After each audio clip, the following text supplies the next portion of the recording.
Hello and welcome back to our live coverage of the Wheelchair Tennis Masters, sponsored by NEC and UNIQLO. It's semifinal Saturday here at the USTA National Campus, although we'll actually get into some finals later in the day in doubles. This morning it's all about the singles competition, the NEC singles semifinals here today on center court. And we're going to open up with an absolute outstanding men's semifinal match between Gordon Reid of Great Britain, number 3 seed here in this tournament, and Gustavo Fernandez, the number 2 seed from Argentina. It will be an absolute treat to watch these two guys perform here on center court. Second match on, Sam Schroeder, the number 1 seed in the quad division, against Andy Lapthorne in that singles semifinal. And then we make the transition into the UNIQLO doubles portion of the competition here this week as we get the women's final. The two Dutch girls, Dita de Groot and Aniek van Koot, versus Momoko Otani and Zhen Zhu from China. And following that will be the pinnacle of the day, Alfie Hewitt, Gordon Reid of Great Britain versus Stefan Uday, Nico Pfeiffer of France.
Hello and welcome back to our Day 7 coverage of the Wheelchair Tennis Masters, sponsored by NEC and UNIQLO.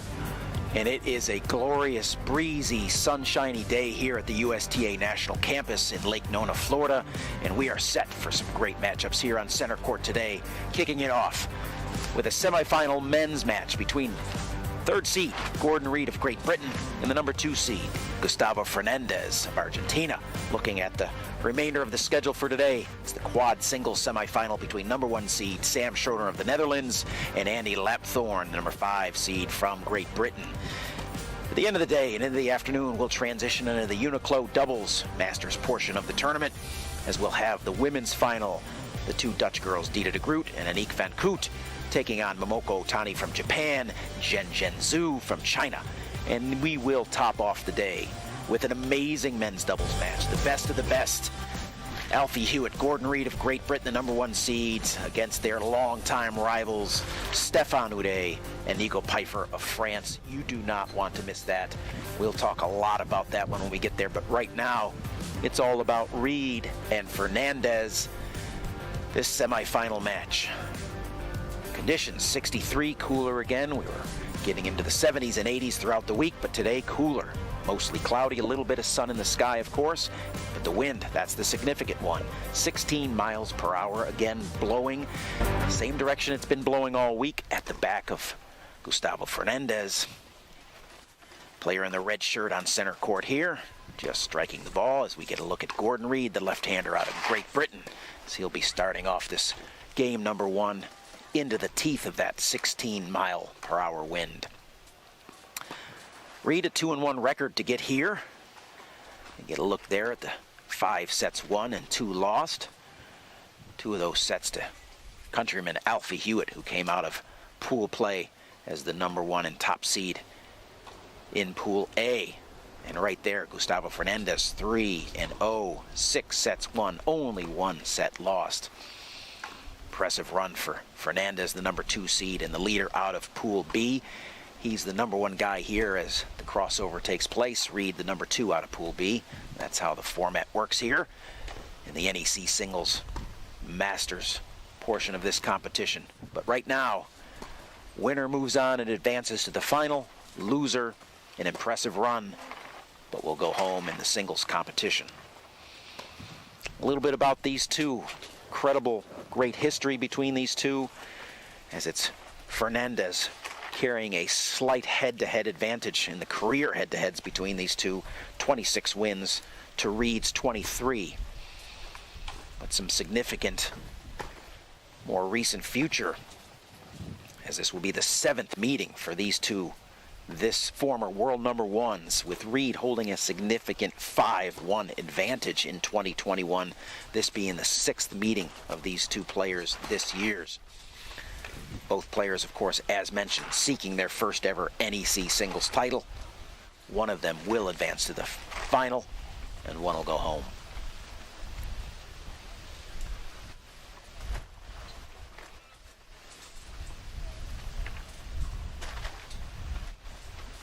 A little more information there on Reed. Wins against Pfeiffer and De La Puente.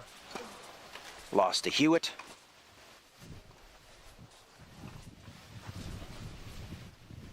No shame in losing a 3-setter to your countryman partner, world number 2, Alfie Hewitt. He'll look to potentially win this and get some revenge if Hewitt can make his way out of the semifinal into the finals. And how did Fernandez get here? Well, wins over Houdet, a great 3-setter. Straight sets over Egbrink and Mickey. Both players in good form here at the end of the year, having had a rather arduous run to get here, starting in Tokyo, where they played each other, and it was Reed in a 3-set victory over Fernandez in this year's Paralympic competition. And both players on to the US Open immediately following Tokyo, and then both players on to Sardinia for competition at World Team Cup. And right now, the year-end event.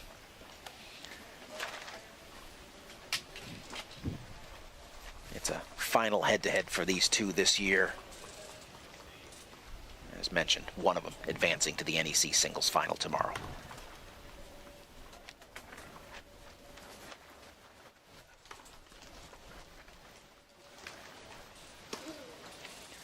Players are just completing their warm-ups,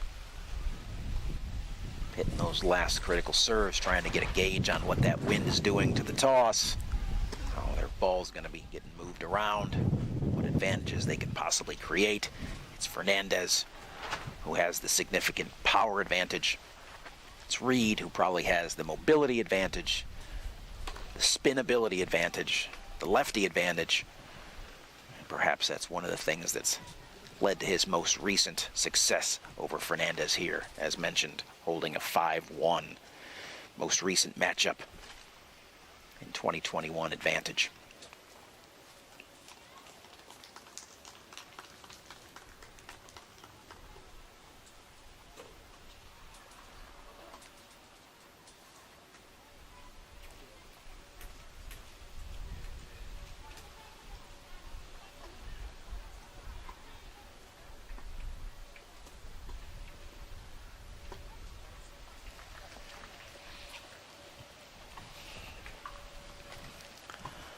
Warm-ups are complete. It's time to do the dance. And here it is. Gustavo Fernandez, Gordon Reed, center court, men's semifinal. It appears that it's Fernandez to start us off on his first service game of the match with the wind at his back. We'll see how the conditions play in, which player is able to utilize them to their utmost. First of 4 matches here today on center court. Men's semifinal, Gustavo Fernandez.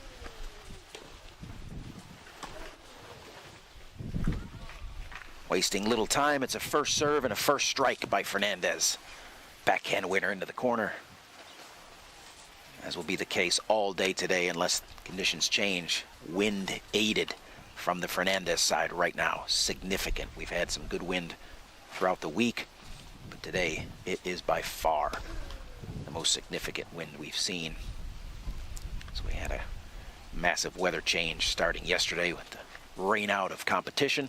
But we're mostly sunny here today and very breezy as Fernandez breezes one through the baseline right there. Levels our score at 15 all. You can see the banners blowing in the back of center court right there. You get a pretty good indication of how hard the wind is blowing.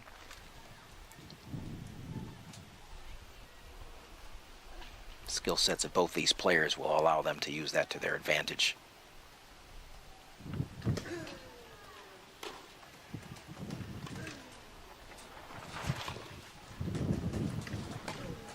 That's going to be a flyer right there. It's been the Reed forehand that's been a noticeable weapon here throughout the tournament. Both singles and doubles have got a lot of looks at Gordon Reed here on center court. His forehand has been an impressive part of what's gotten him here so far. With as many talents as he has, I'd say the strength of that forehand so far has been the difference maker for him.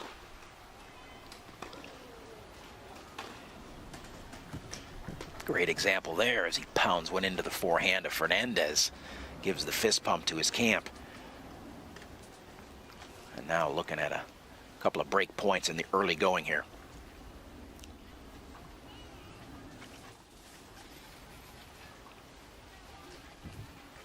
You will not see anybody smoother, more fluid than Gordon Reed. You probably won't see anybody more powerful Fernandez.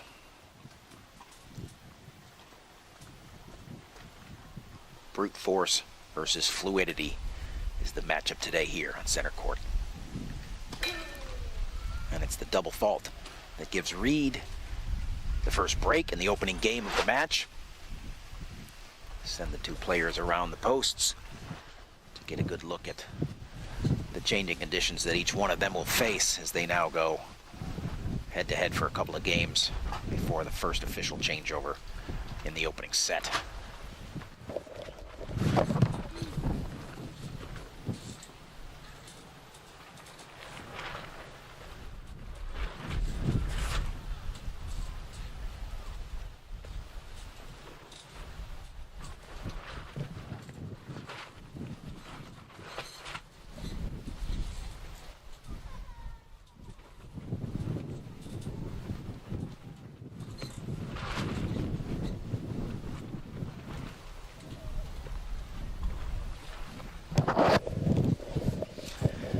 First look at Gordon Reid, the lefty out of Scotland. I don't say it near as well as Kevin Simpson, or as well as Gordon might say it. You get the two of them chatting. You can hardly tell that they're actually speaking English. Entertaining nonetheless. Oof, Fernandez powering through the wind, but also powering through the baseline there. First point of the Reid game. 15-love, Gordon Reid.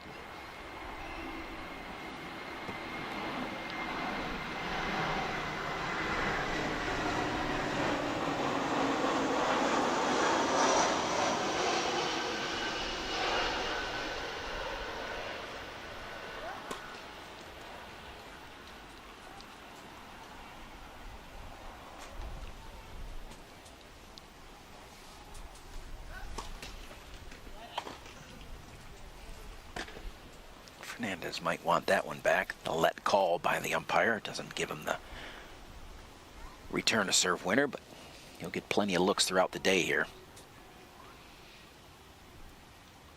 as we get back to live action. On cue, gets another look. And it's the Reid forehand wide, levels the score, 15-all.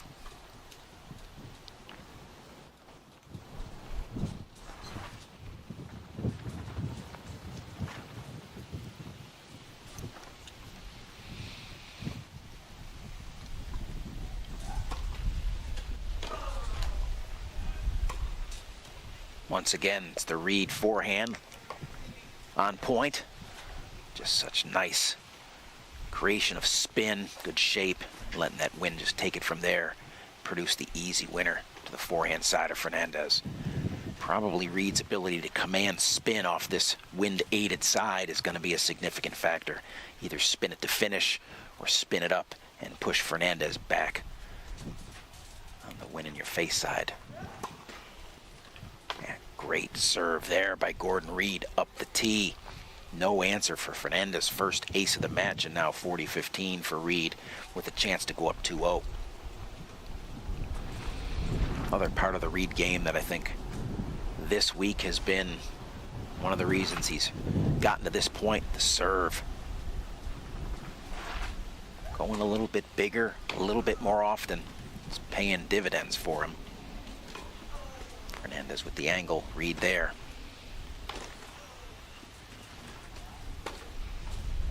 Just too good with the command of spin off the backhand this time. It's a nice winner for Reid. He kind of roars out to a two-love lead here. As strong as Fernandez is. That wind knocking down all of his typically potent shots there. Great look at the fluidity, as mentioned, of Reid in there. Reverses out deep into the back part of the court, still able to strike a winner from that location. Fernandez, love to. And there's the spin, kicking that ball up high onto the Fernandez side. Fernandez only able to come over the top and drive that ball down into the net. A little bit rushed there.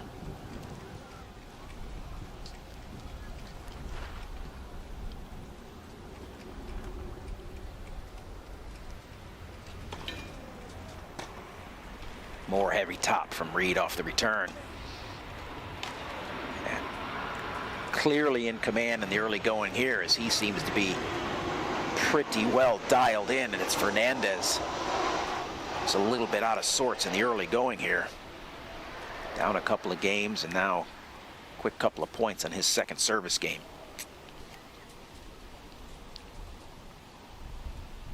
Might just be taking him a little bit longer to get accustomed to the conditions.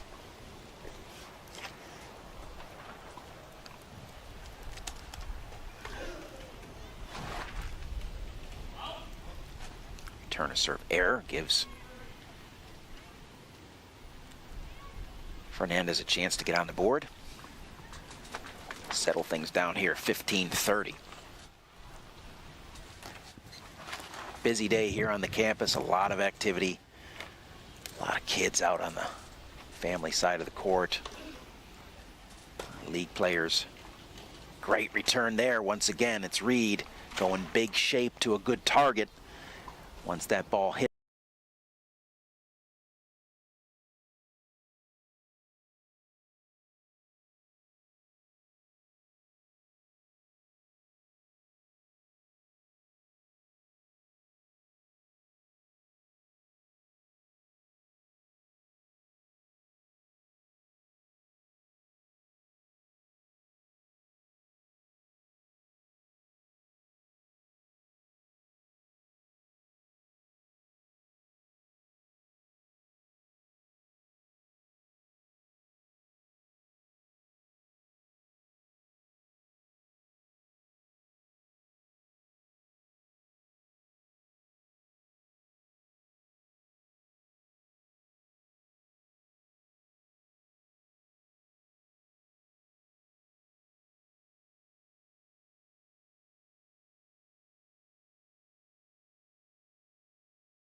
Some apologies for some technical difficulties we're experiencing here in our production and live stream.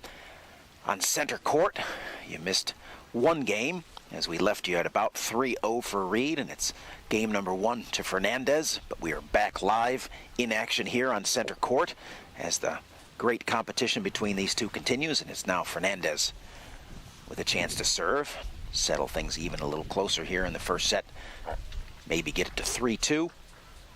Quality's been high, as you would expect from these two.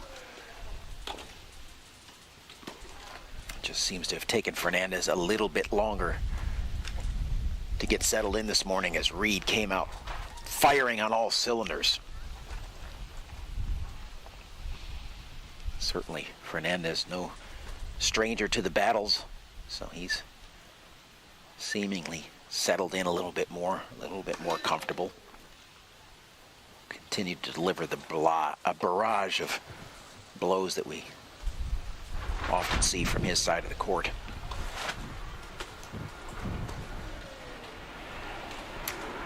There's the great 1-2 punch, great kick serve.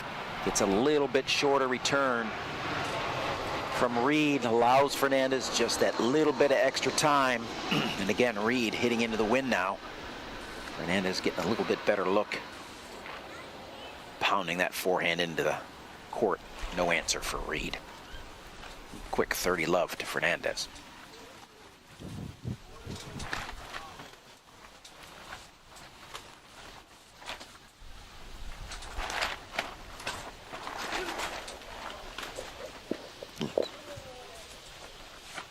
Clearly looks like Fernandez trying to employ a little bit more of a kick here in his service game instead of the oftentimes flatter first serve that he hits. Looking to go with the spin and a little bit more control. It's Reed trying to blast through the wind, but instead blasting through the baseline, and just like that, it's 3 points in a row for Fernandez. A chance for an easy hold. Get this set very much under control.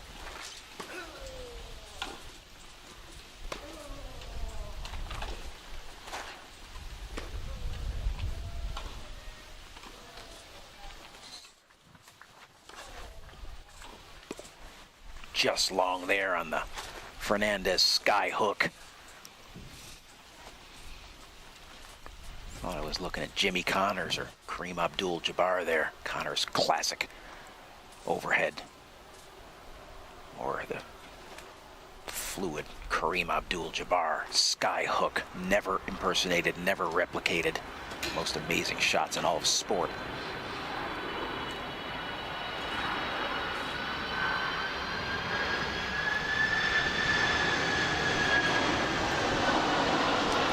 Taking his time here at 40-15 to let the big Delta Jet pass by.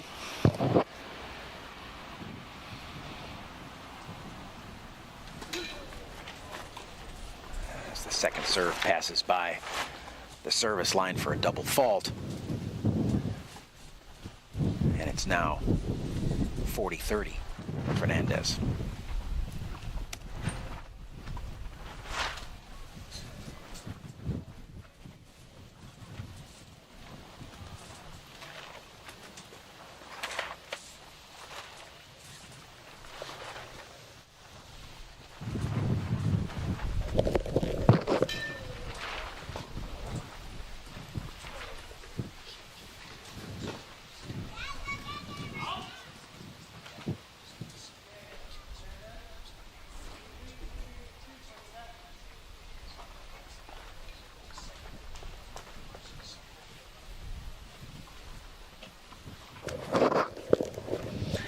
In fact there, the hold by Fernandez. Reed still up 3-2, but the quick 3-0 lead erased, and now everything's settled in here. After the first 5 games.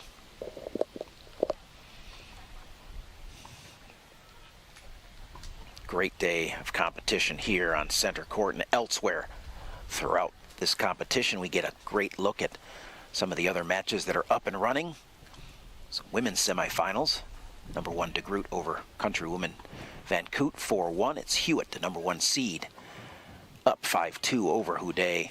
And it's Otani from Japan, up 3-2 over countrywoman 2nd seed Yui Kamiji. That would be an impressive win. It's early going, of course, but an impressive win for Otani, who's looked strong here. She's really solidified her place in the top 5 and looking to press higher. Putting on a nice performance here in her portion of the NEC Singles Masters. You're all up to date on the outer courts as we get ready to take a look at another one of Gordon Reed's service games here, serving at 3-2.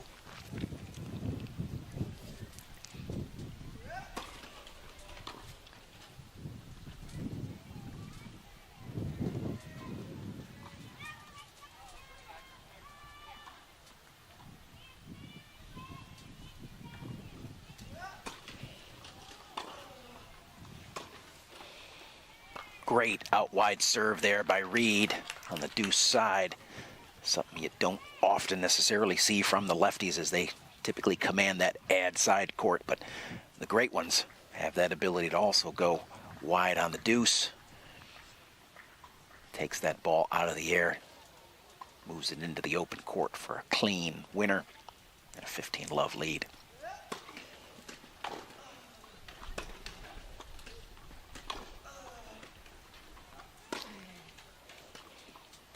Reed utilizing every bit of the stadium court here, getting good depth as Fernandez tries to power through him.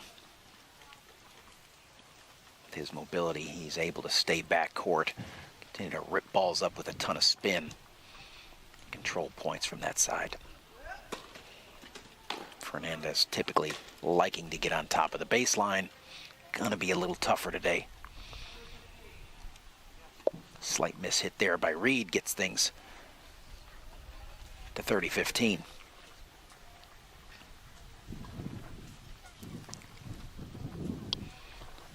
Wind oftentimes favors the player with the higher mobility skill, just for those little late adjustments that are necessary. Fernandez is the type of player that likes to kind of set up camp, not utilize as much mobility, just set up, hash mark center court a little bit, dictate play from there. With this win today, mobility skills of Reed might be the advantage that separates the two.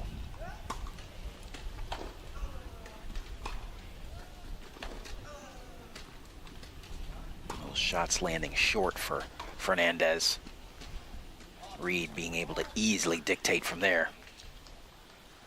Those well-struck balls by Fernandez falling into the service box, just kind of kicking up into the sweet spot of Reed. Certainly knows what to do with them. As he now serves at 40-15.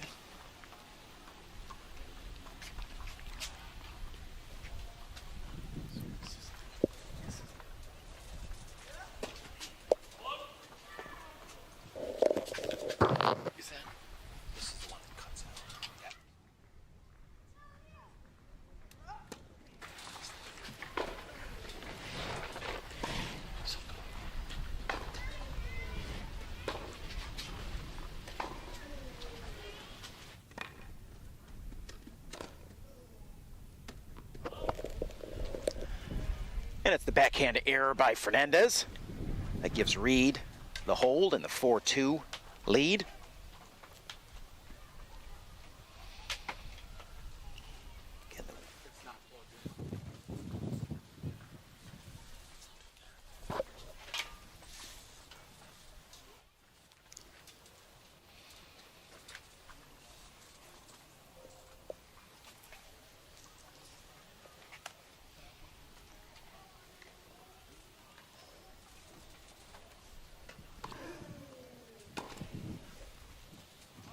And it's a return to serve winner by Gordon Reed.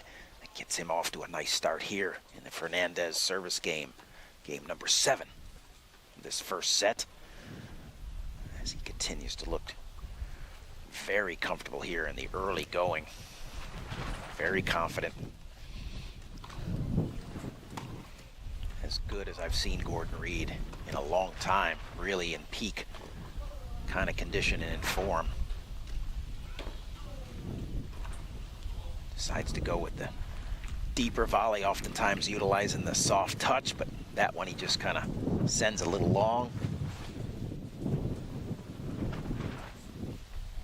Reminds himself about what amazing hands he has, and maybe should have just tried to cut that one, but Fernandez certainly would have been to the races, as that wind would have continued to push it towards him.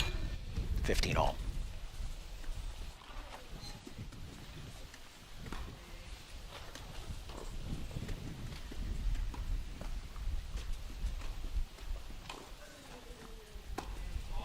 It's Fernandez kind of getting away with one there. Left that one a little bit center cut.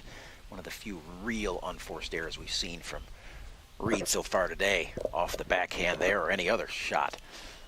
So Fernandez will take it and move into a 30-15 position.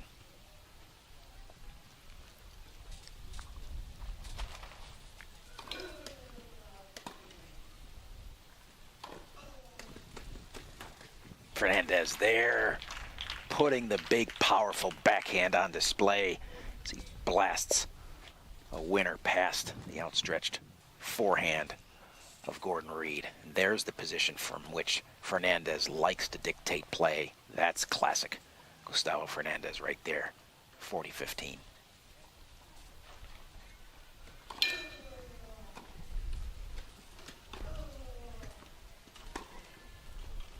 And it's Reed with that wind advantage, getting the good deep strike there off the backhand, stretching Fernandez out, not allowing him a chance to get that ball in the strike zone.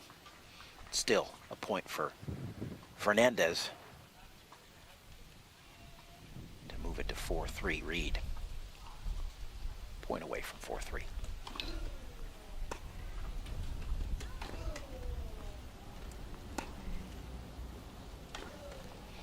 Missed opportunity there by Reed, by Fernandez, well inside the baseline.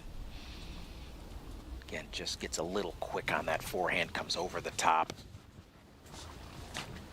Clearly conditions probably having something to do with that, but nonetheless a shot Fernandez would like to have back as it now moves to deuce. Missed opportunity by Fernandez there to get the hold.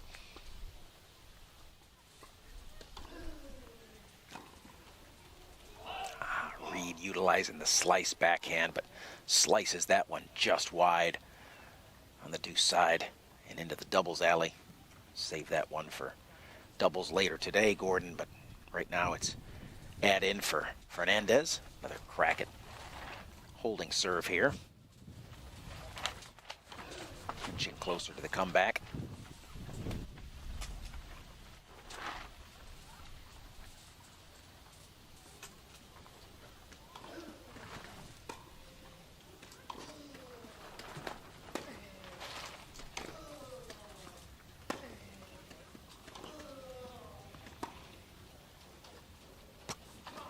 Phenomenal get by Fernandez. Is it going to be enough? Still in play, and that's going to be too much right there. Fernandez doing a better job of creating depth on his ground strokes that point, but Reed having the answer, matching Fernandez, ultimately forcing the error, forcing our score back to deuce.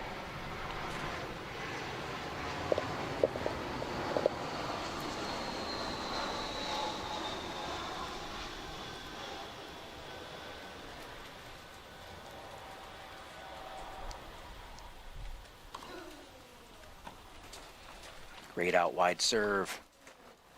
Fernandez tries to come back behind. Not available. Reed gets it back. Fernandez closes with the volley to the open court. Reed smiling because had Fernandez in a tough spot. Made the read on that shot right there, but then didn't do enough with this next one. Fernandez doing a great job of pushing forward, punching that ball in the open court. Third point in a row. A chance for Fernandez to to hold.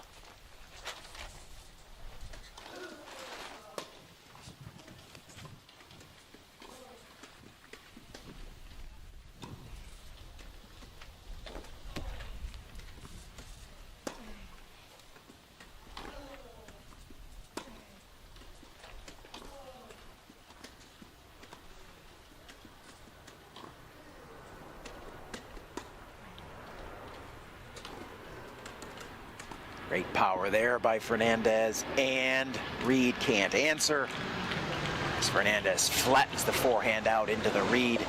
Forehand gets him stretched out. No control on that one as it flies long. That's Fernandez with the hold, but Reed up 4-3.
As advertised, a great one here on center court. These guys are not disappointing.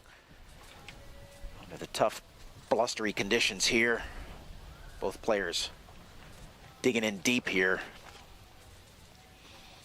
Back and forth continues. It's Reed out to an initial 3-0 lead, but Fernandez, who's won 3 out of the last 4, still trailing by 1 game, looking to get the break. Get things back on serve here. He's got the wind at his back for 2 games. We'll see if he can flip the scoreboard.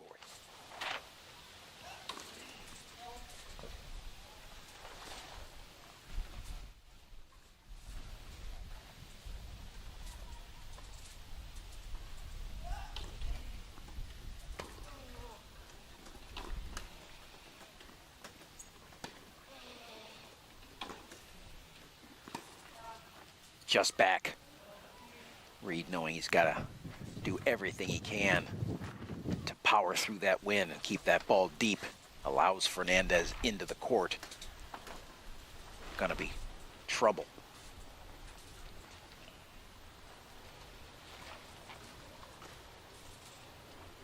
First point to Fernandez. His attempt to get it to 4-all.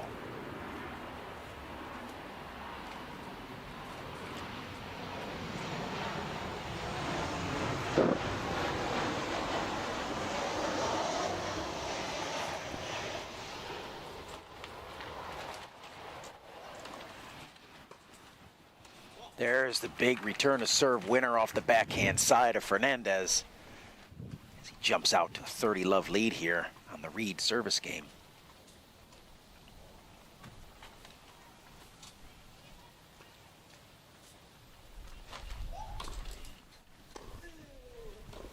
Big first serve, big response. Fernandez in charge.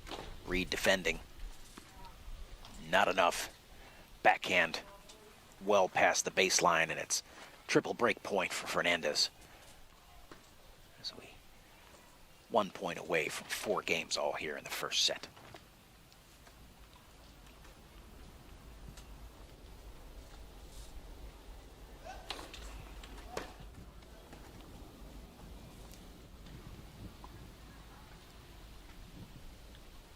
Well struck serve by Reed there. Just catches a little bit of the tape. First serve. Spins it instead this time.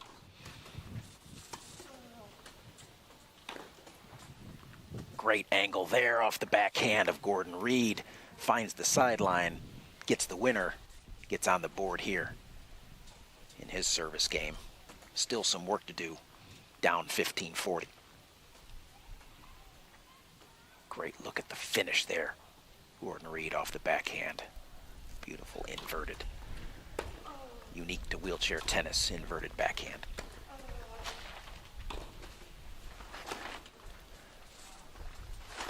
It's the miss from Fernandez now. 2 points in a row for Reed.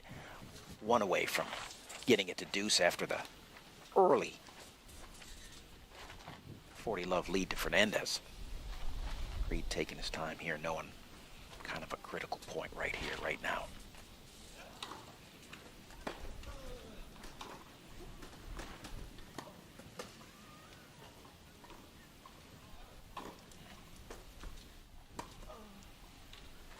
Fernandez leaving one short here. Reed not pressing the action, just looking to establish. And it's Fernandez well long off the backhand there. Gets things back to deuce. Just like in his service game as he roared out to 40-love and ultimately went back to deuce. It's now Reed who's battled back from his deficit position of love 40. It would be an impressive hold if he could do that.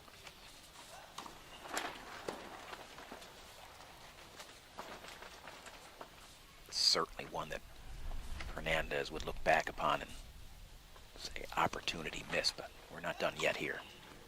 Game 8. It's the Reed blistering backhand, catches the tape. Was not looking to go finesse with that one. And now, after 3 break chances, it's Fernandez with a 4th.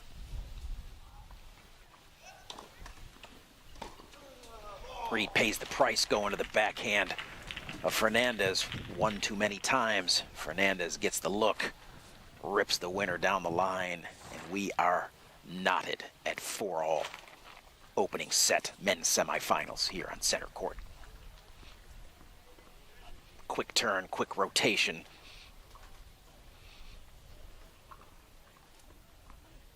And the ever-present fist pump of Gustavo Fernandez as he now serves to take a lead for the first time in this opening set.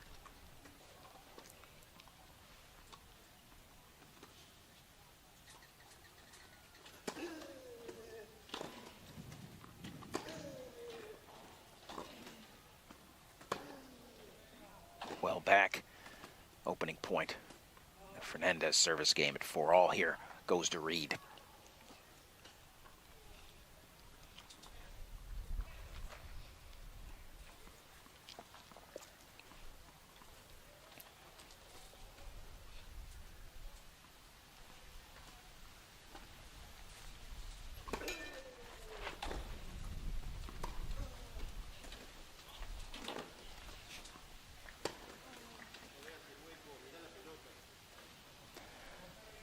Another missed opportunity there by Fernandez as he's in a great position on the court.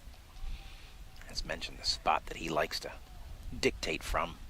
Gets the shot he likes, gets the shot he wants. Uncharacteristically dumps it in the net, which is why he's taking a little extra time here to regain his composure. Big point here now, down love 30.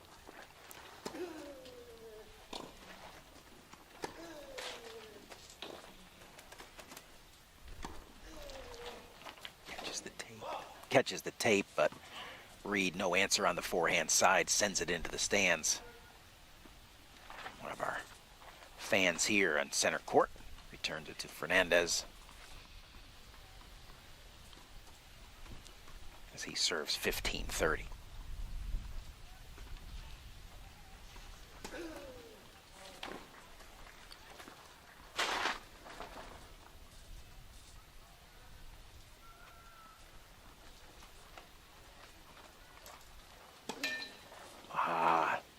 Tough time for a double fault there. Chance to get it evened up at 30-all. And instead it's Reed with 2 chances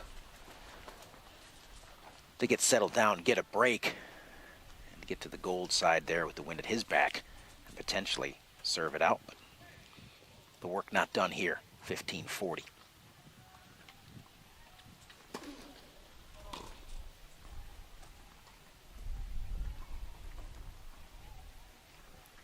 Sudden little blip here on the Fernandez serves.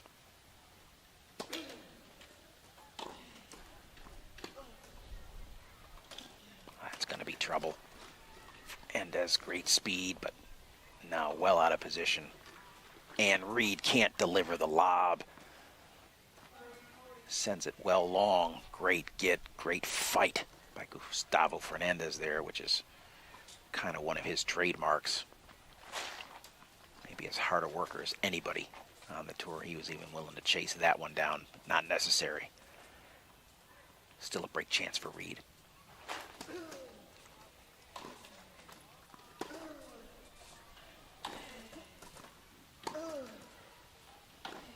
And it's Reed with the backhand air into the net. Levels of at deuce. Provides Fernandez with a big relief there. Very aware of how important it is for him to get on top here. Not allow Reed to serve it out. Both players at this stage of the set wanting to play from the lead from this point forward. One of them will have a significant advantage at 5-4.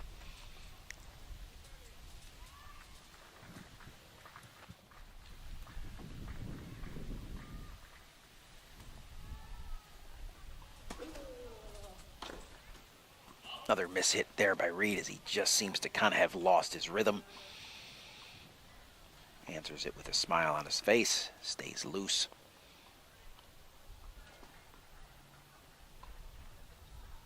Clearly disappointed, but certainly prepared to go right back to work. Attempt to get it back to deuce one more time.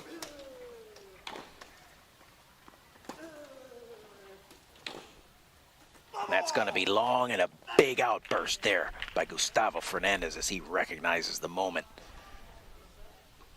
A lot of energy there to battle back from 3-0 and now get to 5-4, a game away from set number 1. As he's won 5 out of the last 7 games.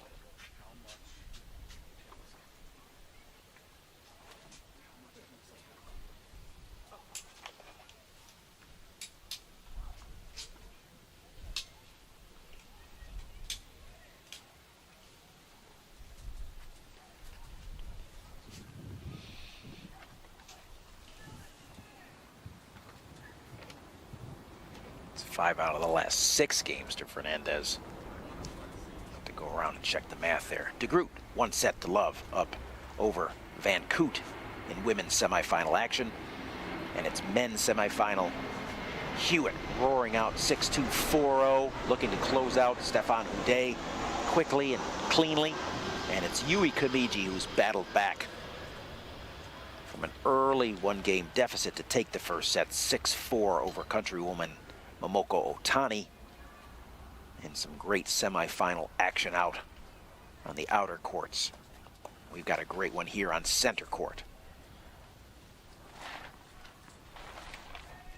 Gordon Reed serving 4 games to 5 in an attempt to stay alive here. Set number 1. Not wanting to squander that early 3-love lead. But it's been Fernandez who's been stronger over the course of the last 6 games here. Get himself a chance to take the first set.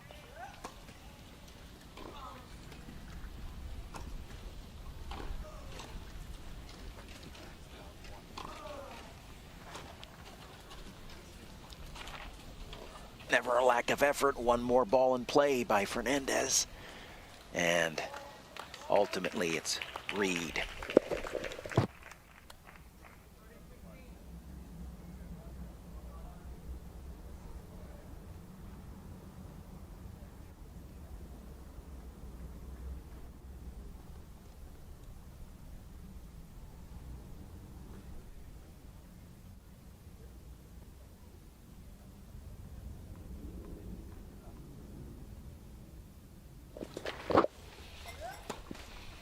Gordon Reed, 15 love, and just like that, it's 30 love with the Reed ace up the tee. Well placed, Well struck serve there by Gordon Reed as he is determined to get this to 5-all.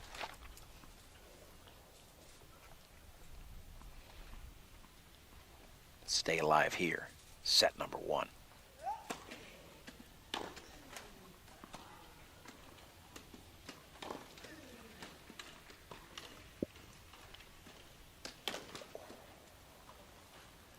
Talked about how difficult, talked the other night in the doubles, how difficult it was for players to hit overheads under these conditions. It was breezy the night that we were talking about the doubles.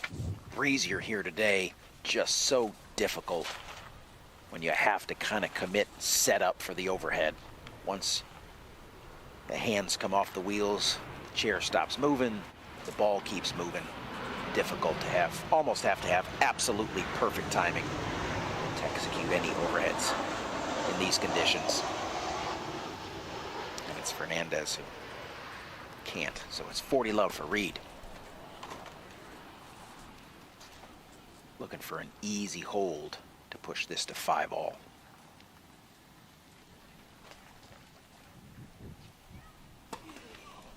Goes big on the second serve, gets the ace out wide, showing supreme confidence there in his service game.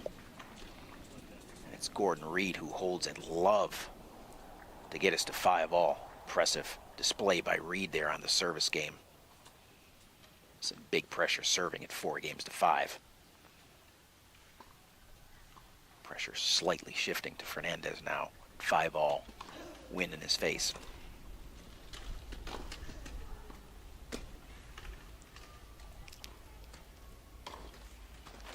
Another tough assignment there, but it's Fernandez who makes it look easy, just pulling back slightly to get enough of a look at that overhead, flattening it out straight down the line, just past the outstretched arm of Reed. Great chair skills there, great commitment to the shot, great extension. It's Reed who can't answer here on the replay.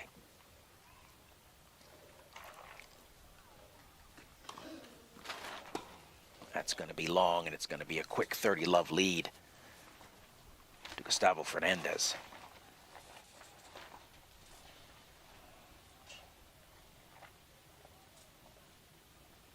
Who, much like Reed, would very much enjoy a rather easy service game here.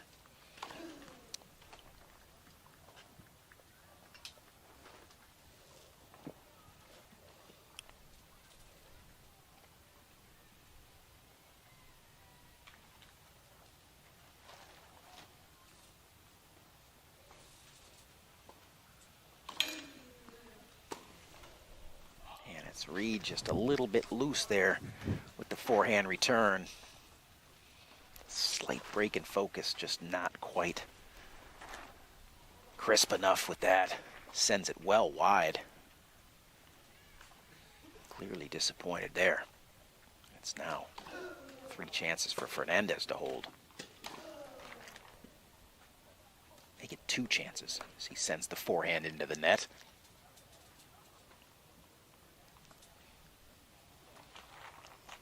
Looking to finish quickly there at that 40 love point. Comfortable he's got a couple others to work with here at 40-15.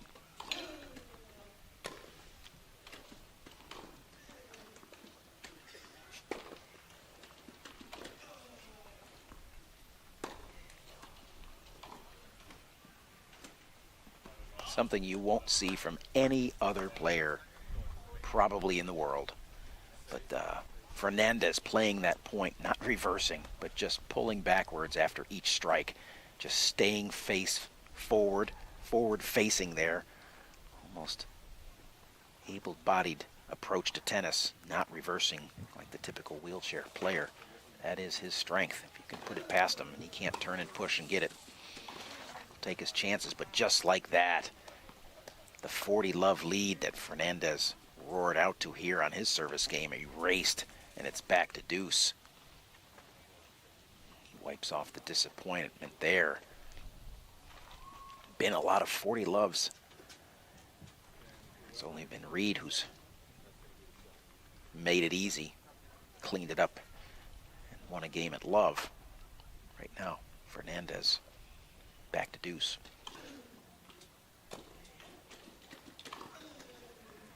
Reed doing a better job of staying in play on the return there, but not strong enough. Just not quite finding the right recipe between aggressive and consistent. A little too soft served there for Fernandez on that return. Jumps on it, sets things up, stretches Reed out, finishes nicely on the forehand side right there. And now another chance for Fernandez to go up 6-5.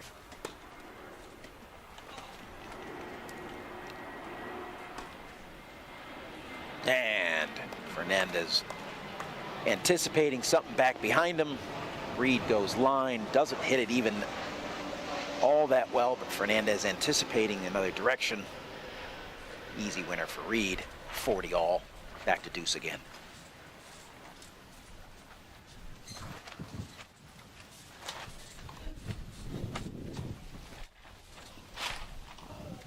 Great slice there, goes center right into the body. Wind continues to push that slice as it knifes through, gets on top of Fernandez quickly, forcing the error, and now a chance for Reed to break and go up 6-5. He'll get a good look here at a second serve, likely looking to be aggressive to a great location. And just misses the slice forehand return down the line, not enough on it. Good anticipation by Fernandez, rips the forehand winner up and past. Reed approaching the net. Not enough depth on that return. Reed pays. Back to deuce.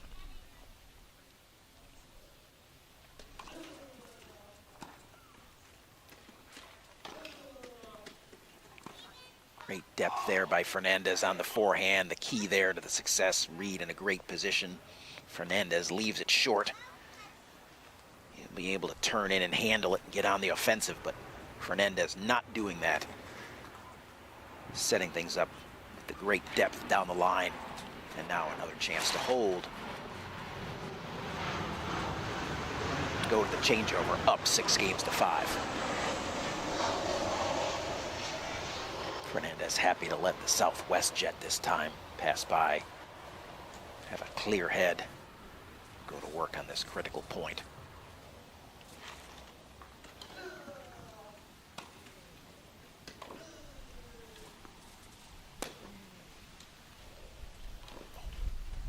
Fernandez goes a little off pace. It's Reed with the miss-hit winner that finds the baseline. Disrupts the rhythm of Fernandez. And now we go back to deuce.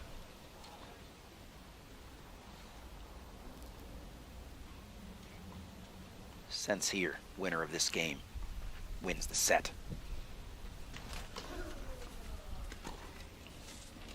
Got a psychological back and forth going here. Reed knowing why. Got to do more of that return. Cannot allow Fernandez to just sit and rip.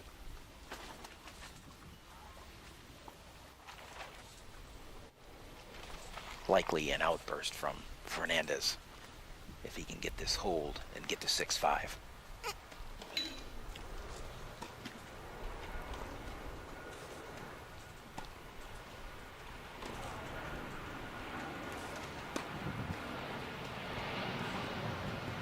Too big off the backhand there for Fernandez. It's the error that sent us once again back to deuce.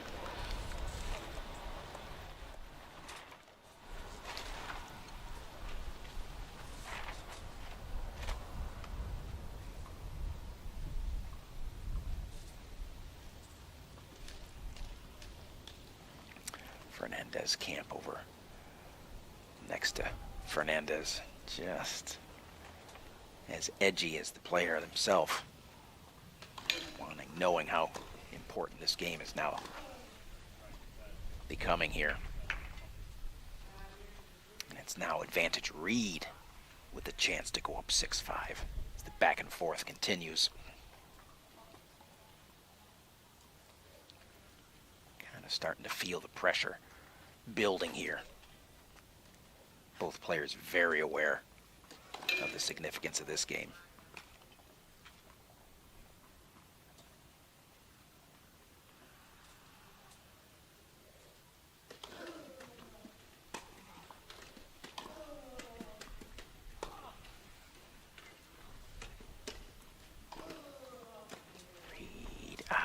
And it is the mobility of Reed getting one more back, the classic one more back, outstretched, leaving the ball short. Fernandez not having the answer.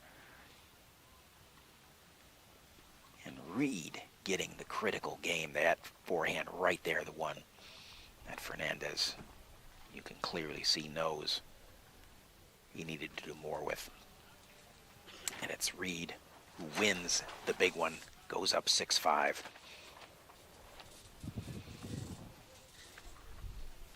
Momentum advantage there.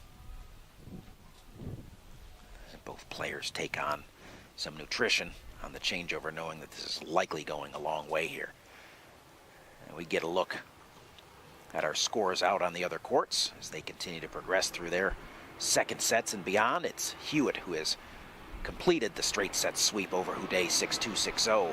It's de Groot up a set, but even in the second set, 1-all with her countrywoman Aniek van Koot.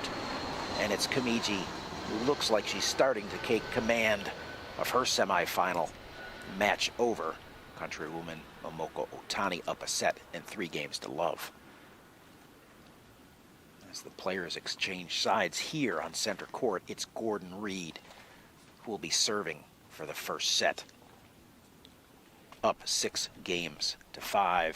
It'll be Gustavo Fernandez returning with intent to get this to the tiebreaker.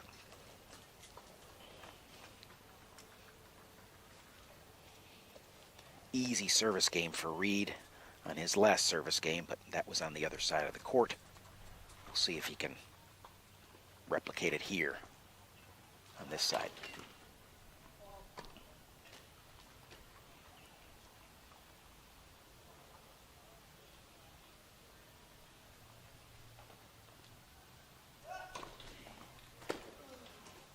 And too big from Fernandez into the corner. Well struck backhand return gets him the first point. His quest to get this to a tiebreaker.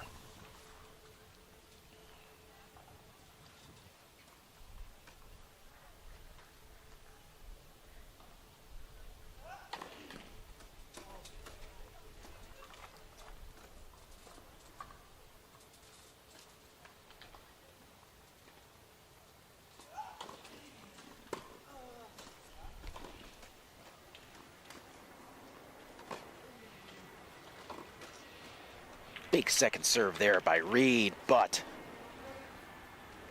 not the outcome he wants as Fernandez goes behind him hard down the line. No answer for Reed, and it's a quick 2-point advantage to Fernandez. So he looks to get a break here, force the tiebreaker. Can Reed serve his way out?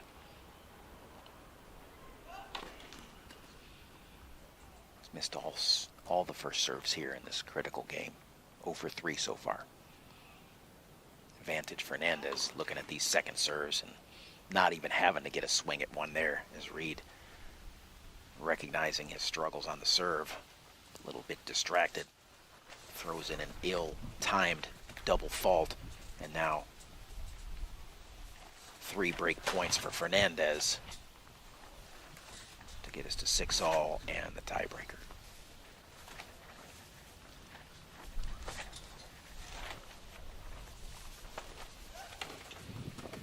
And Reed erases one quickly with a bullet up the tee.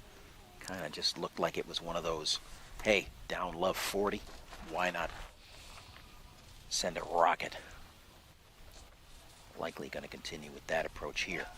And he does, but misses this time. First serve in the net.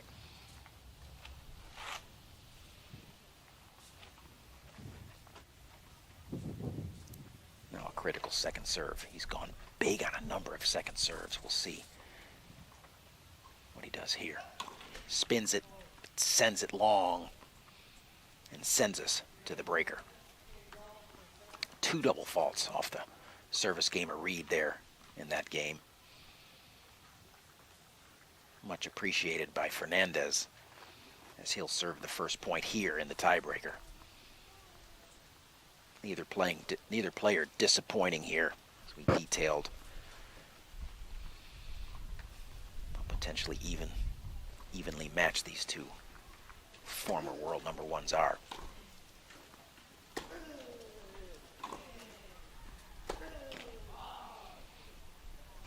Big backhand from Fernandez, finds the tape.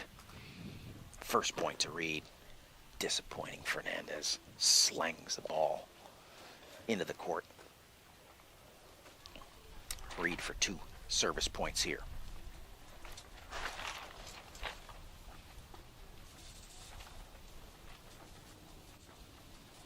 Went big on this ad side up the tee last time. Had success.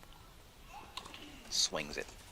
Classic lefty out wide here, but can't come up with the answer. Great return by Fernandez.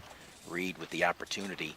Both players coming up short in their offensive opportunities here in the first couple of points.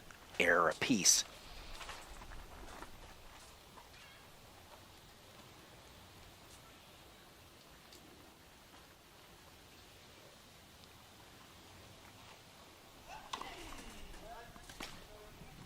Big first serve from Reed, catches the tape.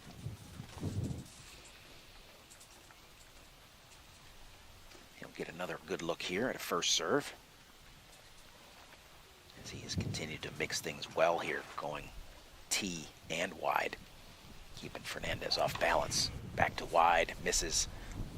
Likely the wind having a lot to do with that, as he tries to go over the higher part of the net, just getting knocked down a little bit too much.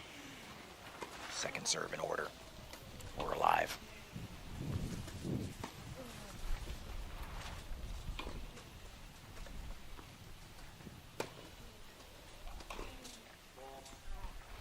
Both players a little tentative on that third point of the tiebreaker, both having earned a couple of unforced errors in the quick early part. Neither one really feeling all that confident to go all out there at point number 3. It's Fernandez who gets the error off the Reed racket and gets the slight 2-1 advantage here. He would be very much advised to get off to a big start here on this side of the court. Pad his lead potentially here.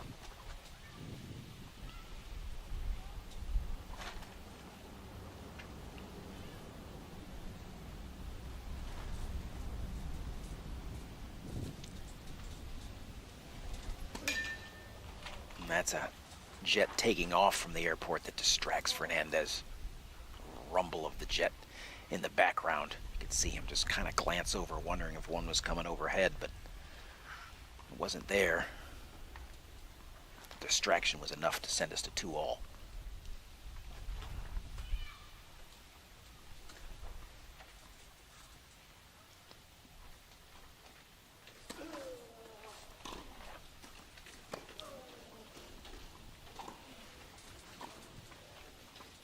Reed's there. Doesn't do enough with it. Not over yet. Does enough with that one. No, it doesn't. You'd think into the teeth of that wind, that ball would get knocked down, but there's something about that side, even when you throw a lob up. A couple has sailed long when you had thought they'd just get blown back. Very disappointed Reed. Oh, as he had Fernandez stuck at the net, just needed to execute a lob for the point and the 3-2 lead, but it's Fernandez up a point.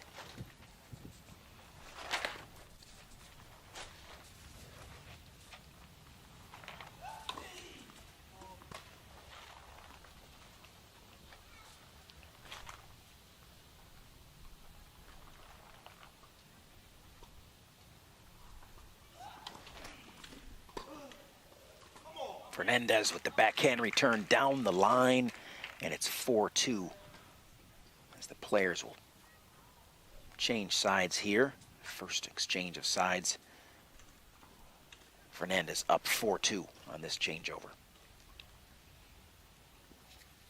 Just lean back into the chair, clears enough space to get that massive right arm through. Drive that backhand down the line for the easy return to serve winner. Quick sip of water and Gatorade for Fernandez. On his way to potentially getting set number one here. Long way to go here in the breaker. There's been a lot of back and forths in this match so far.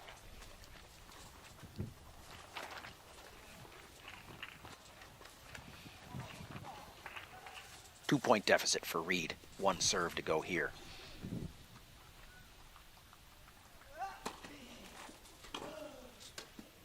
Hits a big one deep into the corner. Fernandez return off the forehand. Doesn't find the sideline.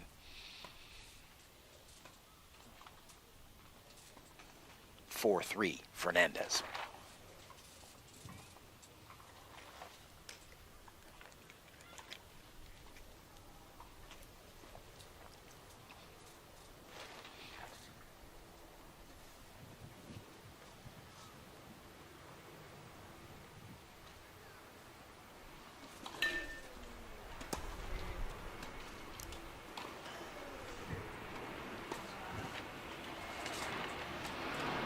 Reed employing the slice, backhand, not disrupting Fernandez enough. It's the flat Gustavo forehand down the line. Proves too much, produces the winner, and produces 5-3 for Fernandez.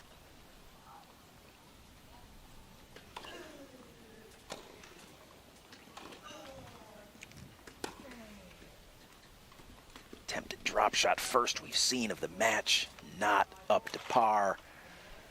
5-4. Maybe an ill-advised time to try your first drop shot of the match. Potentially thinking he could catch Reed. But probably just too much speed for Reed there. Likely, unless that drop shot is absolutely perfect, he tracks it down. But doesn't need to. The attempt finds the net, and it's Reed serving 4-5.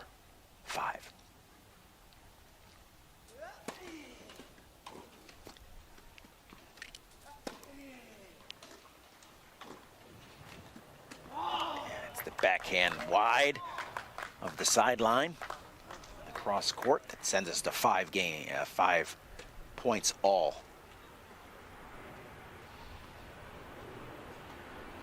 Tough for either player to string together a couple of points here, and that's what's needed down the stretch.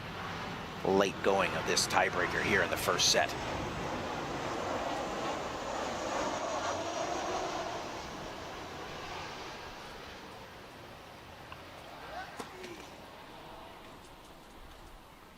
This point's going to give somebody their first look at a set point here, the opening set men's semifinal matchup.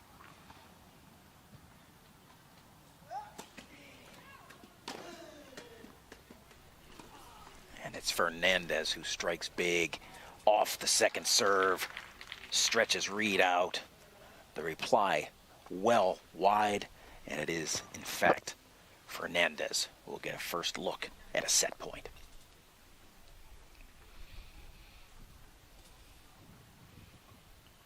The way this set has gone back and forth, either player getting an opportunity to close it out would be wise to take advantage of it as quickly as possible. We'll see how Fernandez plays it. Big serve up the tee. Going to get a good look at a forehand. Goes cross court, winner, and a massive outburst by Gustavo Fernandez as he secures set number one from a 3 games to love early deficit. Takes the tiebreaker 7-5. First set, Fernandez. Disappointed Gordon Reed, no doubt. Feeling like he missed an opportunity with his early 3-love lead there. And there's the dejection from Reed.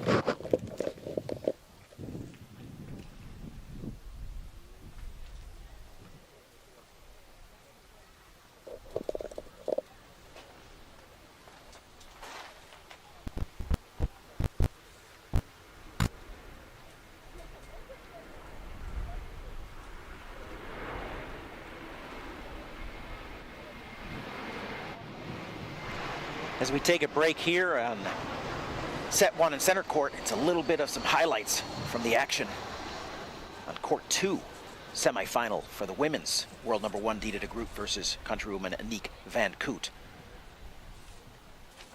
Great look there at world number 1 Dita de Groot.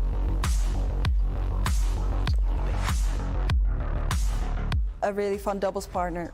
We play doubles together a lot, and we've learned a lot. We grew together, and yeah, she's a good doubles partner. Better doubles partner than yours. Aniek is very strong. She plays the ball with a lot of spin, and that's very difficult. If she gets behind it, then you need to push very hard to get to the ball.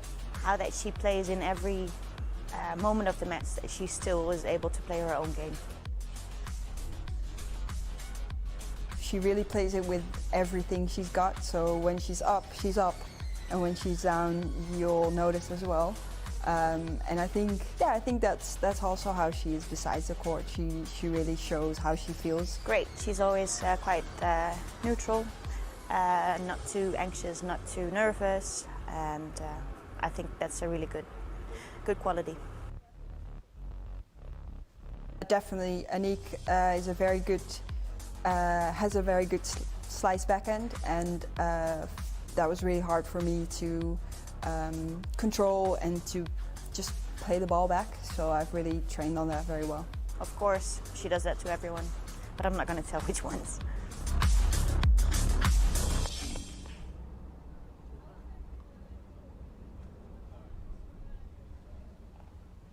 Training partners, 2 doubles partners, oftentimes competitors, and that's in fact what they are this morning here as we get again another look at world number 1 Dita de Groot as she's taking on her partner, her training partner, countrywoman Aniek van Koot. She has the first set. She's up 3-2. Work to be done 4-2 now as the score updates. 30 all, 40-30. Thing is moving quickly. It's a moving target, and it's Kamiji who's closed out the other semifinal in the women's. So winner of the de Groot van Koot match will meet world number 2 Yui Kamiji in the final here tomorrow. As we mentioned, it's Alfie Hewitt who's secured his place in the final. 2 more matches to go. It's de Groot and van Koot, and Fernandez and Reed yet to punch their tickets into the finals tomorrow. As we regain our look at center court. Nice job there by our production crew to get us a look at some other actions here out at the USTA National Campus. Kind of try to give you a little insight as to what it's like for these competitors to compete against each other, and oftentimes the case, compete with each other. We'll have an example of that later today as Reed and Hewitt will once again join forces in our final match of today as they will take on the French pairing of Stefan Houdet and Nico Pfeiffer in what will be an amazing men's doubles match. And if Reed can overcome this 1-set-to-love deficit he's up against right now, it would be Reed who would be up against his partner and countryman Alfie Hewitt.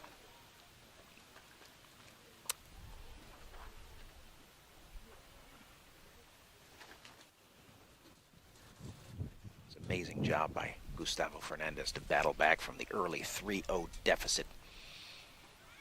Take command of the set, take the lead, and then battle in the tiebreaker to produce the 7-6 first set. 1-set-to-love advantage. And now it'll be Fernandez starting out on the wind-aided side, and it'll be Reed in an attempt to hold in the early going here. See how well he can get his game back in order.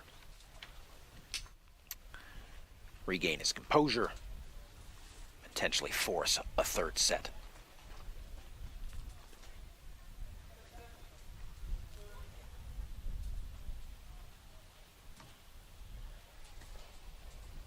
Second set, Gordon Reed to serve.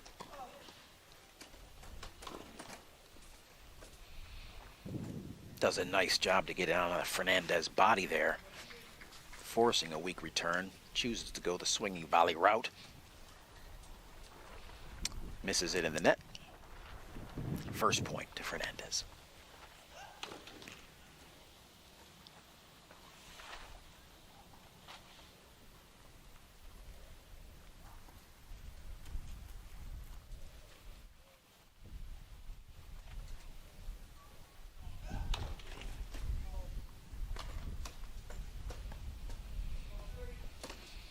And it's a double fault by Reed that sends Fernandez to a quick 2-point advantage here.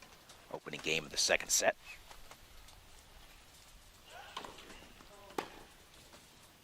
Clearly Reed a little bit disrupted. Not fully having regained his focus. And no doubt Fernandez will sense that and look to take advantage. Jump out here, potentially to an early lead in the second set, something he was not capable of doing in the first set, as it was all Reed in the early going. But when it mattered most, it was Fernandez down the stretch. And now clearly a disrupted Reed, who continues to struggle on his serve.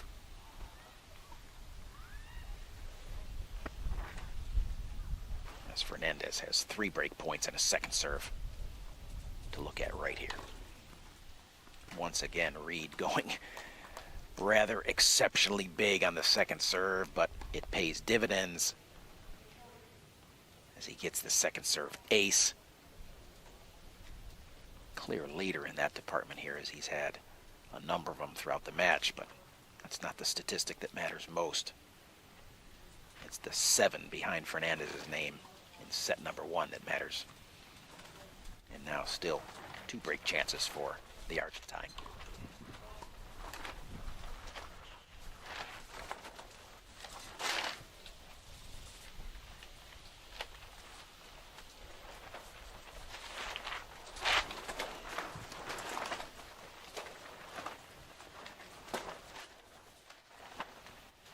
And there's the double fault by Reed again, staying with the aggressive posture on the second serve. Goes for the outer line. Misses it ever so slightly. And it's the double fault that gives Fernandez game number 1 here in the second set. Gladly take all the gifts Gordon Reed's willing to provide him. As both players push each other hard. Typically here, any free points welcomed. Fernandez, first service game of the second set, up 1 game to love.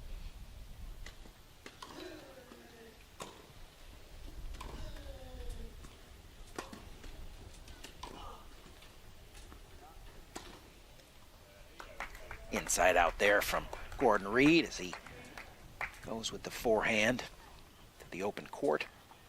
Fernandez not able to get the read correctly. First point.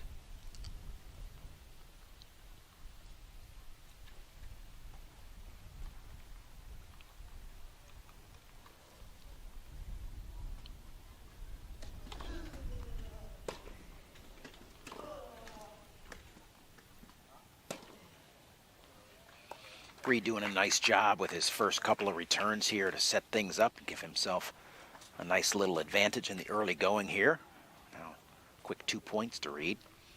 He attempts to get the break back, level things at 1-1 here in the early going of set number 2. Fernandez keeping the pressure on with the first serve, but not with the forehand error. Just like the Reed service game. It's 3 quick points to the returner. 3 quick break chances. First one gone. Reed will get 2 more looks.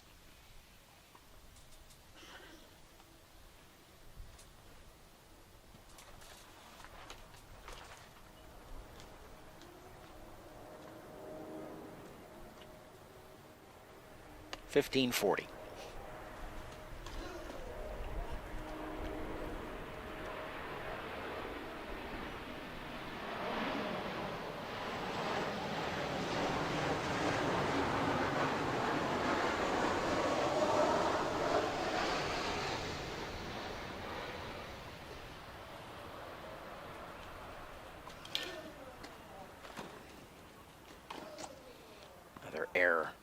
from Fernandez. Quick break to each player. We're at 1-all.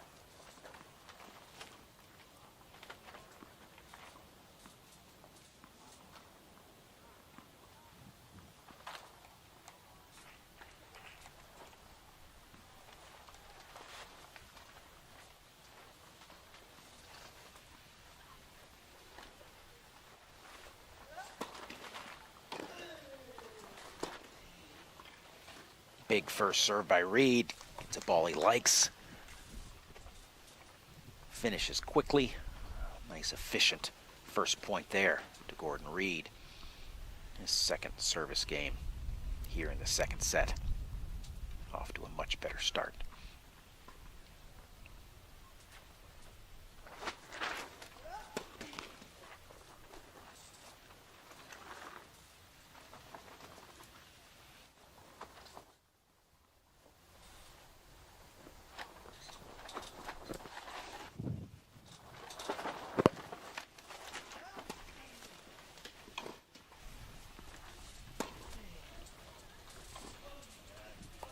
It's a re-energized Gordon Reed here. He's looking a little bit neater, a little bit cleaner, a little bit more focused here on game number 3. And now up 30-love.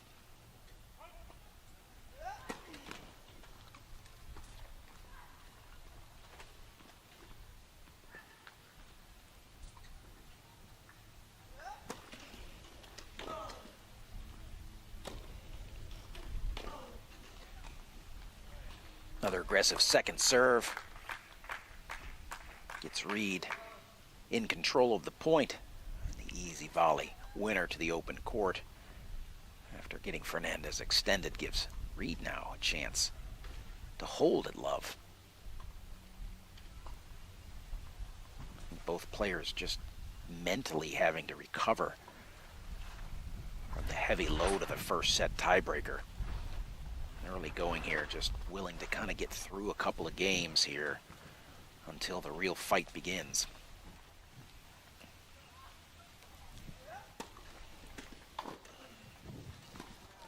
And it's Reed who holds at love and sends us to the changeover, up 2-1. And I think this is where the second set will really begin, as both players just kind of needed to get this break in here. And now, full focus on what needs to be done here to either force a full set, third set for one player, Reed, or to close it out straight sets, Fernandez.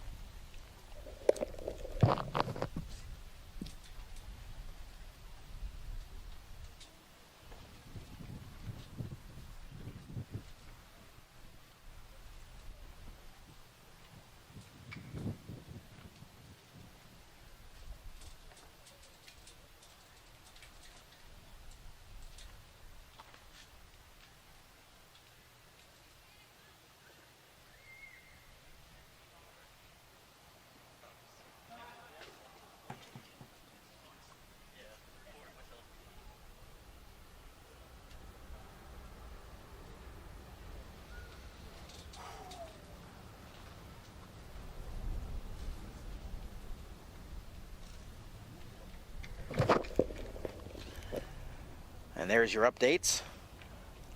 It's Alfie Hewitt. 2 sets to love over Houdet. Has punched his ticket into the final.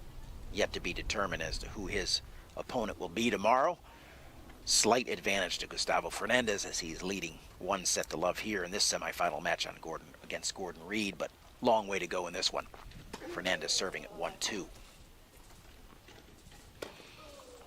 Is in fact Adida de Groot and Yui Kamiji final tomorrow, world number 1 versus world number 2 in the women's.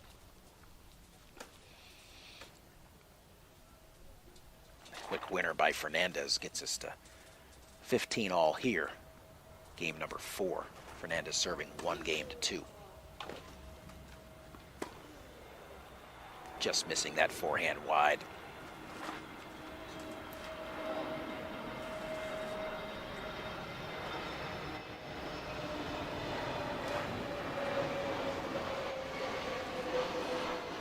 wind blowing as much as it has, it's clearly blowing our sun away here today. We're back to full clouds here over the entirety of everything you can see. Getting cooler once again. One of the biggest gusts we've seen so far this morning. But Fernandez, 30-15 here.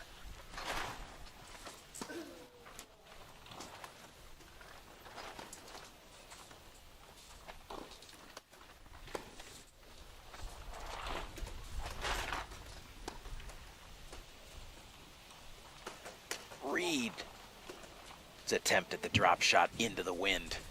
Neither player able to come up with a successful one yet today. Both making the attempt from a difficult position. And with that wind beating that ball down, just tough to execute right there. Now Fernandez, 40-15.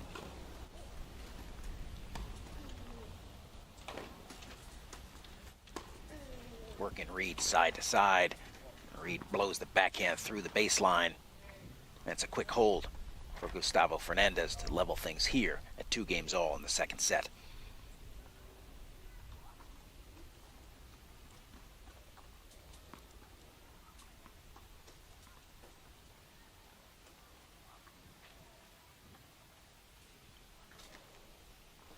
Almost get the impression that neither player was really looking to battle all that hard from the win in the face side, willing to give up a couple of games just to get to the good side for the lengthy 2-game stay, and maybe then establish a little bit of separation.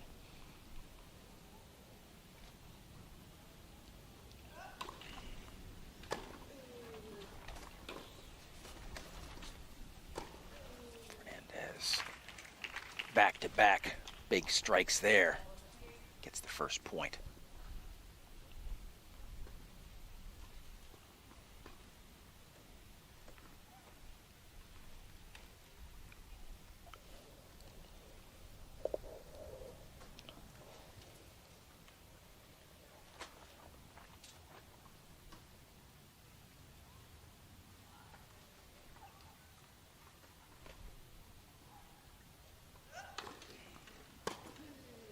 Another big serve by Reed, but right into the barrel of that Fernandez forehand.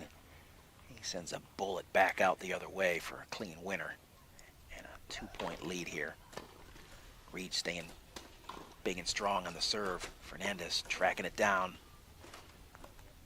Not enough there, though, as Reed gets on the board. 15-30.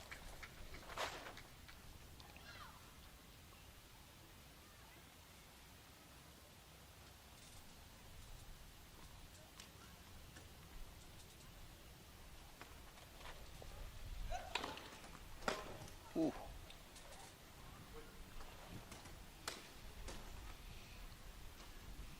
Both shots sounded about as big as they were here.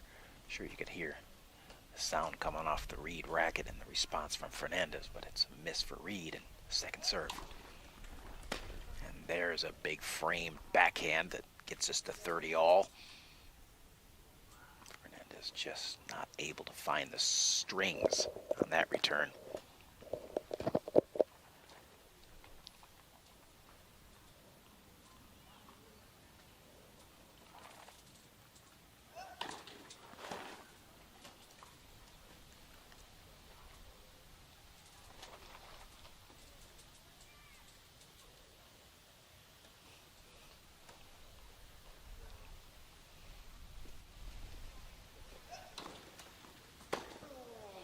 He found the strings on that one, though. Getting a good look at a backhand up the tee there on the second serve. Just crushes it down the line. No response from Reed. Now, break chance for Fernandez. He'll get another look at another second serve. It's not often that he just puts these back in play. There is always big intent here. See how big Reed goes. He goes spin option into the net. Another double fault and another tough time for Gordon Reid as those double faults continue to kind of plague him in big moments here. And it's Fernandez who crosses over, up 3-2 here in the second set. Set number 1 secured via the tiebreaker.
Gustavo Fernandez up 3-2, second set, serving. Gordon Reid takes a quick advantage of his wind-aided side and blisters a forehand cross court for the easy winner.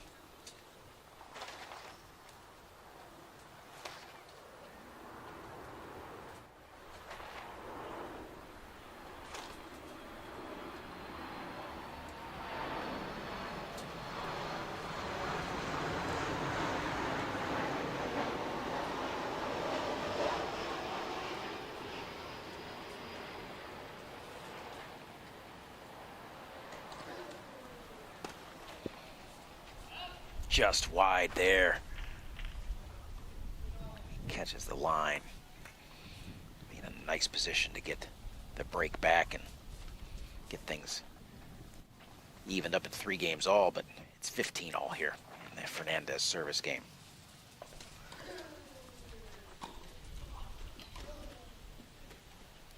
And that's gonna sail long. And it's 15-30.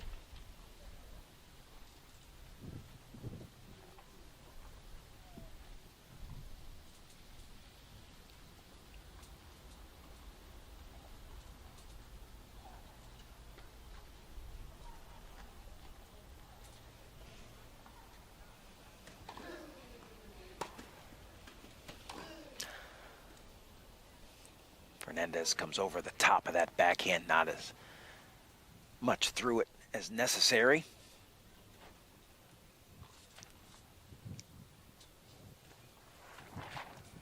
Now Reid with a chance to break. 2 chances right here, 15-40.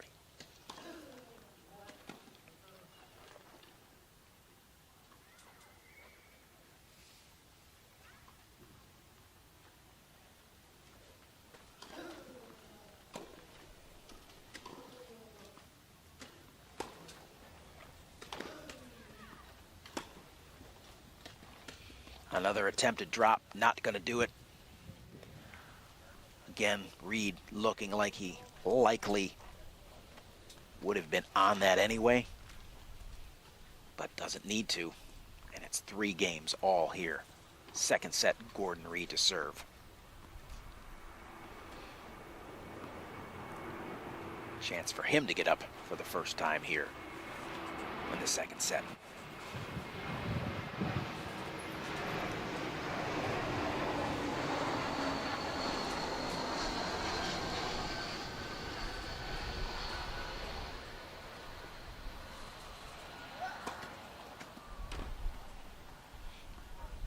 Errant forehand return there by Fernandez gives Reid.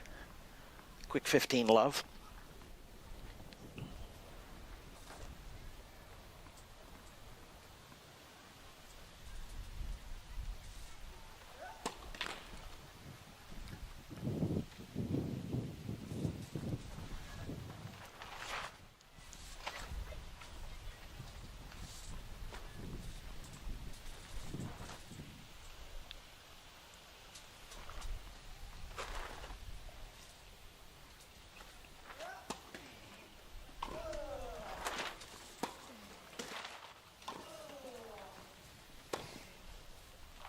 just wide off the backhand side for Reed there. Can't catch the line.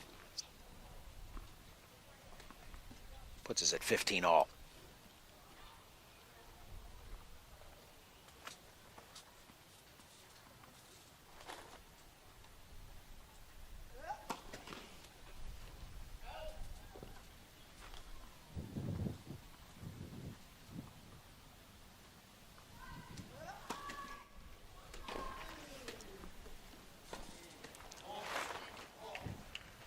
Slice backhand into the net by Reed there.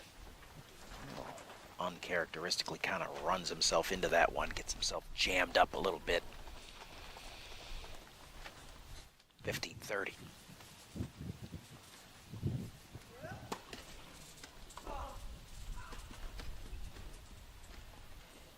And Reed comfortably to the open court there for 30 all.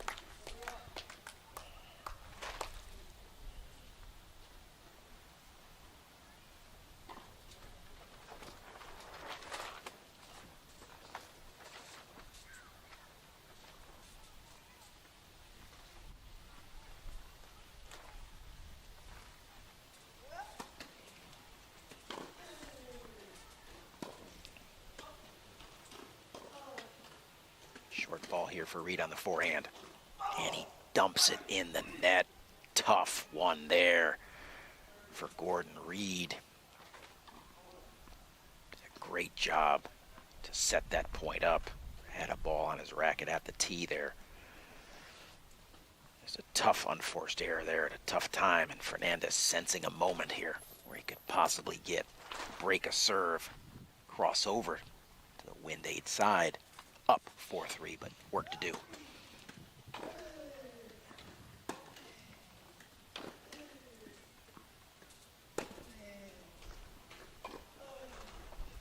Finds the court.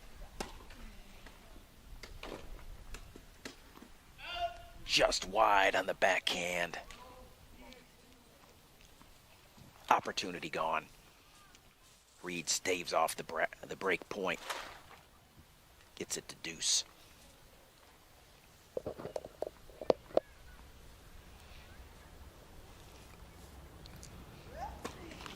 You could tell Fernandez really wanted that one right there.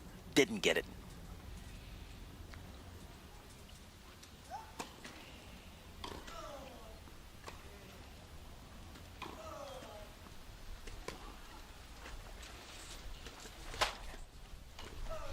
But he gets another one. He gets another look there.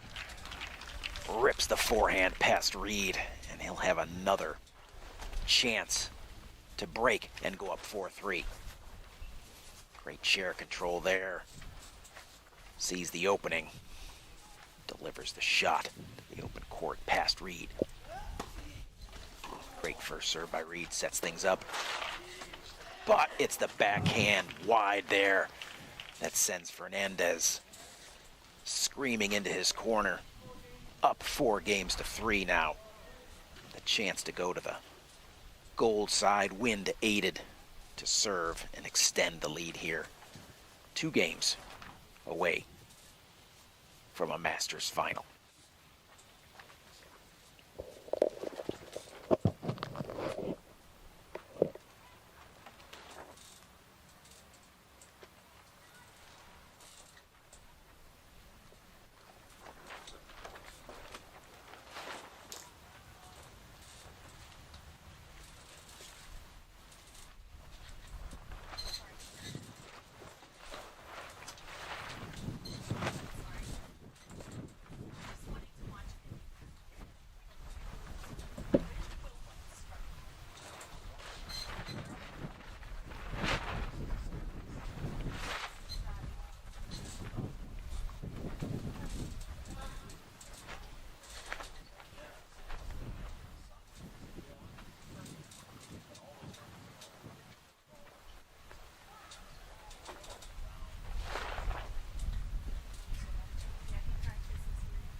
tell Fernandez was hungry to get that break and get over to this side, serving at 4-3 there.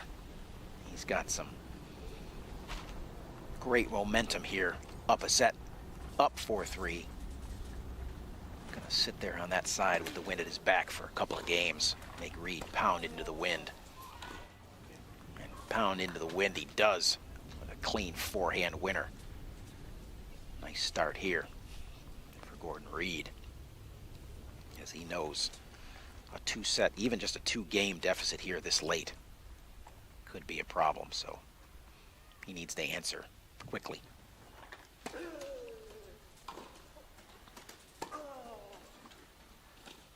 There's the drop shot that's going to work. That one's just perfectly executed. First of 4 that we've seen. First 3 by these two. Not up to par, but that one more than makes up for it. Again, he's been looking for that opportunity, knowing that that shot is available. And it's a quick Reed advantage.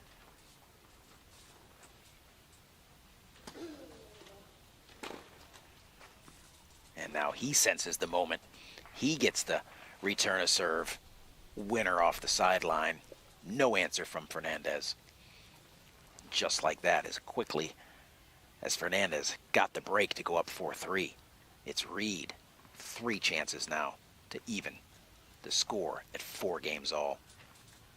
Duplicate of where we were in the first set. Same blueprint. And it's a wide, errant backhand by Fernandez. That gives Reed the game at love. And the back and forth continues. Neither player wanting to give in. Clearly Fernandez happy to get over to that side and serve with the lead, but amazing how quickly Reed erased that. And now he serves into the wind at 4-all.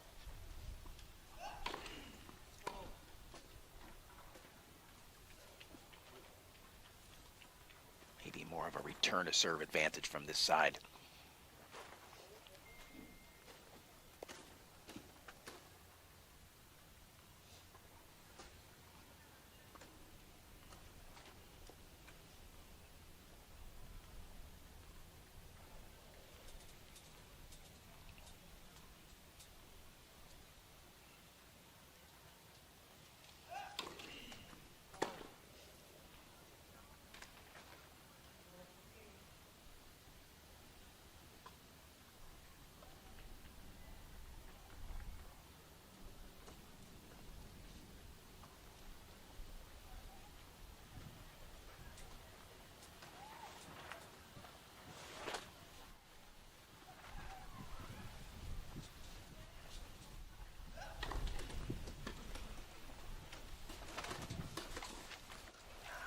The Reed forehand. That finds the net.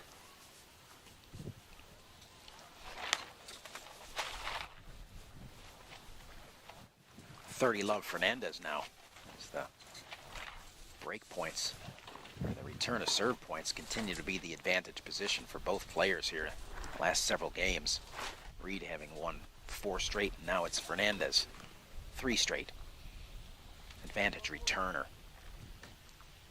Often the case in wheelchair tennis, but very much magnified here today.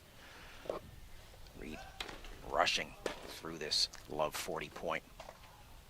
Just wanting to get on with it.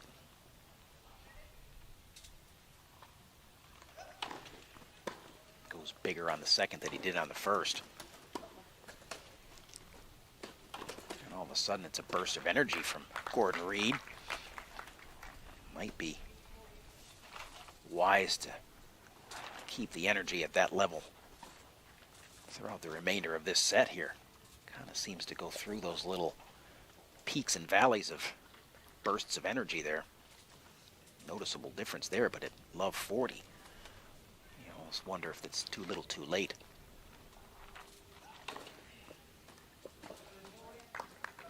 But maybe he knows something we don't know.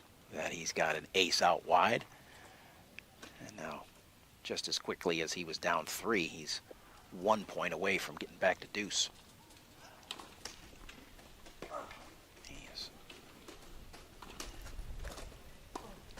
Fernandez tracks it down. Reed with the overhead. Fernandez with the effort, but not enough. And he does erase the break points and gets it back to deuce. Mostly with a great serving performance. Starting with the second serve at love 40. Absolutely hit a bomb. Then the ace, then the stretched out Fernandez. 3 big serves in a row from Reed, and make it 4 as he is feeling it all of a sudden. He's just put on a serving clinic here since getting down love 40. An amazing comeback this would be.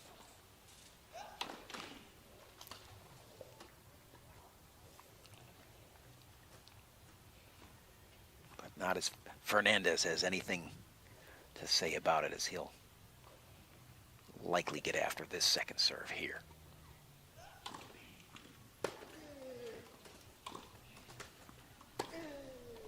Blows the forehand wide, and it's Reed with an amazing hold. Absolutely phenomenal performance there on the Gordon Reed serve. It's got Fernandez talking to himself and talking to his corner about how he could let that game slip away.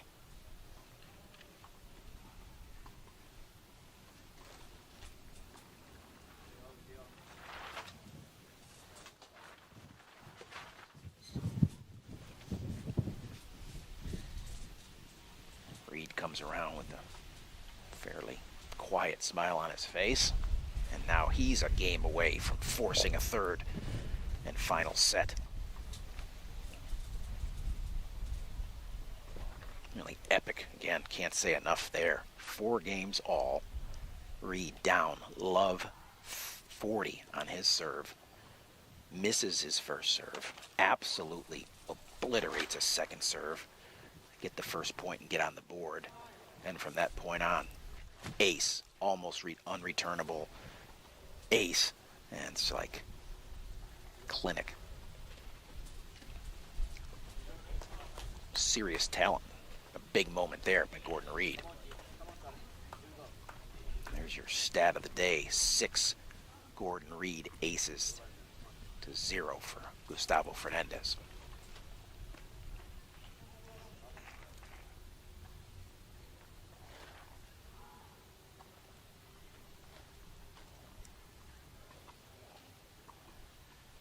All right, Fernandez to serve at 4 games 5.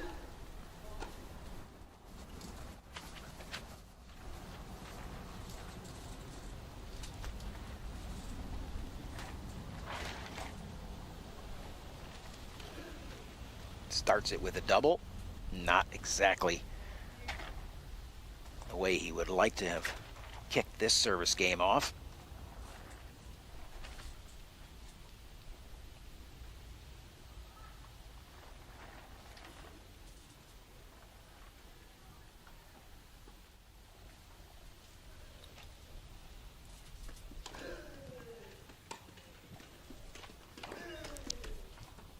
Ball in the net by Fernandez there. Almost get the impression that he's now like, hey, missed my opportunities here.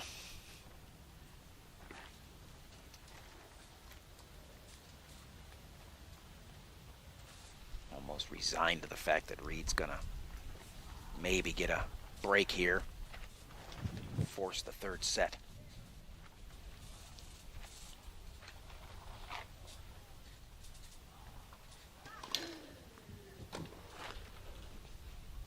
That quick as Reed finds the net on the return. Allows Fernandez to stay alive here for the moment. 15-30.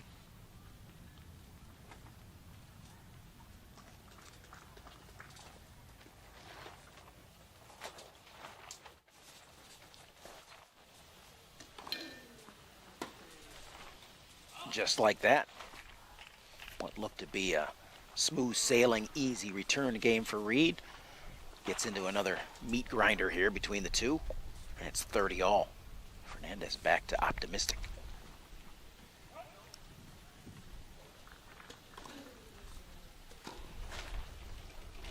But it's Reed who carves one out too wide for Fernandez to have the answer.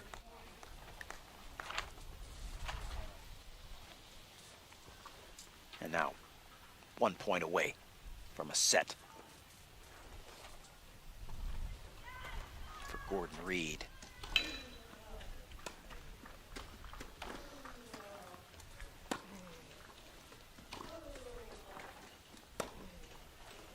That ball wide, and we go to deuce instead.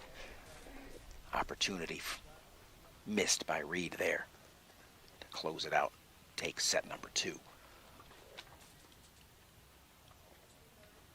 Doesn't seem too concerned. Both players fully under control in the moment. Great opportunity here for Reed. Goes with the overhead. Simply pushes it down the line past Fernandez, and another set point for the Scot. Kind of just looks like he's out on a Sunday stroll, despite the fact that it's Saturday. Getting closer to Sunday in Scotland, though.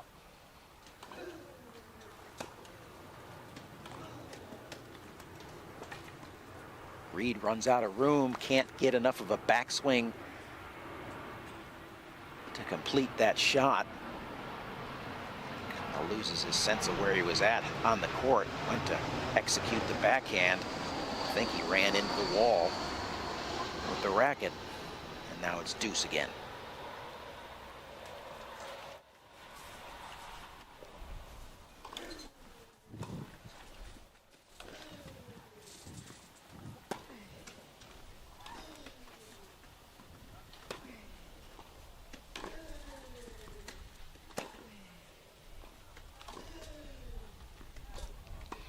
Fernandez not able to control that backhand out of the middle.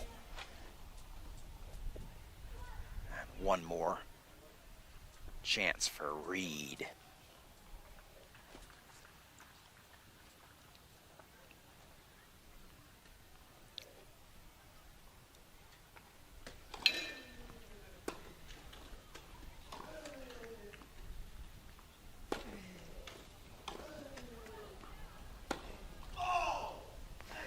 Fernandez leaving the line open, forcing Reed to take that opportunity. He misses in the net. Once again, we go to deuce.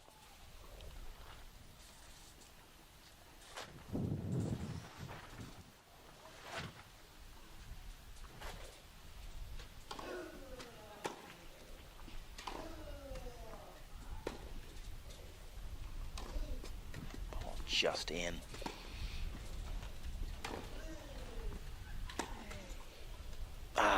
Too much action off the Reed. Forehand there. No answer for Fernandez.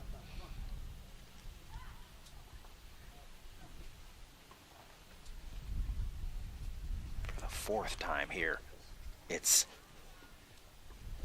Gordon Reed with a chance to take set number 2.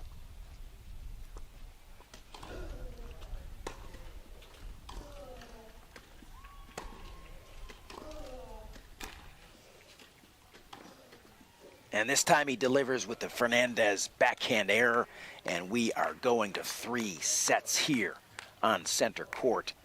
Men's semifinal action. Great battle between 2nd seed Gustavo Fernandez and the 3rd seed Gordon Reed. Fernandez the first set in a breaker. Reed 6-4 in the second.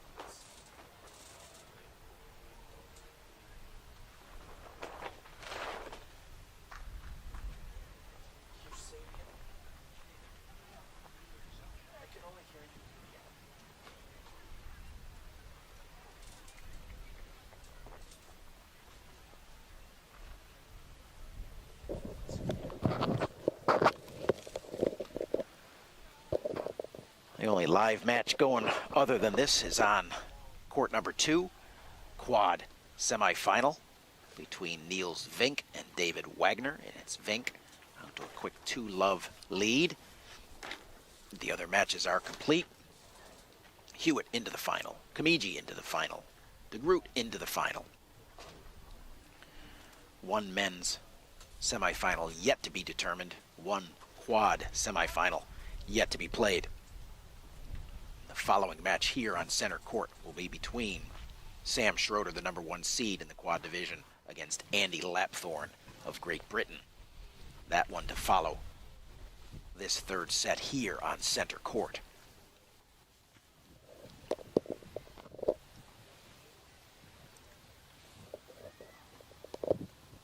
Well, if anything, we have been treated to a good battle here.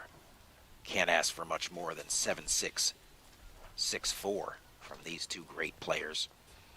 As we go to the opening game of set number 3, we'll see if either player can create any separation. The biggest gap we've had in the match so far was the 3-love lead that Reed roared out to in set number 1, only to be erased by Fernandez, who ultimately won it in the tiebreaker.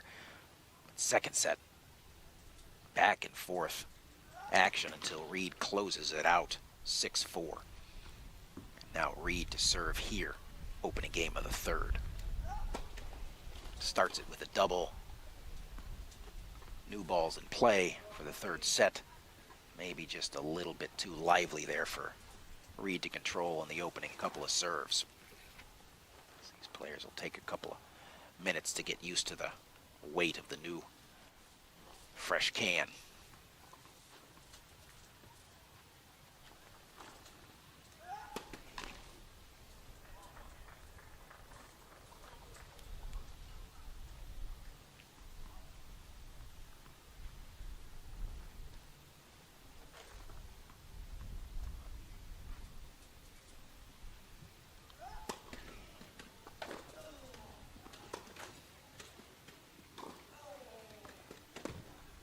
Great depth there by Fernandez.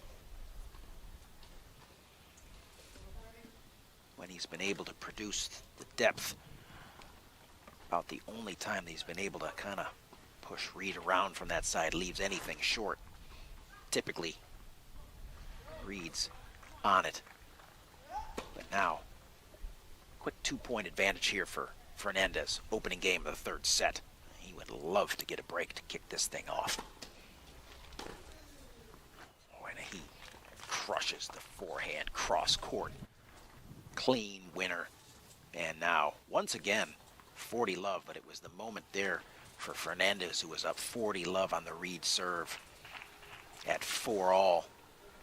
Didn't convert. That was the turning point. Set number 2. As Reed put on a serving display to fight his way out of that one. But he's up against it here once again. Not the way to go about making a living. Down. Love 40 on your service games. But if anybody's showing he's capable, it's Gordon Reed. A sweet swinging lefty from Scotland. 15-40 here.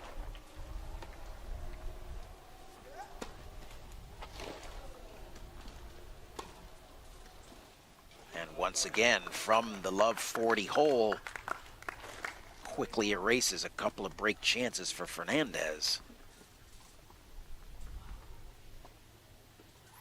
Point away from getting it to deuce once again.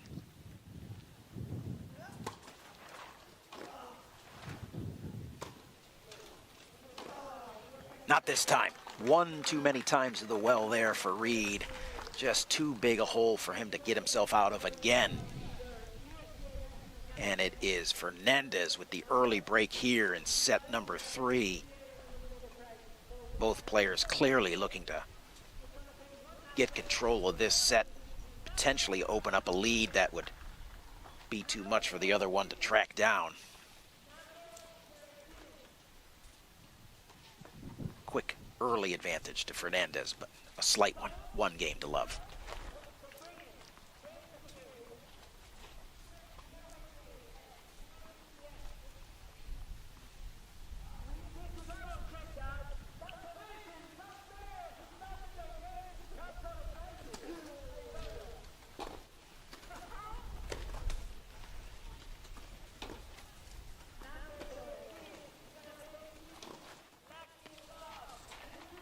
And it's the forehand error by Reed. It gives Fernandez the first point in his service game here. First look at the Fernandez service game in set 3. His first chance to tee off on the 4 new balls put in play to start the third set. There's the depth once again, too much for Reed.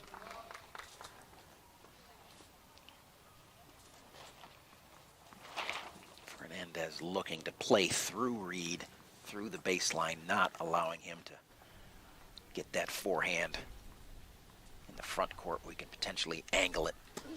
His gifted shots. It's Reed with the great response there down the line off the Fernandez first serve. It's 30-15.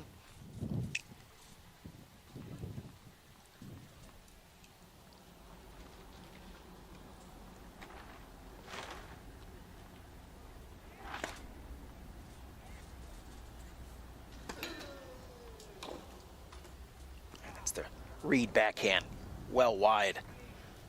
That gets Fernandez 2 chances to hold and open up a 2-0 lead here in the third set.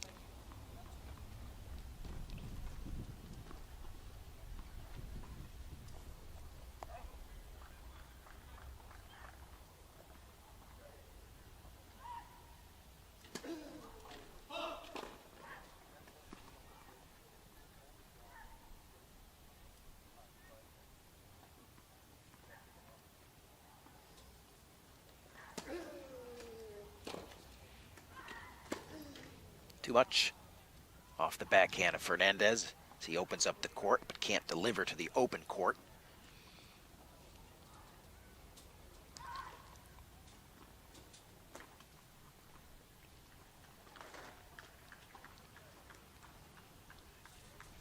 Still in control at 40-30. Reed needing a good strong return here to open up this point here. Gets it nice and deep through the middle, but can't respond with the slice, and it's Fernandez with the hold and the 2-love lead and the wind at his back. Some significant advantages here for Fernandez, but he's going to need to capitalize.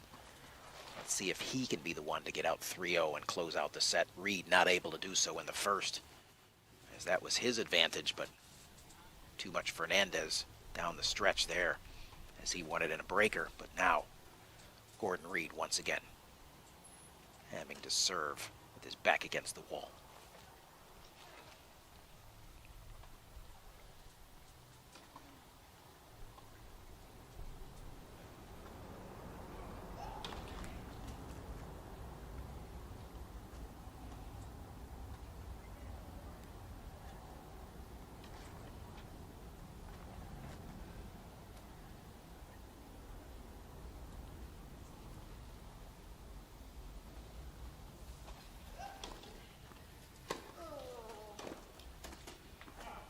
Great power and depth through the middle there, forcing the action. Fernandez not looking to be too aggressive with the target, decides to go deep middle. Finds the mark, forces the error from Reed. Reed continuing to look to serve his way out of things. Misses the mark there on the first one.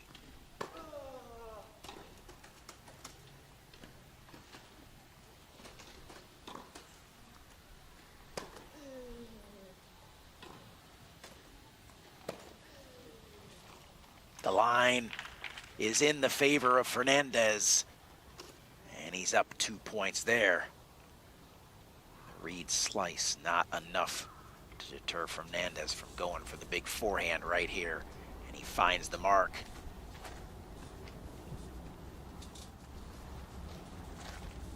Love 30.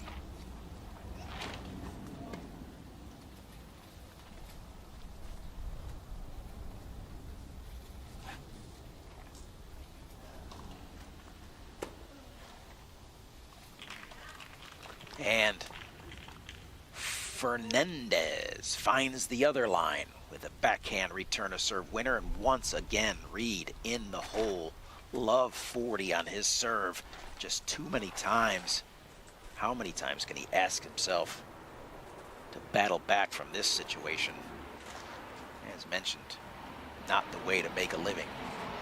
Love 40 on your serve. Just about every time we mention it, it's Reed who comes up with something big in the moment. And his 7th ace of the match. He races 1 break point, but can he sustain this thing and get it back to deuce one more time?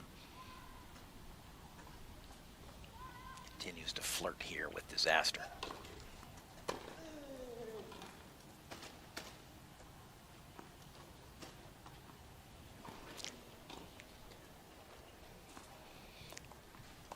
And it's the shot from Fernandez that Reed is actually able to track down on what looked like a certain opportunity for a winner. Goes in the favor of Reed as he goes up and over the fully committed Fernandez head, and it's now 30-40. Once again, Reed needing something big. And once again, it's Fernandez coming up big with the forehand return to serve winner down the line. Reed leaving that first serve just a little bit too much center cut for Fernandez. And now it's Fernandez 3-0 here in the third. Just doesn't give Fernandez stretched out at all on that serve right there. He won't miss that one too often. 3-0, Gustavo Fernandez.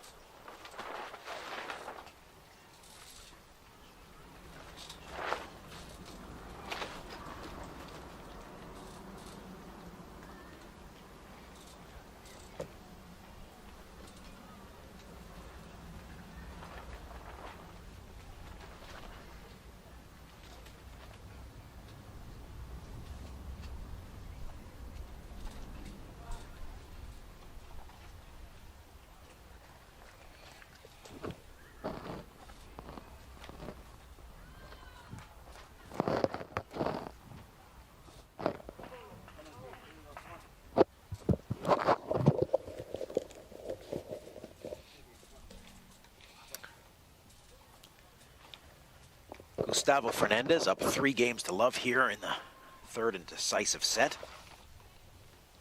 Deciding set. Everything's been decisive all day here. See how much fight Reed has, as it would be kind of now or never.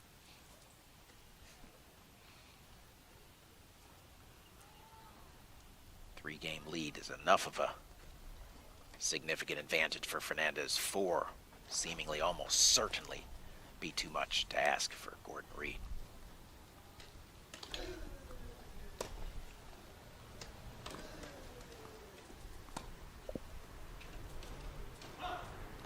That ball just getting pushed around by the wind there, and it's Fernandez off to a 30-love lead, and it's a much deflated Gordon Reed right now,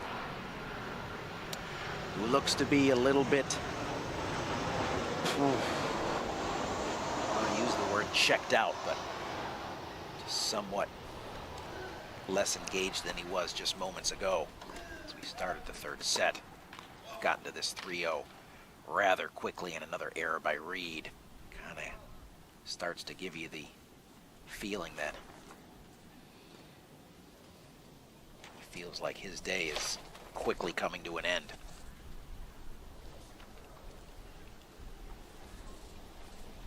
And now Fernandez 40-love to go up 4-0.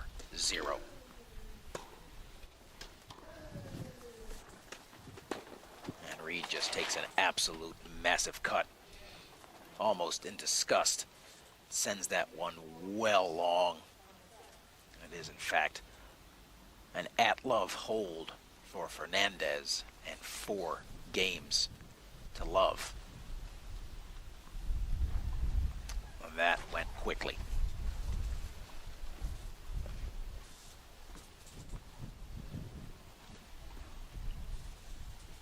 it's the holes there, the service game holes that Reed, whether he's put himself in those holes or if Fernandez has done enough to earn it, combination of the two. Too many games. Gordon Reed serving at love 40.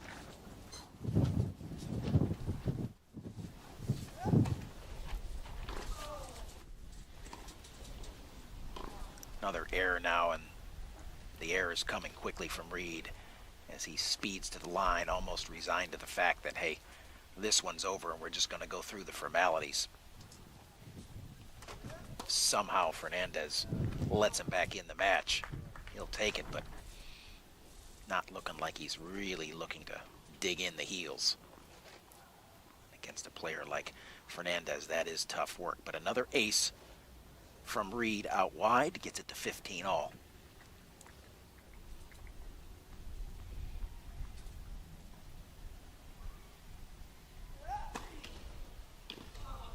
Another great serve, gets in on the body, ties Fernandez up.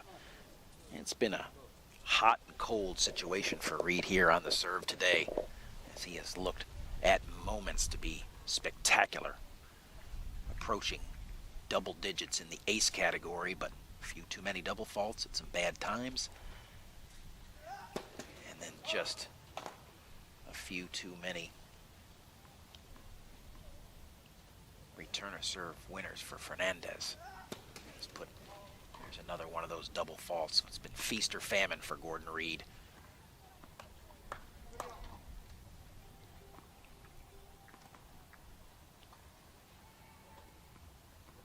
As we go to 30 all.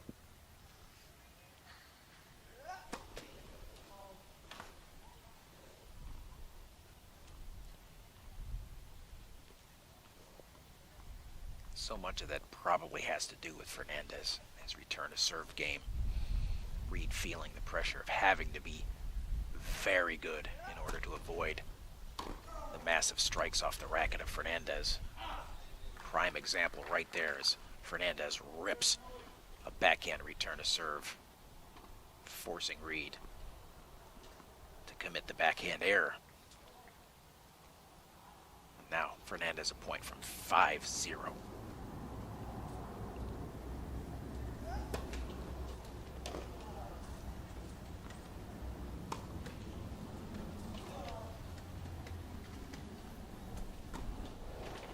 And it's the mid-court forehand error from Reed that sends Fernandez to 5 loves and sends Reed scattering the balls to the back of his court. It was just moments ago that Gordon Reed fought brilliantly to get set number 2. Really here in the blink of an eye, it's Fernandez 5 love in the third.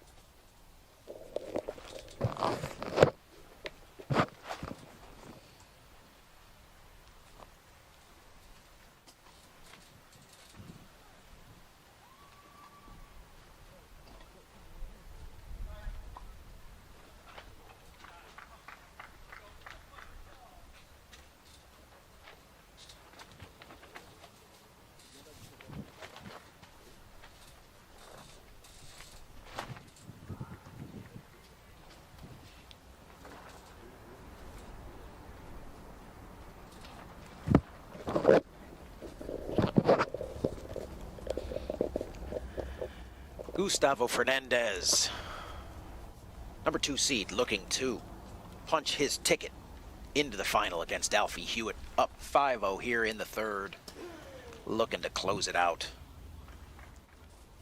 A mostly kind of dejected Gordon Reed, who's looked brilliant at moments here today. Just probably resigned to the fact that this one is about over 4 points more for Fernandez. This third set will send him to the finals against Hewitt.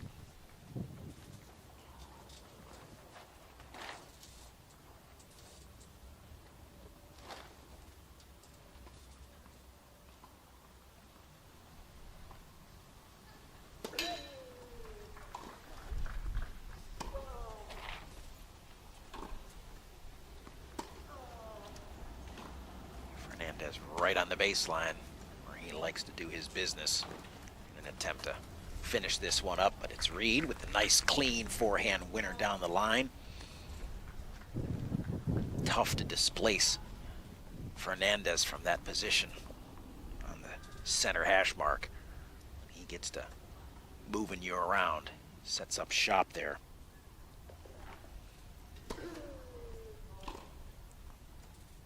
$15 all.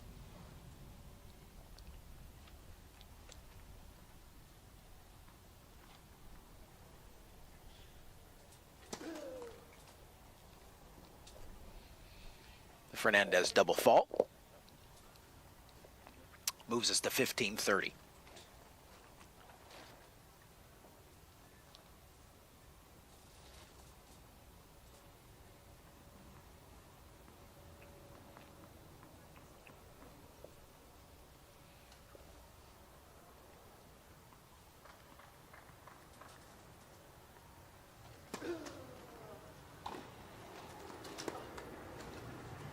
The tenacity of Fernandez, getting one more ball back, staying alive here,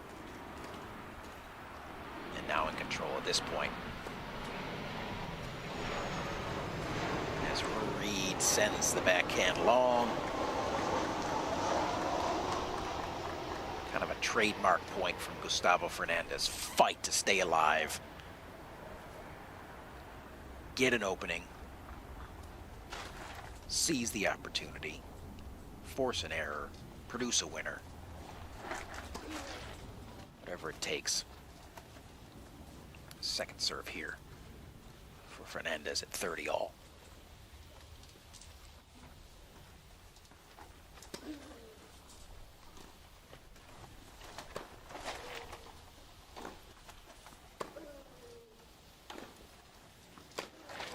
Fernandez coming up off the frame as Reed was rolling forward, almost willing to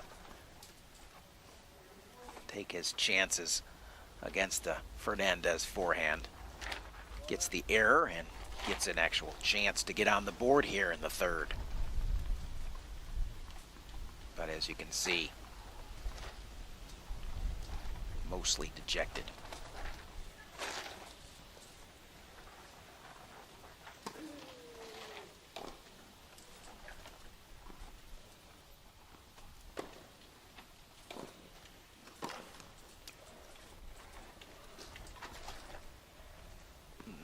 Nope. The wind pushes that wide. Reed on the wheels, but doesn't find the mark. Having a laugh with the linesman to say it's just not looking like it's gonna be my day here down the stretch. What do I gotta do to get over the top on this guy?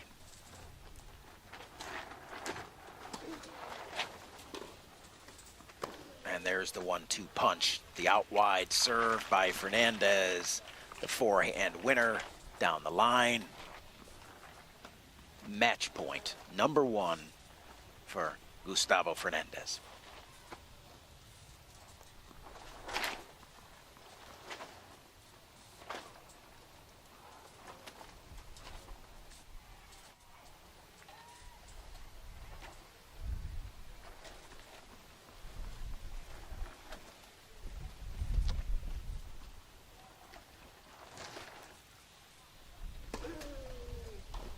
And Reed dumps the return in the net.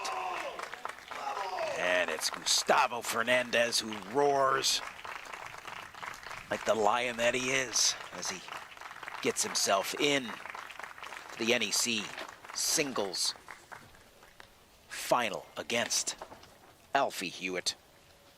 Quite a performance here by Fernandez today. You can see that he is very happy to have fought through that one. It was the battle in the first, the comeback, that set it all up. Reed had the answers in the second, but no answers whatsoever down the stretch and at any time in the third.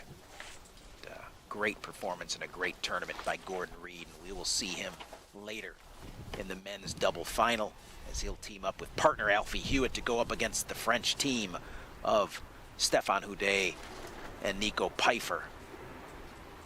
He's got some recovering to do. It's Fernandez with the enthusiasm. Well done, well played. So we get a final look here at Gustavo Fernandez and the score line, 6-0 in the third for Fernandez. Our next matchup here on center court, #1 seed in the quad division, Sam Schroeder versus Andy Lapthorne, and there it is. Hewitt versus Fernandez, the #1 and the #2 seed, going at it tomorrow in the men's final of the NEC Singles Masters. Stay with us for match #2 here on center court between Sam Schroeder and Andy Lapthorne. Live action to return to center court momentarily.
We're back to live coverage here on center court as we make our way into singles semifinal number 2 here on center court between number 1 seed Sam Schroeder and Andy Lapthorne.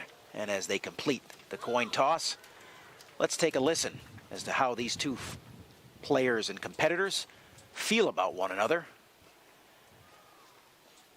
A couple of thoughts from Sam Schroeder and Andy Lapthorne.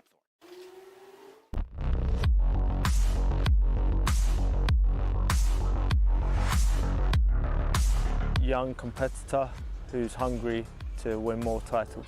Andy is like a fighter. He doesn't really give up during matches. He's always, fighting for every single point. The speed around the court for sure. He's one of the quickest players on the tour, and he's blistering around the court. Well, Andy is someone who, plays from quite far back. He's always, playing long rallies. So yeah, you really have to be sure of your own game. On the court, he's still learning. He's a young player, and he's finding his way.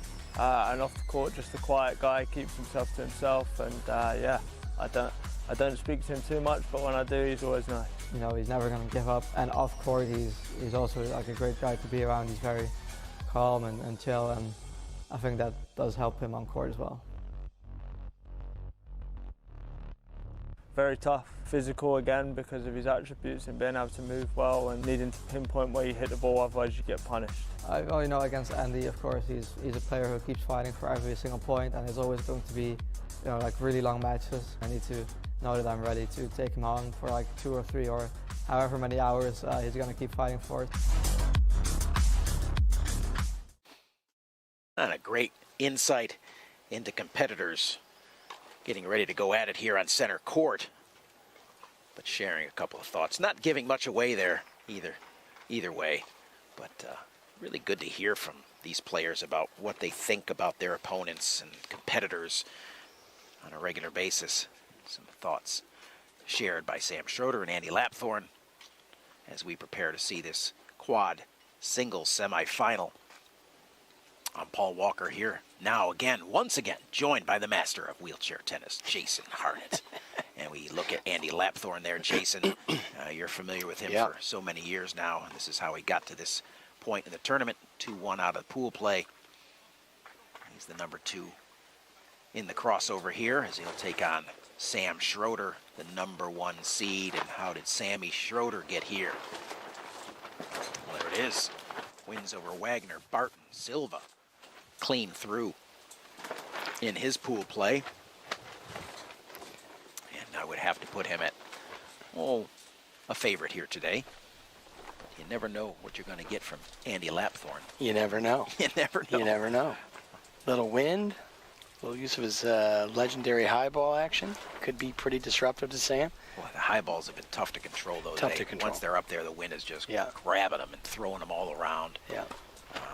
You can figure out where you can throw it, and the wind's going to play with it a little bit. Sometimes that's pretty effective, but today is pretty strong, right? It's going to be tough to control it. Yeah, where it's been typically at the back of the Schroeder side of the court, today it's more of a crosswind, kind of blowing hard.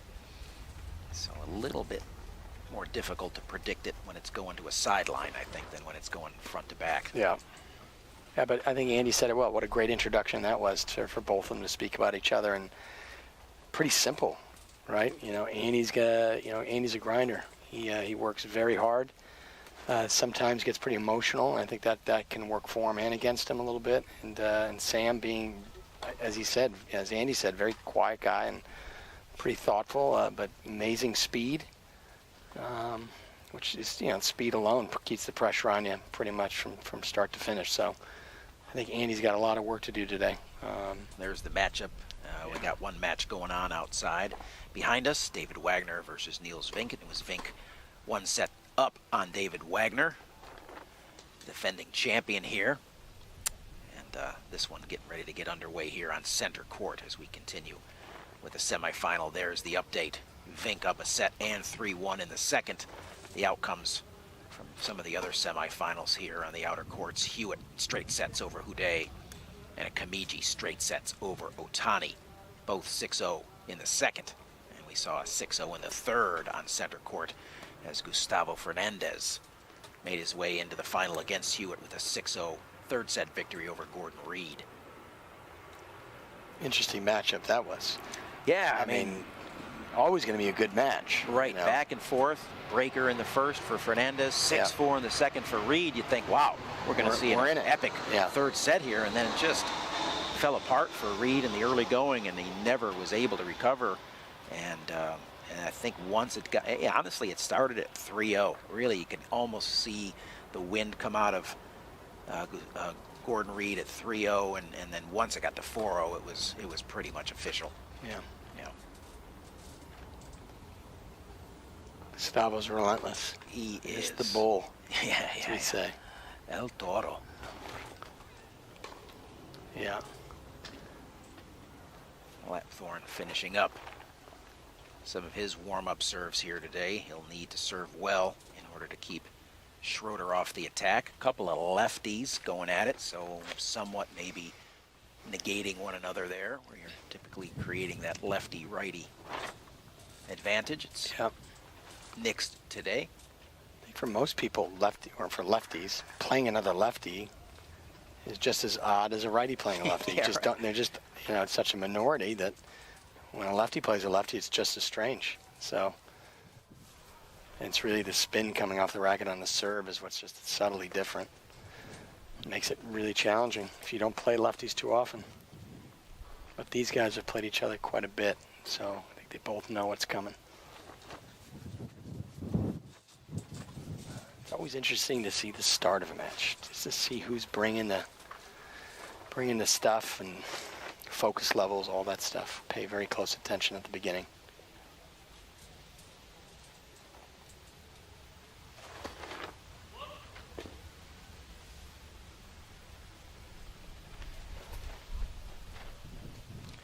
It's the 22-year-old Sam Schroeder serving first here as we kick off quad singles semifinal.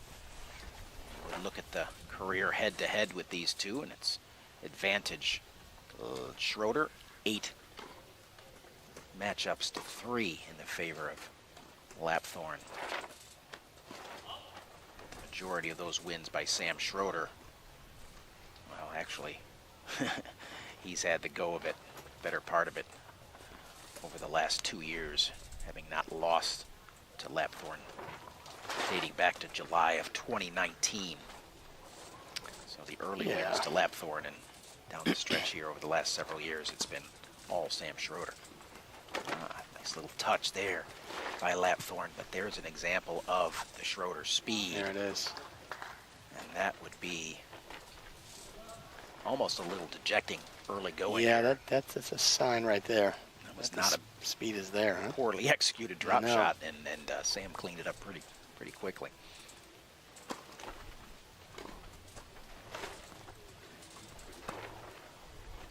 I think Andy said it earlier. He was saying he's a young player. He's still finding his way. I think he's arrived. And I think a lot of those wins for Andy came early as Sam was kind of navigating the river, so to speak, trying to figure out how to play a little bit and get to that top level of competing. Andy was already there, but I think Sam's made the turn. Yeah, he's got a Grand Slam under his belt. Yep. He's got a Paralympics under his belt now. I mean, these are big moments. Competing in Grand Slams, competing in your first Paralympics. Winning a World Team Cup this year. Yep. All those factor into, like, you know what? It's experience, right? Yes. Building that library. Been through the battles now. Yeah. Feel like you're battle tested. You've got a good understanding of what your competition is like. No more surprises. No. Yeah. It's comfortable in your skin. Yeah, he's figured it out. Quick hold for Schroeder.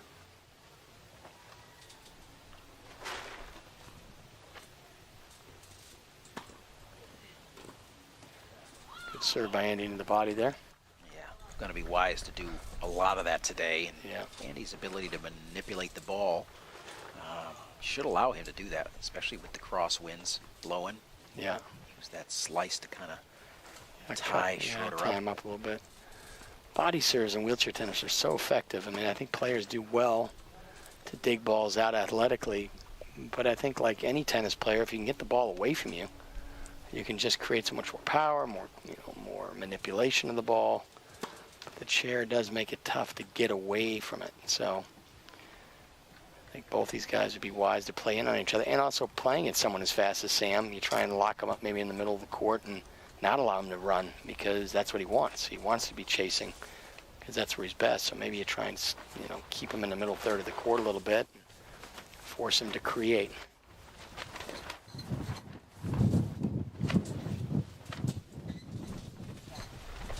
Nice job there by Andy to get deep into the Schroeder forehand. Man, gusts of wind are certainly continuing to pick up. You can feel it all around us. Yeah, this is different today. Not only in temperature, but wind speed's way up. From cloudy to sunny to cloudy to Yeah. partly cloudy to partly sunny to back to mostly cloudy. And It's challenging, huh? I think the wind is just wreaking havoc on on everything today here. Include the So it does become a bit of a mental challenge, right? Absolutely. Who can just kind of handle the conditions. And honestly, conditions like this with Annie's manipulation might benefit him a little bit. Yeah, clean playing surface might be. Yeah, it's a little quick. Better to Schroeder. But here with this little ugly conditions, maybe a little bit of ugly tennis might be on tap for today. Yeah. Just the thing that he needs to disrupt a clean striker like Schroeder.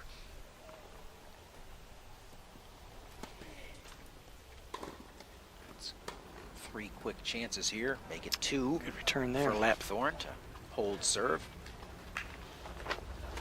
40-15.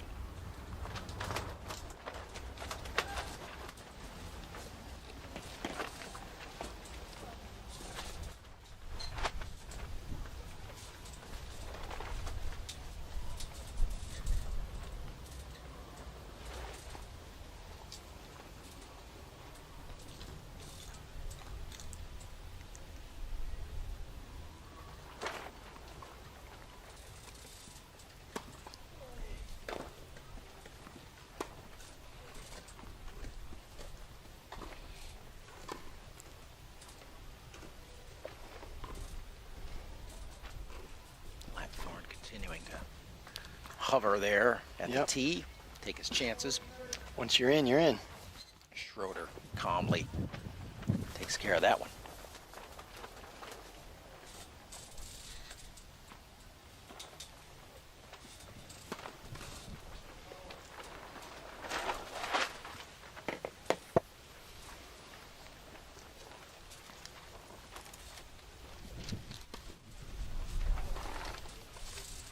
Yeah, it's tricky. Double fault there by Lapthorne. Gets us back to deuce. A quick 40-love lead there. So it's like opportunities you don't want to squander. Yeah, early going. when you're serving out here, you're just trying to decide, what do I do with my toss? Do I drop it, try and keep it out of the wind? Do I wait for that lull, that little bit of drop off from the wind, to try and make it a little more consistent? It's really tough. Gusty is tough. Wind going in one direction consistently can work with that. Forehand error there by Lapthorne. And now it's a quick chance for Schroeder to get a break. And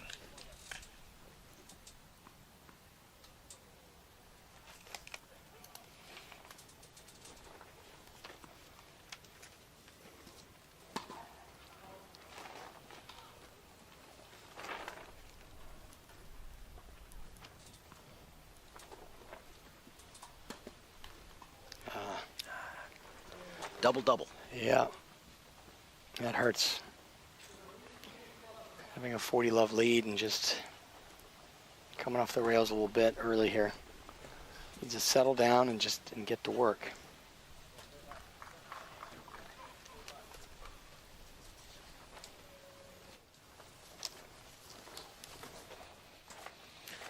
Yeah, don't want to let this one slip away early here, and early opportunities like that to hold. When you're up 40-love, don't take advantage of that. It just continues to embolden a kid like Schroeder. Be like, sheesh, I can come back from 40-love as well. Yeah. Oh, man. No response there from Lapthorne on the return.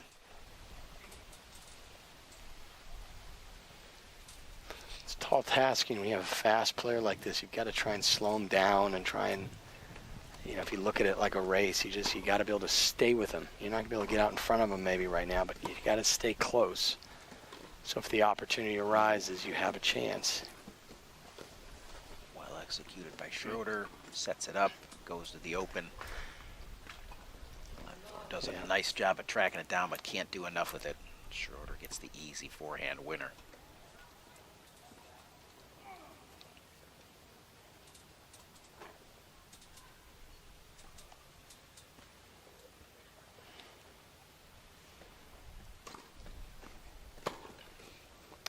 Just overplayed there.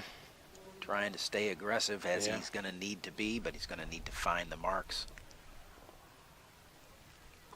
It's a quick 40 love to Sam Schroeder. Potentially here, a quick 3-0.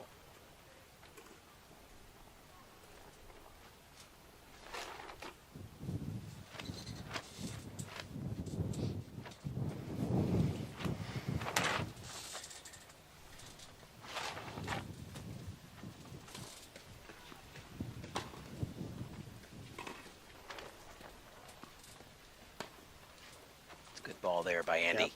Yep, nice and controlled. Up on top of the baseline, huh? Doesn't need to overplay there. Just use his spin, get it to some good depth, good location. Let it take care of itself. Schroeder still in charge here.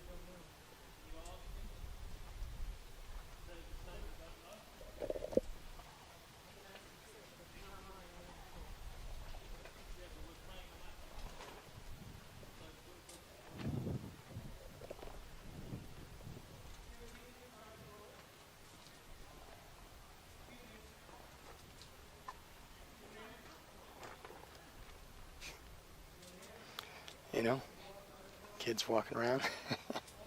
Having a good time. Having a good time. Young lad, just unaware. in his own world. Somebody set that kid down. We have kids, we understand. They don't listen. Well, he's just unaware. He's just unaware. Innocence of youth there. Yeah, no doubt about but and distraction for Andy. So it's Schroeder 3-love. Opening going here. First set, quads semifinals.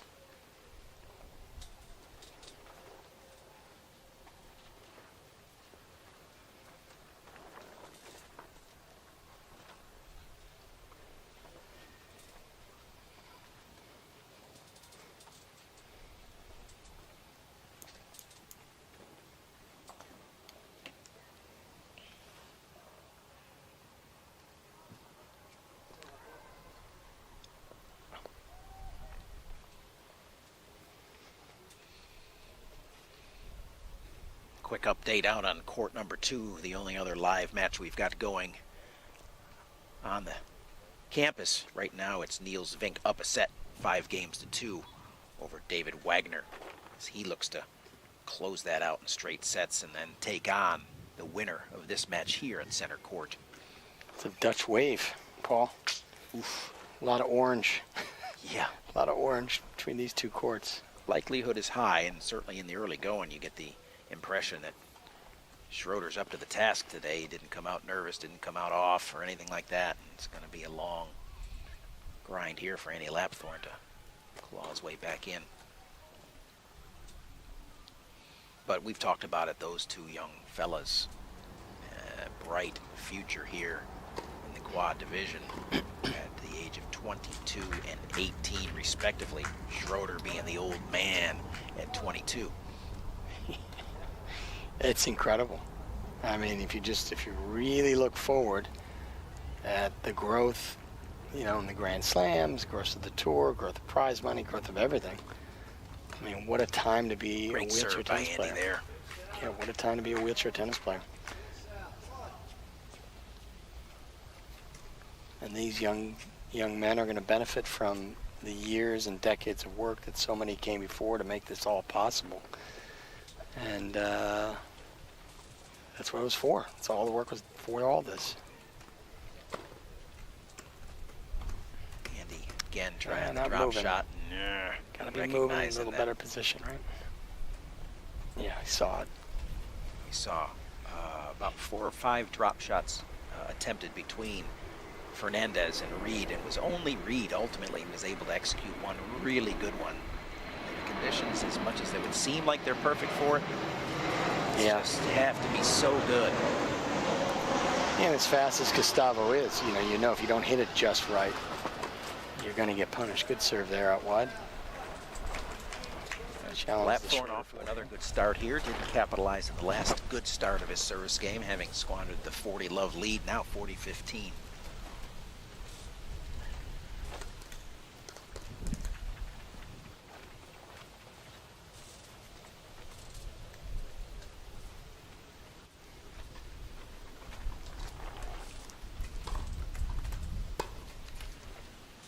Good service game right there. Well back, yeah. Much needed hold by Andy Lapthorne there to get on the board. Maybe. Serving game he wanted in the last serving game. But important, get on the board, settle in here, and try and put a little pressure on the Schroeder serve. That's the key is, right? Making the server feel as though they can't be comfortable. You're going to try and disrupt them a little bit.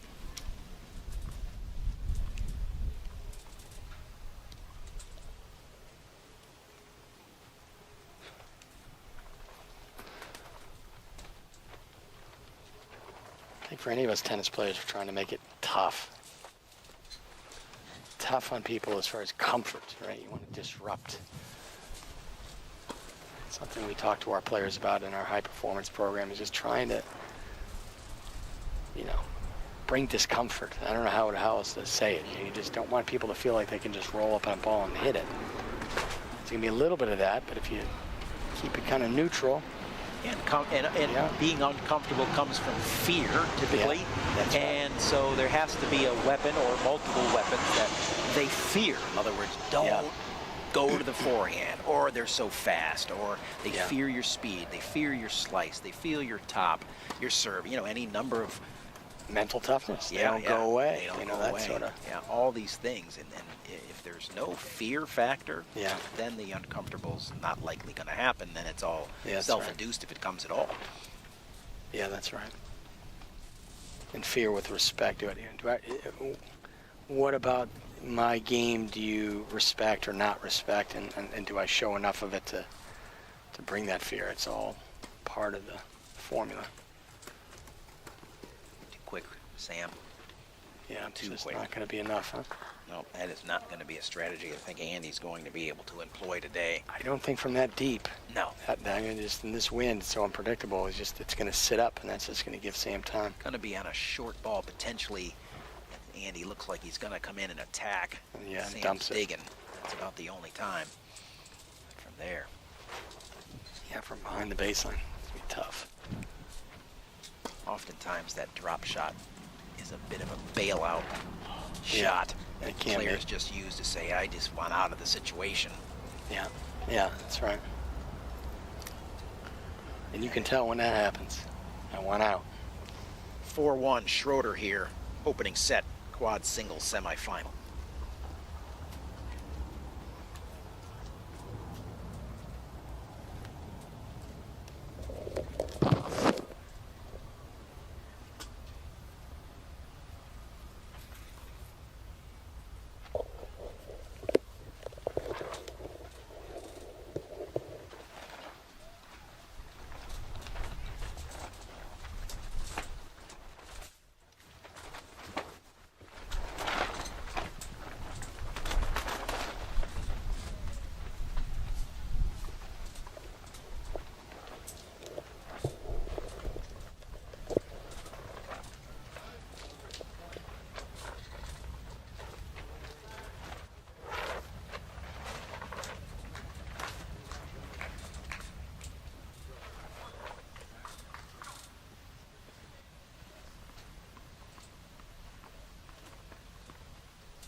All right, 1-4, Andy Lapthorne serving here, trying to find his way back into this.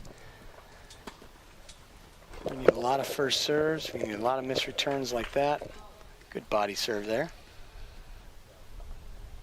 But he's got to string some points together here, try and get some sort of momentum and disrupt Sam a little bit. Sam seems to be just having a little bit too easy of a time. Trying to make it a little more challenging here from Andy. It's tough. Real short backswing there, just kind of accelerates through, nice and clean. Runs it off the sideline. He's figured out what he's good at, and he just stays there. He doesn't do things that he shouldn't be trying. And that's a sign of a really mature player, that he just stays within himself. And what happens is guys like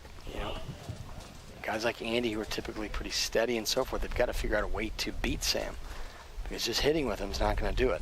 Sam's going to find the open court and not erratic enough to beat himself. No, typically. not erratic at all, right? No, not at all. Yeah, has cleaned that up and has gone through that process. Yeah. It's just his chair positioning. When you watch someone play, you just watch, do they ever make bad turns? Are they able to not find space? Oh, great speed there. Jeez. Even though he didn't get to it, I was like, wow, look at that. Again, puts forth the effort to send the signal to. Yeah, it is. Yeah, you just said it, right?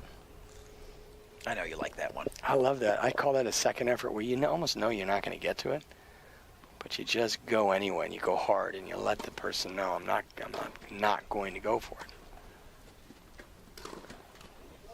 See, there you go. Give him a chance to make a mistake, and 2 games there for Latvorn. Still 2-game advantage for Schroeder. A little bit of a loose game from Sam there. A little bit. Yeah. And I think as an opponent, you see that, go, okay, he's up 4-1, he's pretty comfortable, but he throws that game, pretty quick away. Now we'll see if Andy comes after him a little bit. Take the intensity up a little bit.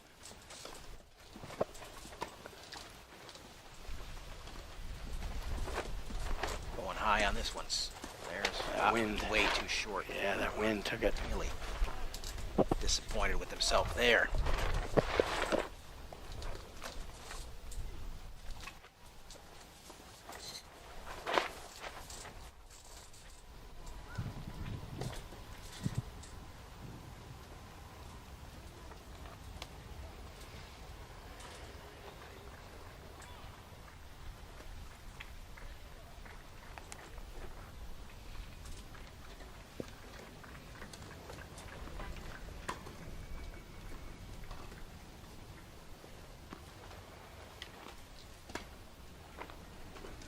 Ball. Oh, wind's not going to help that. No way. That moved about 30 feet. Started in the center of the court and ended up 10 feet in wide. the doubles alley on the deuce side and went wide on the ad side. Goodness sakes. Yeah. Sometimes when you can play a side of the court and work it, but there's a good indicator there as the palm fronds are blowing up above. Yeah. Get to see them ripping in the wind today, and certainly the flags. Talked a lot about it. Certainly a good visual to confirm it. And a big forehand from Sam Schroeder there. Deep in the corner there. Oof. Just hit through the wind. Boy, that speed is something to be said. I mean, Andy hit a really good ball there. Just maybe didn't recover as fast as he should have, but boy, Sam gets on that ball quick. There. Has him deep. Be something to pay attention to if you can keep him deep. Yeah, pressing the action, maybe thinking at least almost like you're eliminating the lob today, because it's so hard once you get the ball up. So you're like, all right, he's got to make a pass. Not that Sam's not capable, but you at least eliminate one of those options up and over potentially. Tough to control that ball once it gets up. Yeah.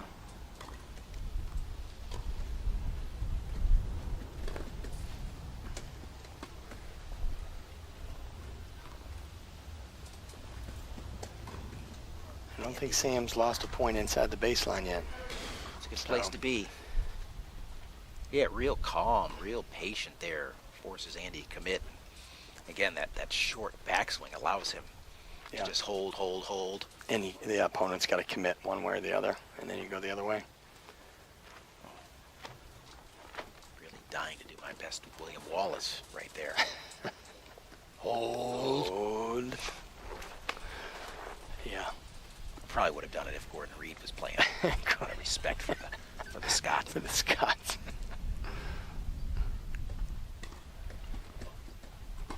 That's going to fly. No. And that's going to be 5-2 for Sam Schroeder here. Early go into the first set. Quad singles semifinal. Winner of this one to play Niels Vink, who's completed a straight set victory over David Wagner in the other semifinal. Sam Schroeder up 5-2.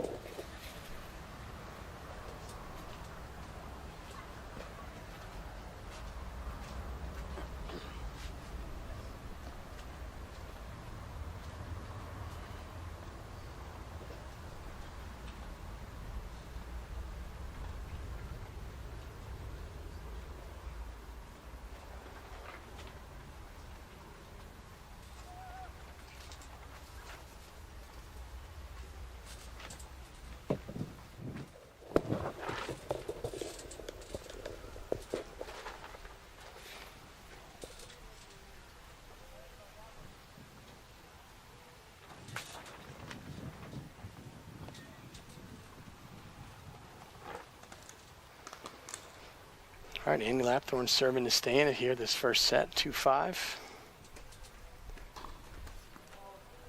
His first serve there. First serve percentage is so important. Keep the pressure on the returner. Nope, that drop shot just, and that's now what, the third attempt?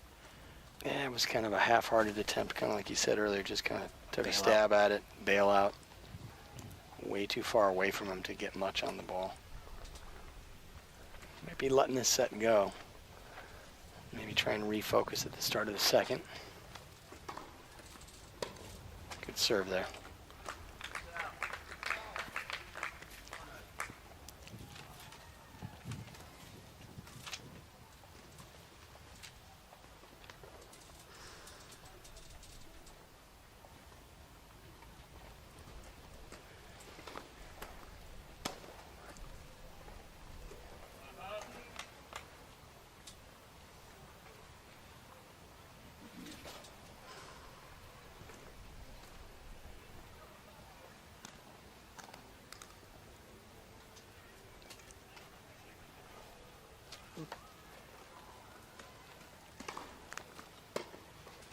A good body serve there.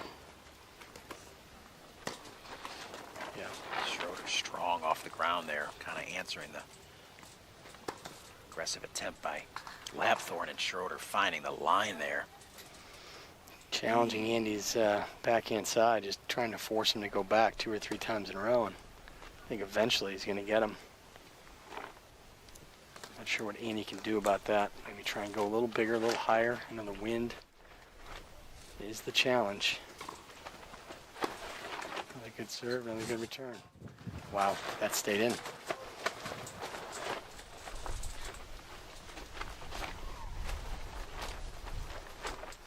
If you folks at home could see how windy it is here, it is amazingly challenging conditions right now for both players. I feel like Sam's kind of hitting through the wind a little bit. Oh. And there it is. First set, Sam Schroeder, 6-2. Not much for Andy to do there in that first set. He's going to have to regroup and get on a new game plan here to start the second pretty quickly. He's been playing some great tennis throughout most of this tournament here. One of the interviews we had with him several days ago kind of expressed some thoughts like he felt like he really had started to find his game. Yep. And, it was very encouraging.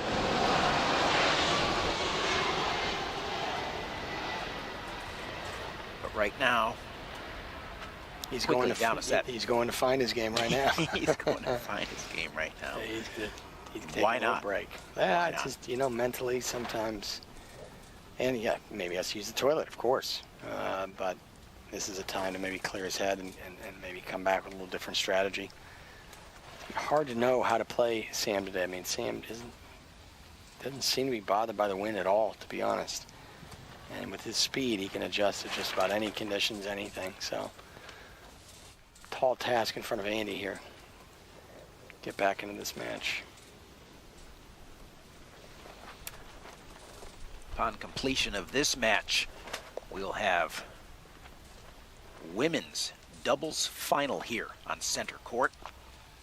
That'll be between the Dutch pairing of Dida de Groot and Aniek van Koot versus the pairing of Momoko Otani from Japan and Zhenzhen Zhu from China. And then the big one. There it is. There's our look at the upcoming match. We're into match number 2 here, semifinal, quad. As mentioned, women's double final next, and then the big one. The Brits versus the French. How many wars those guys fought? Those guys and those countries. Historically. We could go there. Got to drop the military card, don't you? Yeah, I mean... They've gone after it a few times. Yeah, I would say... historically speaking. And together, of course. Oh, that's true, of course. Allies as well. But these 4 guys, I mean, it's... I mean, we can both reflect upon, past couple Paralympic games, Tokyo and Rio. I mean, just insane matches. I mean, insane quality. Dynamics are a little different from both sides. But, doubles is just so... I don't know, from a spectator standpoint, it's so much fun to watch because it's so hard to get a ball through the court. So the points tend to be a little longer, the shot making is a little more aggressive, and the camaraderie, it's just, it's really enjoyable. So, and these 4, I mean, I can't think of a better matchup I've ever seen, historically speaking, where you look forward to, two teams playing against one another. But man, these 4 guys always seem to bring it. So. Should be amazing. Seldom, if ever, disappoint. No. Seldom. I mean, you just don't get a clunker from those guys. No 2-2s. You're expecting a great match, and all of a sudden, yeah, that wasn't that good. No. It just doesn't happen. And it doesn't happen. Looking forward to tonight, this afternoon, later this afternoon, or this evening when those guys will go at it one more time. Yeah. It'll be good.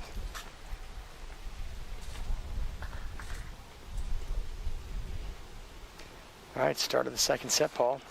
It's kind of a watershed moment for Andy it's really important he starts well this second. Otherwise, could slip away. Sam's going to make it real tough on him. He's going to squeeze him. We'll see how much fight Andy has in him. First game's a big one.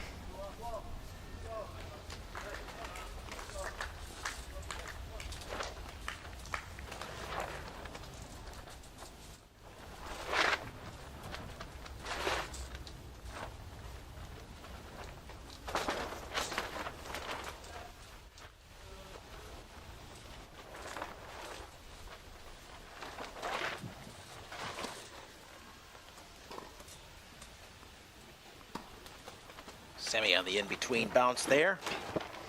Good serve. Looked like he got the ball he wanted. Just didn't really. Yeah, wiser to sit back and get that one on 2 or really roar in to get it on 1. That tweener's always the toughest.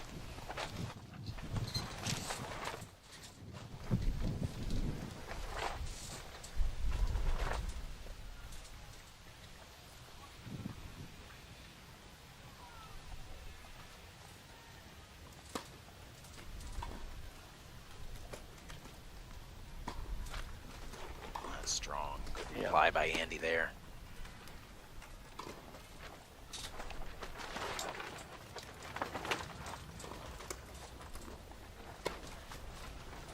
That's just too good. Yep. Sam reads Andy having to dig hard for the open court. Goes behind him. Just too strong. Something that's changed over the years in the sport is the use of the width of the court. Sport used to be played so vertically, north to south, just great ball striking, but just long points. And now the use of running a ball through a single sideline is so commonplace. The evolution of the chairs and how they respond so much better, the strength of the players, more adherence to a strength and conditioning program, which means better pushing, which means it's tougher to get through the sideline. Yeah. So you have to execute, as you've talked about, to be able to open up opportunities. Yeah. Quick little toe hold here by Andy Lapthorne. Schroeder serving at 15-30.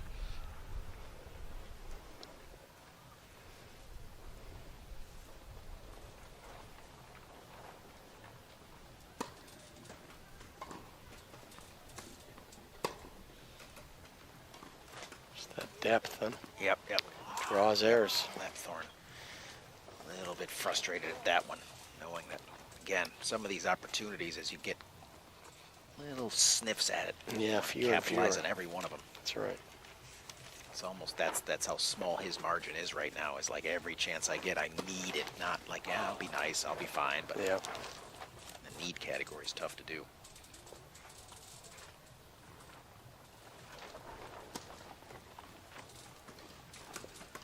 I think that was actually a pretty good choice. I don't think Sam was looking for that. But the risk to reward, we're now down a game point.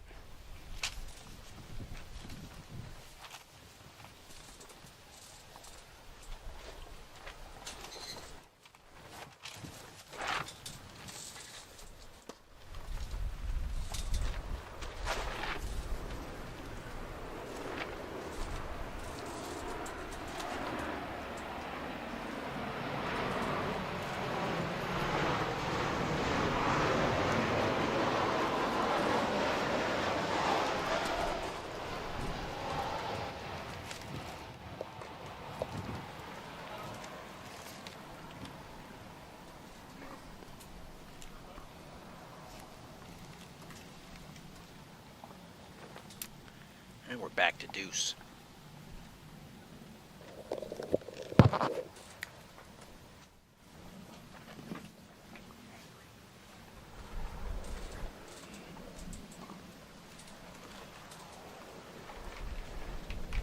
As I said before, we'll see if the first game sets the standard for this set. We always talk about that first game following a set, how important it is to set the tone, to set pace, level of fight. Becomes a really important game. Start expending energy like these guys are right now.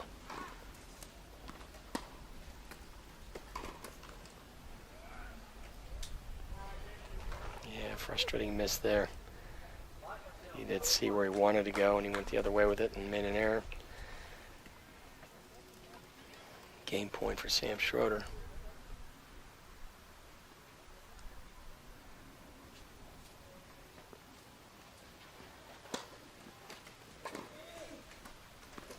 Turn there.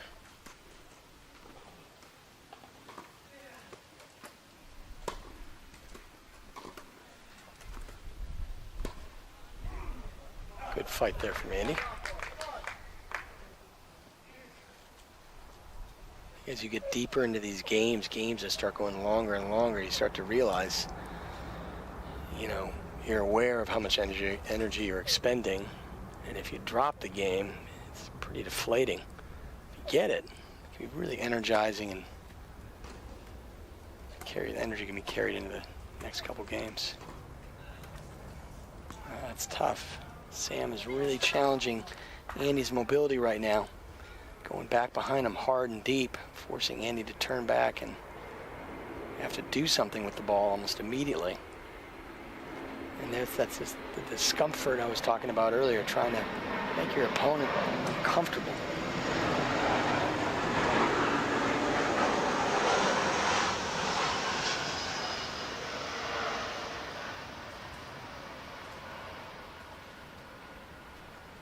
Andy thought the ball might have caught, had a good return out of it.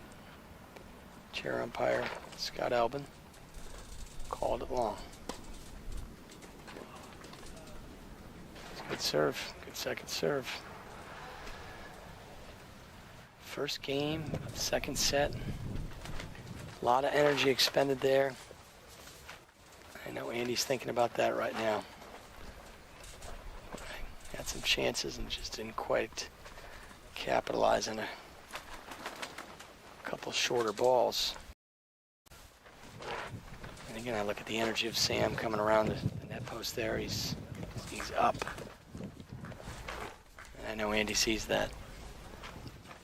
It's amazing as players how much you see. You see everything. And if your opponent's pumped up, he's got the energy, or they're deflated the other way, you see it and you're aware of it. And it affects you.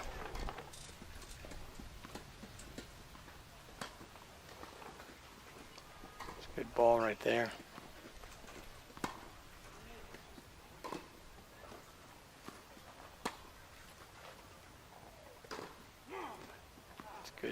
Consistency by Andy there, keeping it higher and deeper, keeping Sam off the baseline. I think with Sam's speed, he just defends so well that you feel like you can't get the ball through the court, and you're going to have to hit another ball. And that's where you start to see drop shots. You start to see higher risk shot selection because you feel you have to. You don't have an alternative.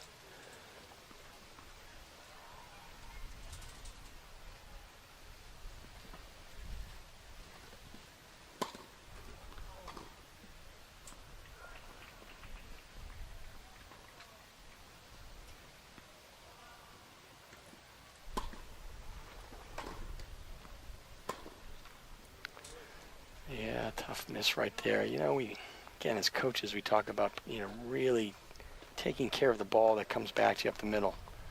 It's a ball that's typically extremely manageable. And so if you make a loose error like that there, it just hurts, right? You just get such a good look at a ball, you don't do anything with it. Worse than doing anything with it, you make an error.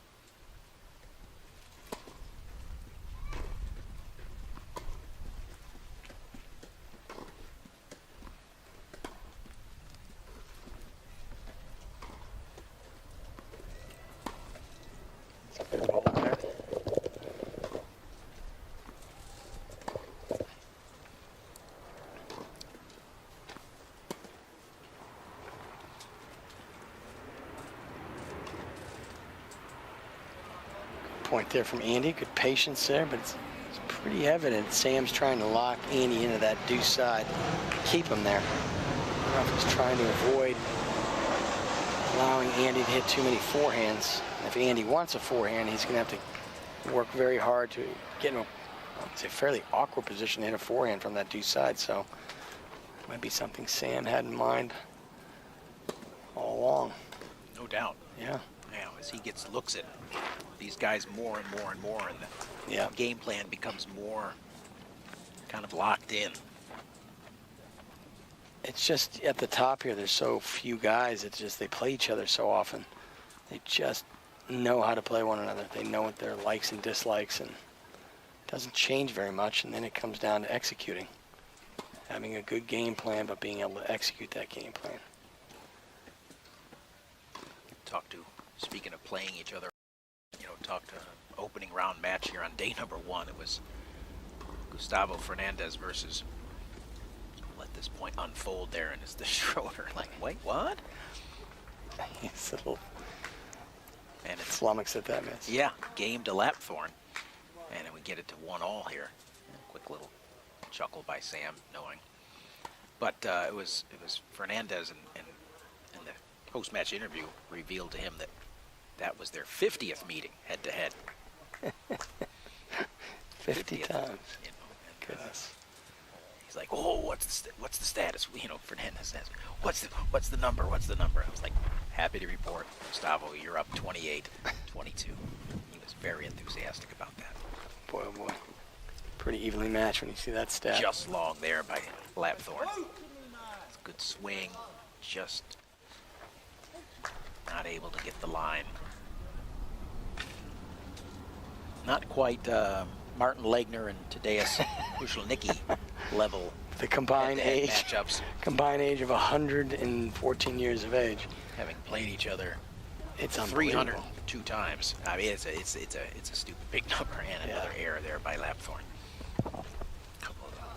Just mentioning a couple of the great men's players, stalwarts, long-time players that just have these career head-to-heads that are just like, well, I guess I'll see you next week. Yeah. Especially your couple of Europeans who are going to play all the European tournaments. That's right. Back in the early days when there weren't as many, so you're going to go to all the ones you can get to, both trying to ascend to the top of the rankings, and ultimately you're playing each other every week in the semi, every week in the final. Yeah. They're on their own separate tour. And you play for 20 years. Yep. Next thing you know, you've accumulated quite a... I wonder at what point they started talking to each other and figuring out, man, we've played each other hundreds of times. It's incredible. Again, working that Lapthorn backhand over a little bit.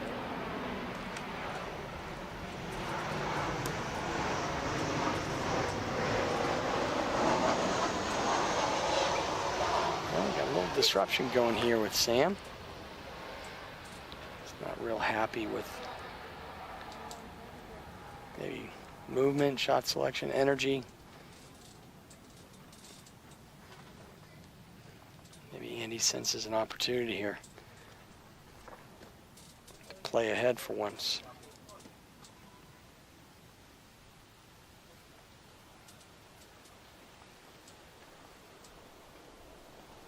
Do a quick little research on the ITF head-to-head page, and their head-to-head's not as many as I had thought. Just sheer massive matches. 46 wins for Tadeusz and 27 for Martin. But Martin Leitner, the Austrian, a career 1,311 wins on the tour. 1,300 and 556 losses, so a combined 1,800 plus matches. That's just singles. It hurts hearing that number. I think I spoke with him at World Team Cup, and he's approaching close to 4,000 combined matches. Singles and doubles. Singles and doubles, correct. 4,000. That's a great shot there. Nice response by Schroeder, too. And there we go. Lapthorn lets out a roar. No doubt the coaching boxes. Yeah. Response from the coaching staff. Again, another game. We're spending a lot of energy. Very much like the first game. Great serve. That's going to fly long. A little bit. Thorne with a little bit of momentum here as he get out ahead here. Great shot of Team GB there in the stands. Team coaches, Locked in. physios.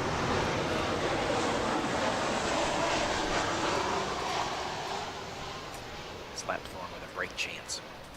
Go up 2-1, up for the first time here in this match. Great serve.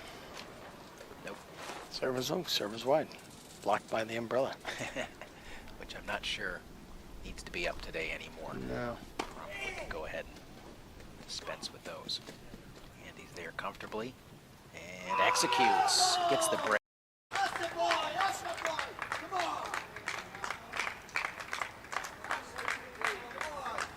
Wow, what an important game for him to get. Just trying to get his teeth into this thing. Go up 2-1. Again, expended a lot of energy and got it. Got that game. Well, not really much of an option if you want to get in this fight. You know? You go down 2-1, down 3-love. It's uphill battle. Probably be, as mentioned, calm, quiet, mostly cool-headed Sam Schroeder here. Maybe let Andy make his little run here. Just needing to kind of stay with him a little bit. Not let him extend it out much. Hopefully settle things back down. And when I look at the scoreboard, I see Sam is up a set, so I would probably feel all right about it right now. No panicking, no real anxiety. Just back to work. Players forget that sometimes. You're like, you get so caught up in the moment of the set, and you forget, hey, wait a second. I'm the one that won this, won the first set, so let's relax here. Go to work. Settle down. Andy Lapthorn, pretty jacked up right now. You can kind of tell energy's flowing. Yep. See if he can keep it there or any little chinks. Great shot there on the line, looking pretty smooth and comfortable. Don't forget, Andy's a Grand Slam champion. He understands how to win. But he can be a little streaky, and maybe Sam knows that maybe he'll come off this high level right now. But again, Andy's also shown moments of long streaks of really good play. So maybe we're slipping into something like that.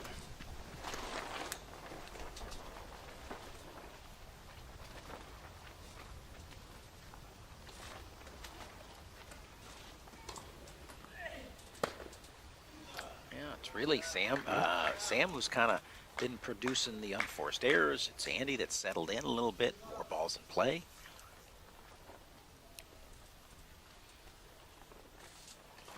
Oh, the underhand attempt there. Seen a number of those attempts from Andy throughout the tournament. Haven't really had any major impact. Yeah, it's trying to, a little disruption. Something different. I wonder if that kind of ignites a fire in your opponent, though, a little bit. Like, oftentimes that serve is considered a little bit of a disrespectful approach to things. Yeah. Maybe that fires Sam up a little bit, like, really? Really? Yeah. Okay. Yep, that can be interpreted that way. I do think most players do it more of a disruptive way. And since the attempt, it's 2 great strikes by Schroeder. Maybe it did irritate him a little bit. A couple big cuts. It's kind of like you get your opponent. It's like, you've got my attention now. You know what? Oh, okay, that's an interesting way to get my attention, and you have it right now. The last 2 return of serves, and now 3. That's gonna be just wide. Would have been effective had it made it. You know, it's interesting you say that. You know, that it got his attention. I don't think he wanted Sam's attention at that moment, right? He was kind of up. That Sam was not the time for it. and now you kind of snapped him back into focus here, and look what's happened. Yeah, You lost your momentum here. Poke the bear, so to speak. A little bit.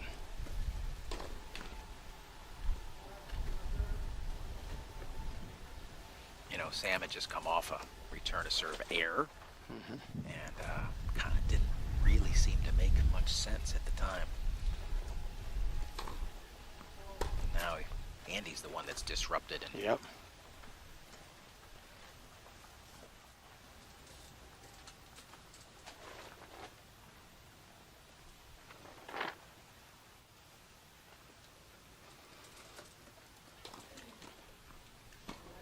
A little tight there.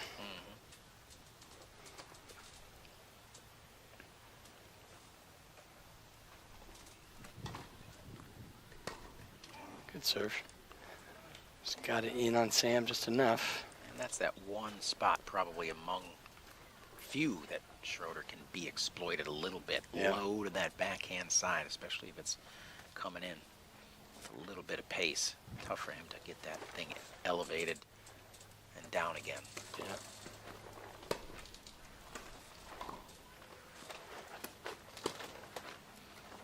It's a good ball. Nice response by Lapthorne. That's going to be out of the park.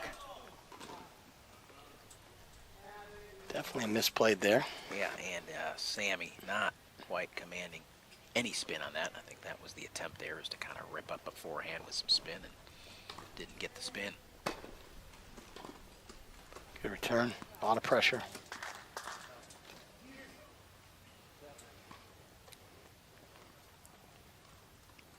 As big as that 2-1 game was to get Lapthorne up 2-1, this might be equally. Sammy gets back here 2-all after Andy had a crack at it. And a good return, yeah. Now, strong.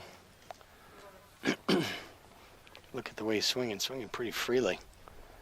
yeah, he's Which kind of again suggests, you know, he's not feeling the heat really. Again, maybe that buffer of having a set under your belt doesn't hurt.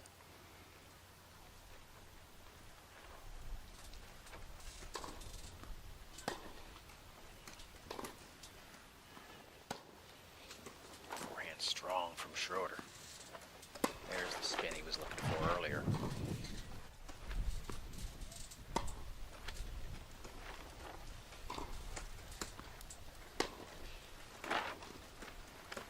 It's going to have some action on it. Sam too speedy. Oh, it's got on top of it. That's a missing And that's light. why you make someone play another ball. Wow. Big point. Yeah, it's a big swing right there. opportunity missed by Schroeder. That one's just kind of like he backed off it just a little bit. Nice volley by Andy, but just wide there. Not much of a choice with the depth on that return. He didn't have much choice. He had to volley that. That's one of the risks of playing, serving so close to that baseline like he does. That deep return is really tough to get out of the way. And it's Lapthorne who finds the forehand and sends a ball out of the court. No doubt likely receive a warning here from the official. Sometimes they don't see that actually happen as they're recording the score. Don't know if that was the case. Didn't hear it.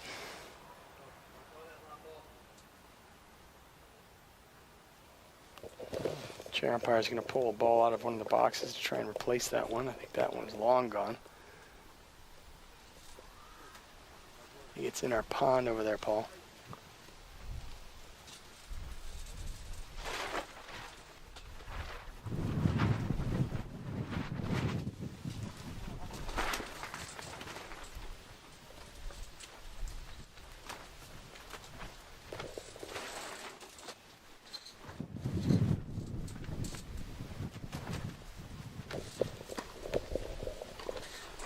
It's 2-all.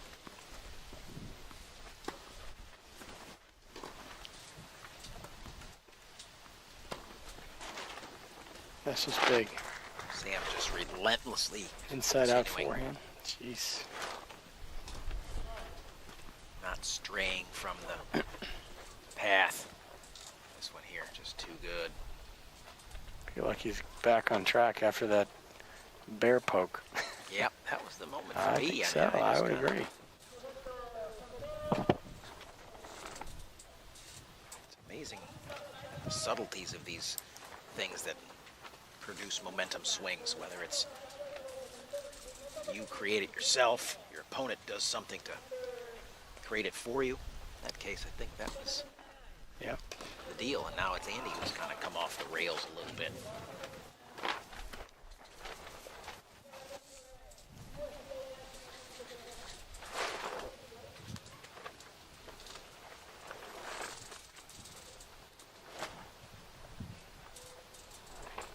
Comfortable 30 love here for Sam Schroeder.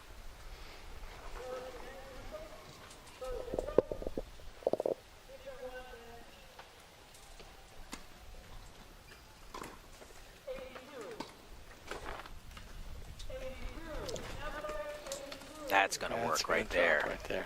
It's just good hands by Yep. Andy Lapthorne Tough there. shot. Deaden that ball and drop it in front of Sam Schroeder. From that height, too. That ball was coming in steep. Watch this. It's coming in high. You can see him looking up and just having to deal with that bounce.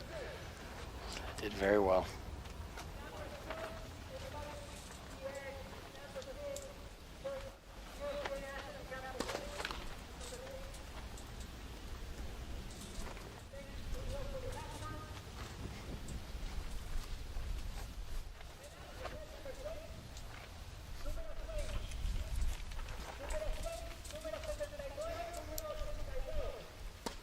That's going to Yeah, push it sail. along.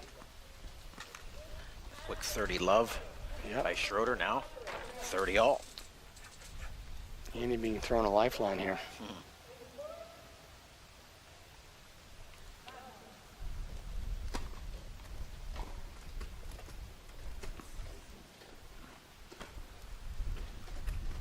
It's too good. Andy playing just too deep.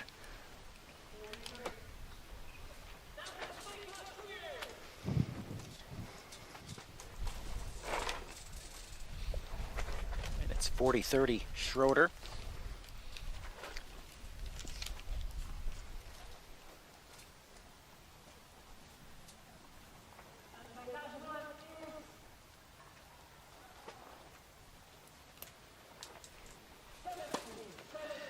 Great serve. Wow. I think Sam's back on track here. Yeah, he's reeled off 2 straight now to kind of flip the board again in his favor. Once again, force Lapthorne to chase, which is a position he's been doing from the beginning of the match here and down a set. Don't want to have to do too much chasing because you eventually run out of territory. That's it.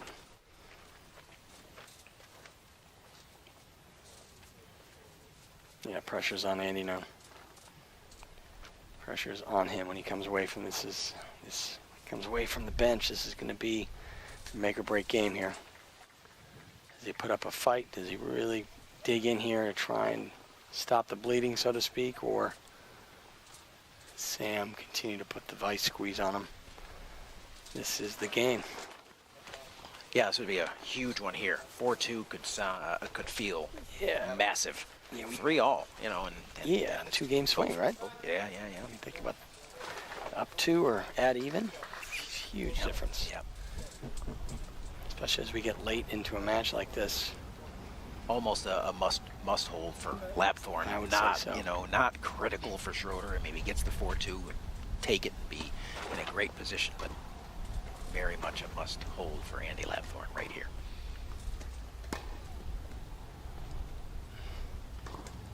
Can't stay off the Schroeder forehand. That inside-out forehand of his, just outstanding. Yeah. Flat, too. Doesn't, you know, a lot of times players shape that ball, but he hits it pretty flat. Drives it through. The court. Yeah, gets it through. Right there. Wow. Yeah, it's on a line.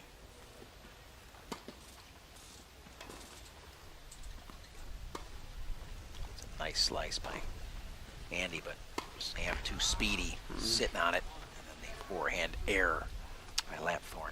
Yeah, and he's starting to play a little faster here, which is probably not what he wants to do. Slow it down just a little bit. It's a good serve. Sam pressing the action. A little bit. Gives one back quickly.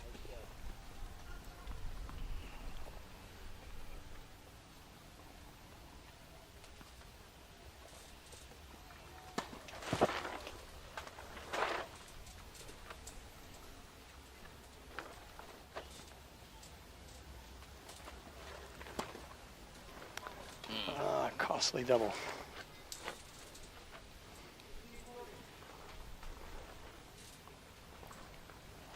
The timing you wanted right there. Not that a double's ever good, but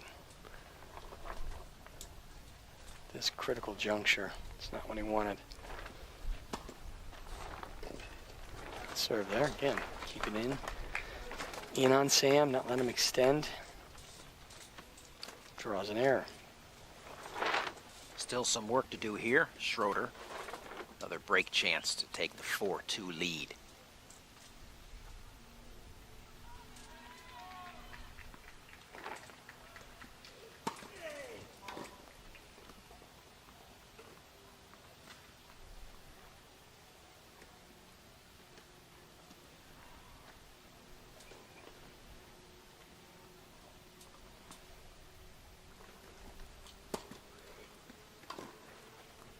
Oh my goodness. And Sam adds the inside-out backhand to go with the inside-out forehand. And it's a unbelieving Andy Lapthorne saying, you got to be kidding me, man. And his reaction to that was... Yeah, and as we discussed, the 4-2, and he probably senses it. Here it is here. Watch Andy's reaction after this return. Just drops the racket. Really? What? How? Yeah. Look at the short. It's a short, short and compact, huh? Good acceleration. You want to learn how to control the ball better, folks? Shorten your backswing. You may give up a little power, but you can control just about anything. It's the bigger swings that get you into trouble.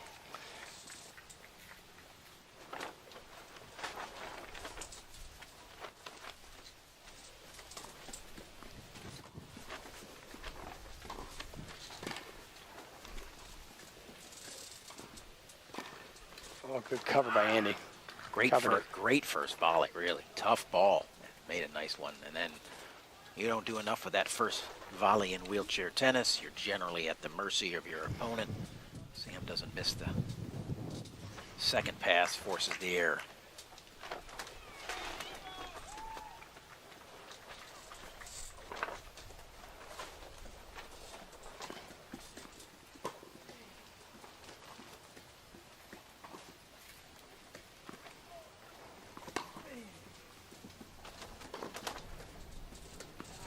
patience from Andy there. Blair.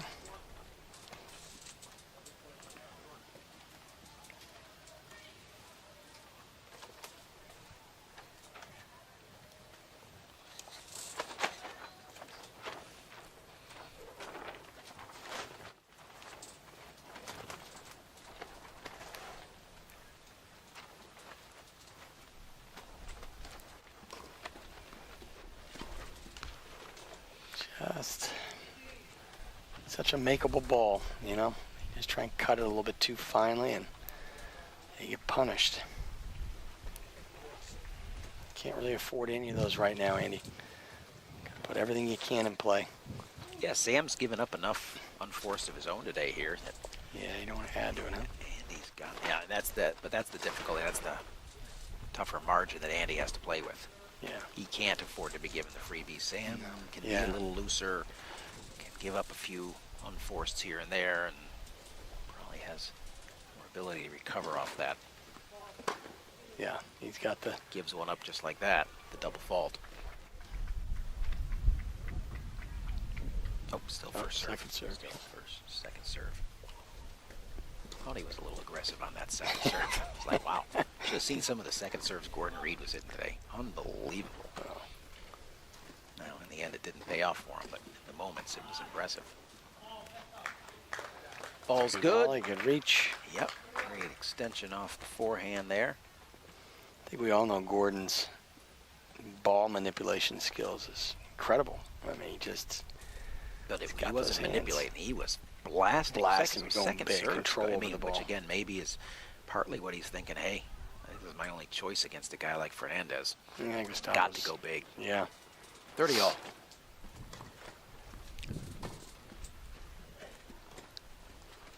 Andy should have a good look here. Does a nice job of rolling it into the Smart. corner, but Sam All right, tracks it watch down. the wind here. Now what? A lot of options. And doesn't do enough.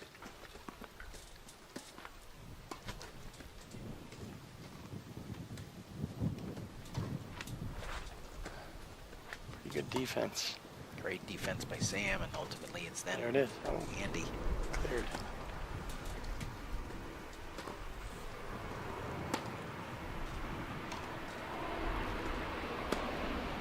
It's going to be Lapthorne Carry putting too long. much air under that one. Yeah. Maybe what might be a early preview of a dagger. Probably a Yeah, point. that one hurt him. Yeah, 30 all. That's a point that he had a couple of good looks at to finish Sam off. And again, back to the speed. There it is. Sam's ability with the speed to get a couple balls back, just lengthen it out enough Yeah. to give Lapthorne a chance to miss. Now, a point for 5-2. Yeah. Maybe Andy feels he needs to do a little more with it, and just out of respect for the speed and draw an error, and you draw it at the wrong time. Here we are at game point to go up 5-2.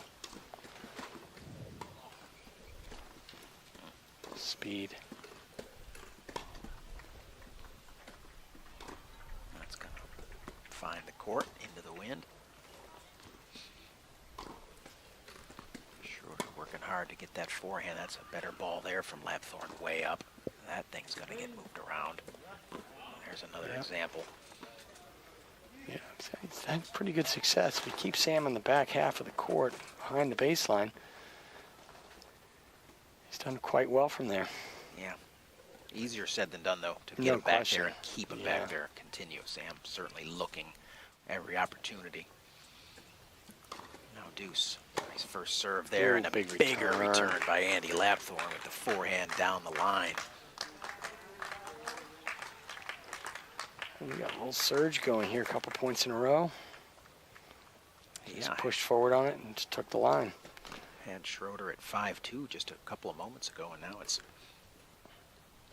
Lapthorne with a chance to break. Yeah, down by 3 or down by 1. I take the down by 1. You'll get the down There by it 1. is. That's It's a big big. game for Andy. Big Andy game. Lapthorne right there. Big. Sam getting a little extra rep in.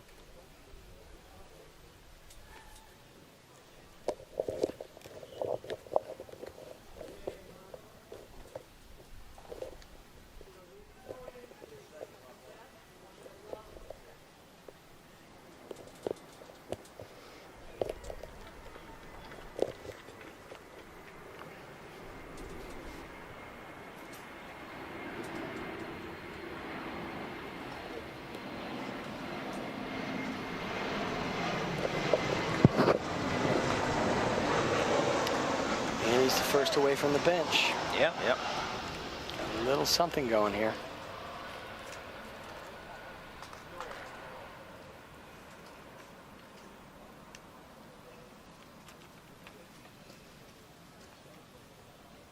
All these games are important now.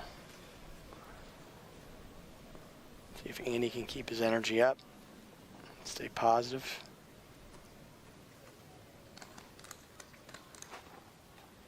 Three serving four.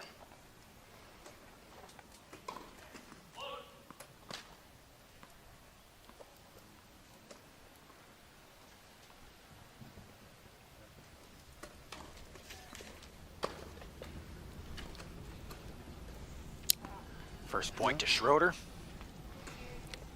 Who's just kind of been steady, steady, steady, right? As advertised. Hasn't risen too high in the moments. Hasn't dipped too low either.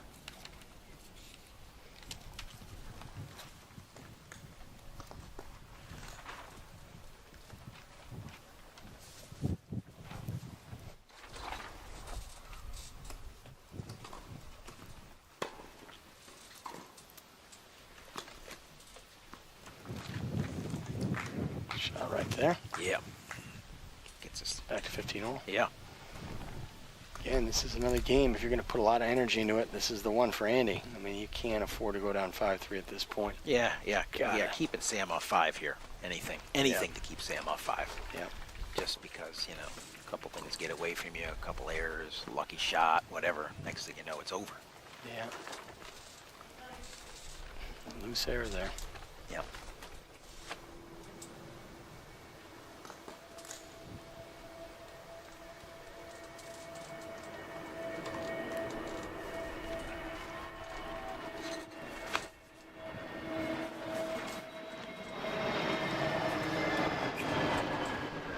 Loose error followed by a double fault leads to a double break point for Sam Schroeder. As Lapthorne gets it going just as quickly, it's Schroeder with 2 chances now for 5-3.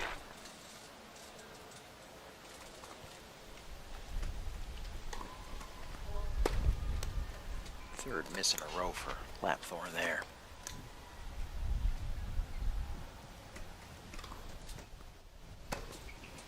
You had to know that Sam was going to go pretty big there, and he got a good look, but Just caught too much ball. He does hit that flatter ball. Ball might not come down.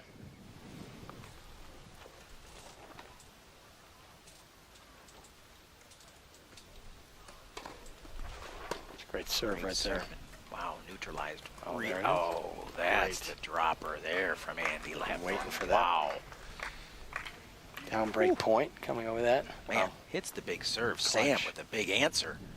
And then Andy with the coup de grace right here. Look at that. Great call.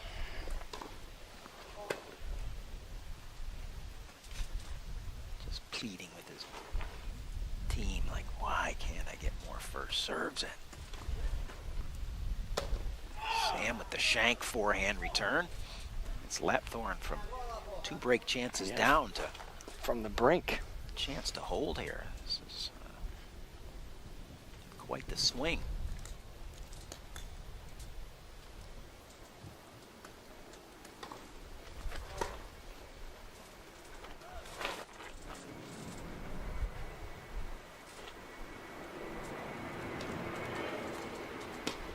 Another shank there off the Schroeder forehand, and it's 4 games all here in the second set. 2 in a row. Andy Lapthorne from 4-2 down. Some renewed energy for the Brit. Tennis is a crazy game, Paul. I'd never heard that before. I thought it always goes according to plan. There was no plan. It plays out, you know. Again, a couple really well-placed serves, and look what happens. Yeah, the drop shot. Drop that shot, was the that one. was tough. That was the one. That was Holy clutch. cow. That Big was time. clutch. Totally agree. As much as we've advised him to steer clear of it, he had the conviction to go back to the well one more time, and man, it was the right one at the right time. Drawing Schroeder in and paying a price. Yeah. Not quite the same drop shot that time. That was a bit of a half-hearted there. Yeah. Fully convinced he was trying to hit that. Sat up nicely for Sam. That's the risk, right? You go a little high with it, and with someone to hit Sam's speed, you got to get punished. 15 love, Schroeder.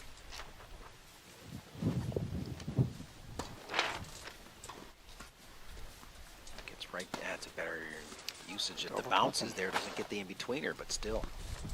Forehand being the Yeah, that's the side that, acceptable one a little yeah, a little bit. Traditionally is with him a little bit. Forehand side breaks down. Starts to spray it a little bit.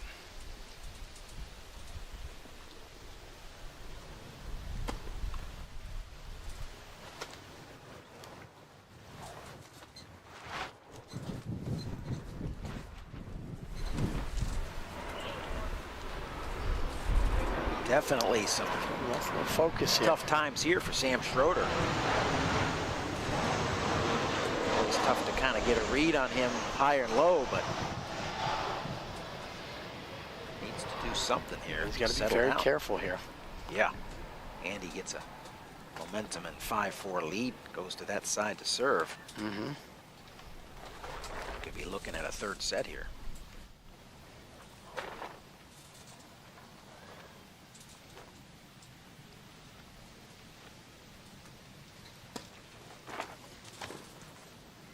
Man, Great return. great job there.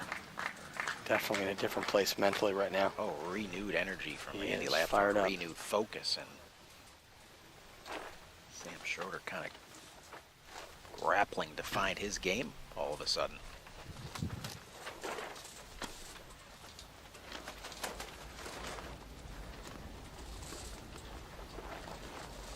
Now it's too easy there. Yeah. That's a nice, free, easy gift from Lapthorne.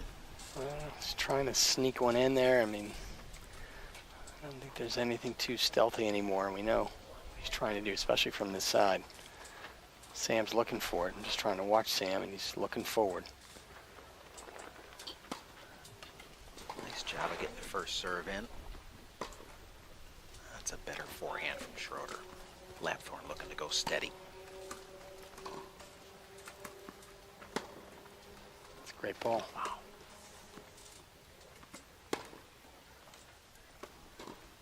Not gonna stay. That's gonna fly, and a nice response by Schroeder there, and a couple of big high pressure shots.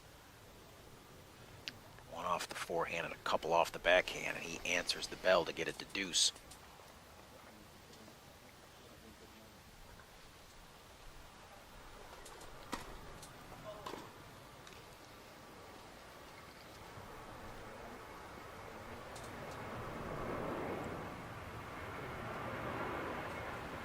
There's another double fault.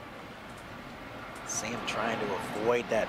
You can see Lapthorne making a big effort to get out wide there and get the forehand on that second serve. Sam being disrupted by it. Andy out practically in the green out there.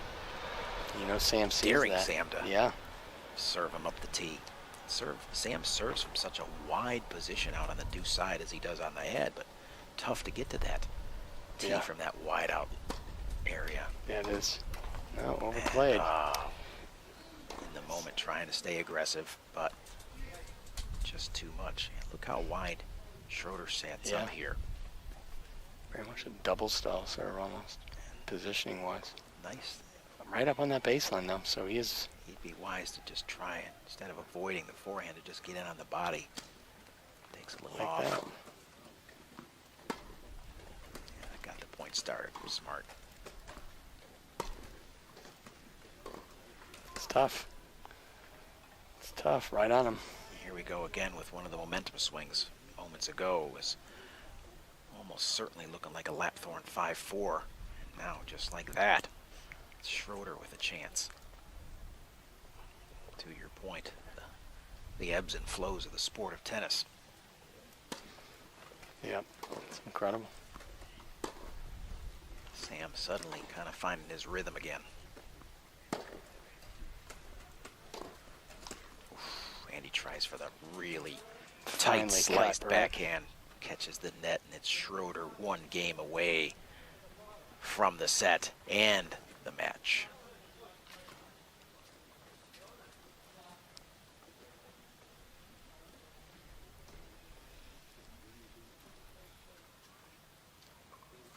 Big hold there from Sam Schroeder.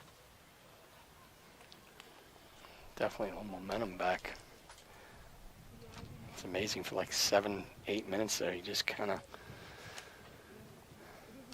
lost his rhythm, lost his way. It did look like Andy was going to take that game, and boom, a couple big hits, a couple loose errors, and here we are at 5-4 Sam.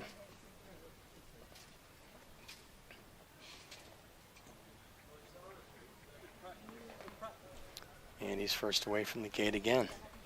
Yeah, it's been the pattern. Yeah. He doesn't like to spend much time over there on the sideline.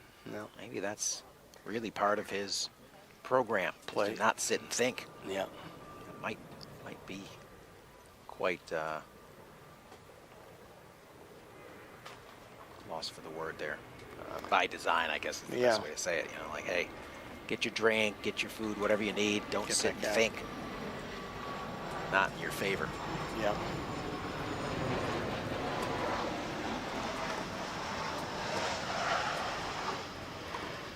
Sam striking the ball much better.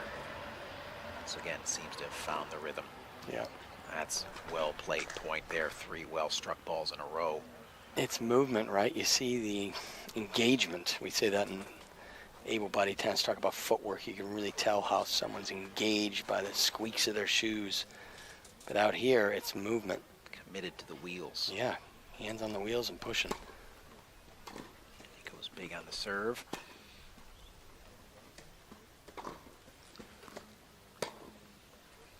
That's wide, and now it's Schroeder 2 points away from advancing to the NEC Singles Masters final against countryman Niels Vink, who's already punched his ticket. A straight set victory over David Wagner, USA.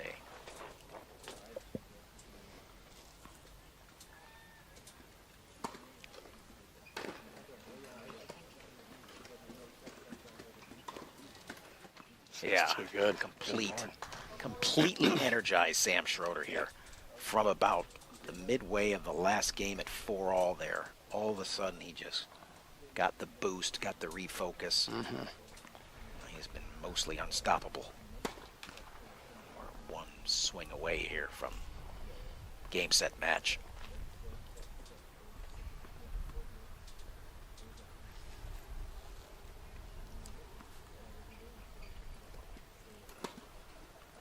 And there it is, double fault, game, set, and match. Sam Schroeder, straight set, 6-2, 6-4 over Great Britain's Andy Lapthorne.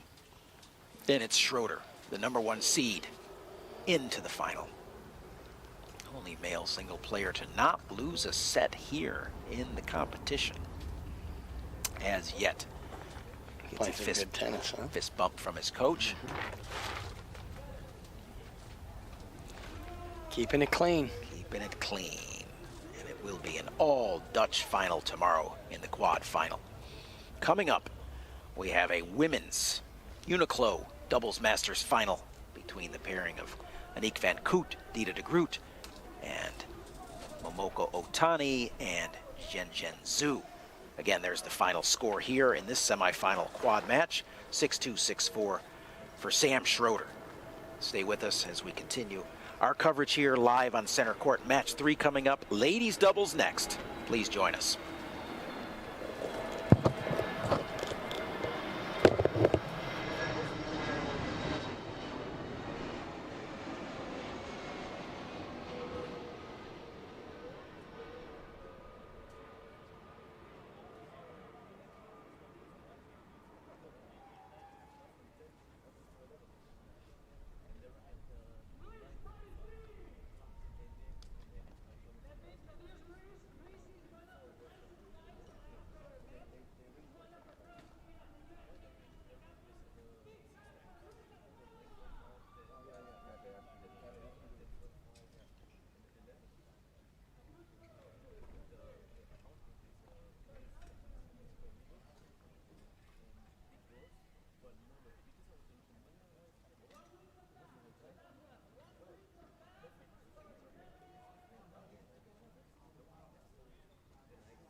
Another couple of feet of SDI cable is what we need. This wasn't like this the other day, so I just want to make sure it's not in view and no one gets it.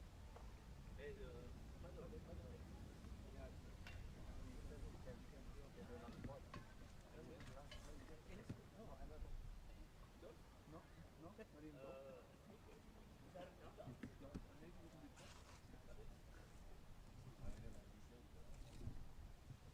yeah, and then just stand on everything.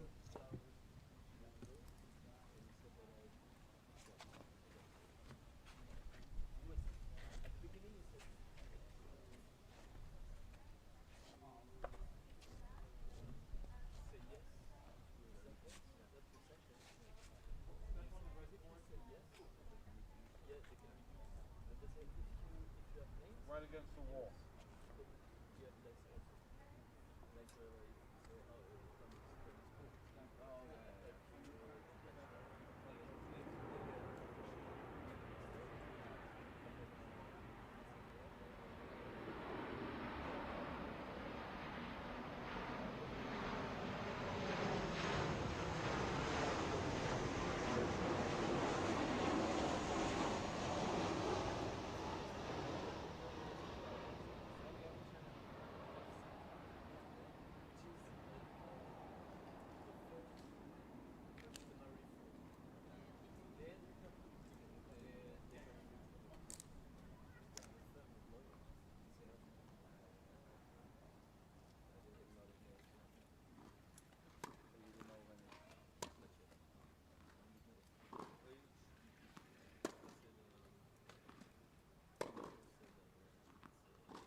And we're live back on center court here as we pick up match number 3, women's doubles final. And it's going to be a good one. It's the number 1 seeds, Dita de Groot and Aniek van Koot from the Netherlands versus Momoko Otani and Zhenjian Zhu from China. Otani from Japan will come through nicely out of the pool play to get themselves into their first ever UNIQLO Doubles Masters final. Both teams outlined, one righty, one lefty, and there's the current conditions. Temperature starting to drop down a little bit, 63 degrees, still cloudy, still windy. Not much chance of rain. Yesterday was the rainy day. Today it's all about the wind. Temperature's a little cooler. A couple of players choosing to be in the long sleeves. One in short sleeves and one in a tank top. There's a great shot at the cloudy sky and the breeze blowing up above. As we get on board here with our first championship match. This will be the one that will produce the first ceremony of the tournament, the women's final. And there's a good look at the de Groot and Van Koot path to this final. 2-0 coming out of the pool play to secure their position here in the final. 4 sets. 1-0 sets lost. A nice job by their opponents in a similar fashion, coming out 2-0 in matches 1. 4 sets won, 0 lost. Quite a fairly new pairing. Not a lengthy record of achievements together, but really have come together and shown what they're capable of here thus far in this tournament. However, they haven't played a team of the caliber of de Groot and Van Koot. So a new challenge here for Otani and Zhu.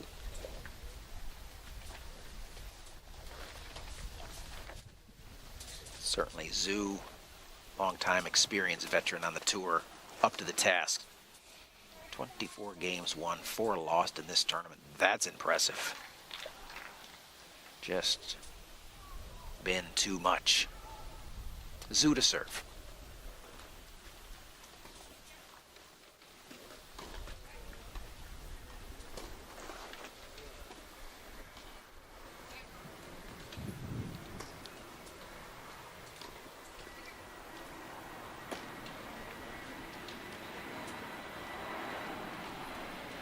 Nice job there by Dita de Groot.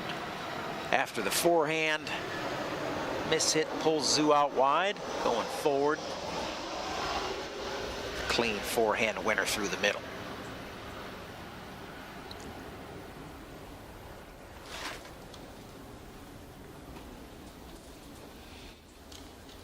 That's going to be trouble right there. Van Koot not able to get to it.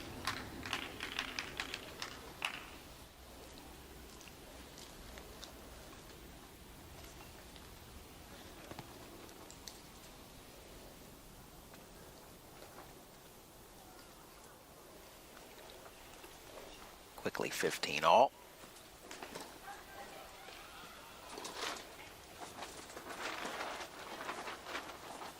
Forehand from de Groot finds the tape.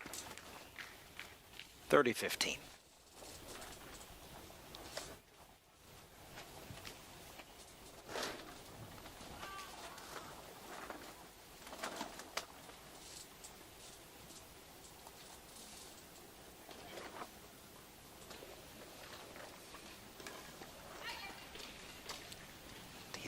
On the wheels there, showing off some great speed and showing off some touch, but on the wrong side of the net.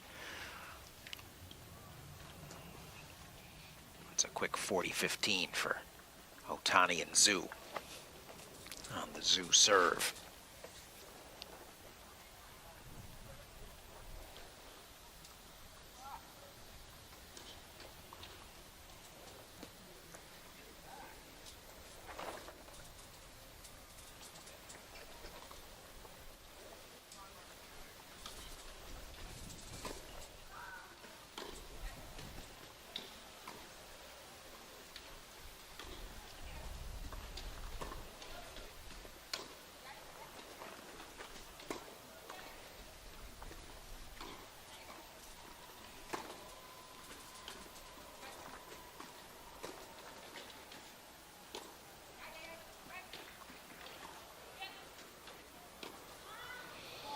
Zhu that breaks down on the backhand.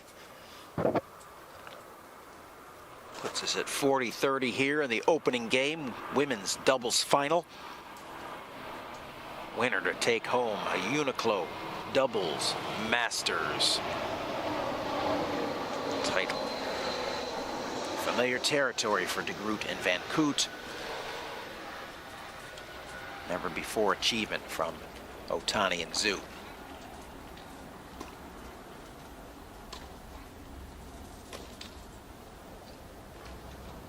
And we're now back to deuce.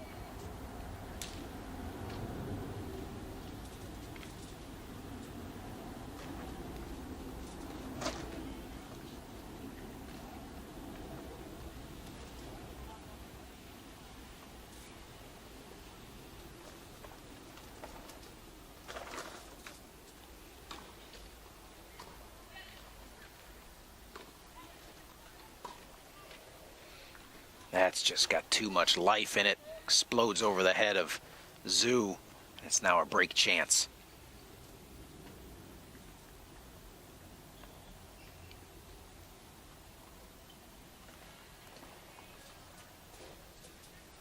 Potentially Aniek van Koot's 6th doubles Masters title, with a slew of different partners, the last of which was Dita de Groot last year, as they are defending champions now. She's won it. Van Koot's won this event with Marjolein Baus, Jiske Graffion, Sharon Walraven, just to name a few of the great other Dutch women's tennis players that Aniek has paired up with over the years. She's currently tied into a pretty fair one indeed at a group, world #1. Golden Slam recipient here in 2021, having won all 4 individual Grand Slam titles and Paralympic gold in singles.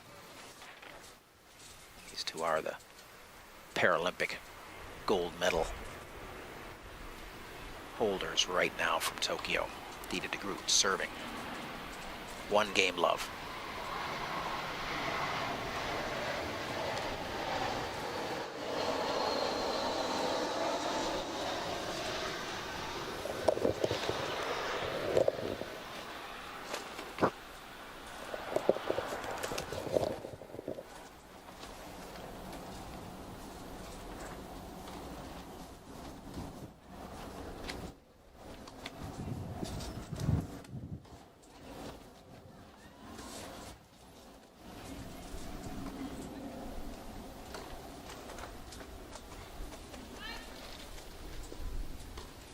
Call off by De Groot there. Get Van Koot out of a little trouble. Zhu staying on the assault. Van Koot tempting the dropper. Not coming up. Finding the tape. That's 15 all.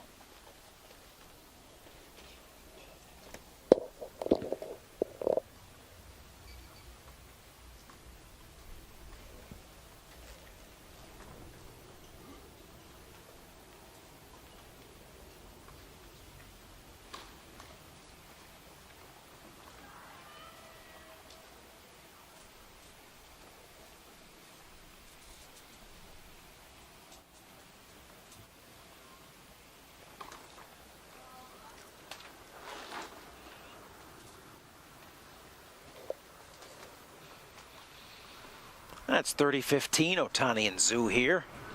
The opening De Groot service game.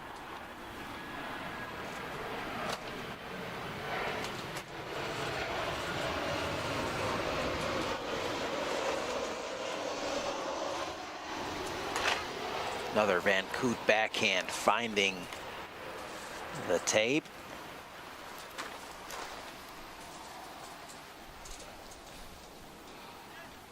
Double break chance for Otani and Zhu to get on the board here.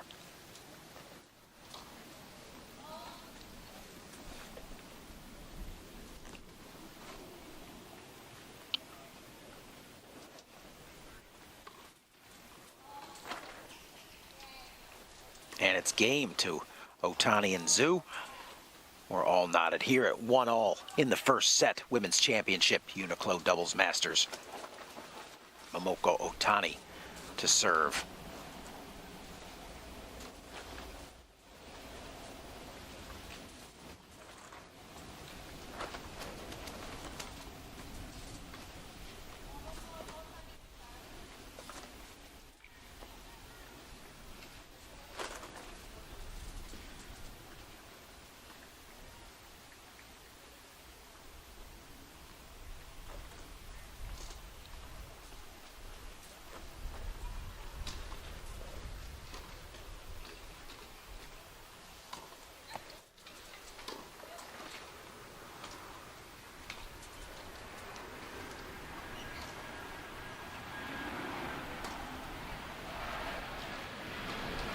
Great job of Otani there, setting things up. Zhu with the shorter ball, goes with the drop shot. Tough to fly in, put the full brakes on, and then execute. That's 15-0. Love de Groot and Van Koot.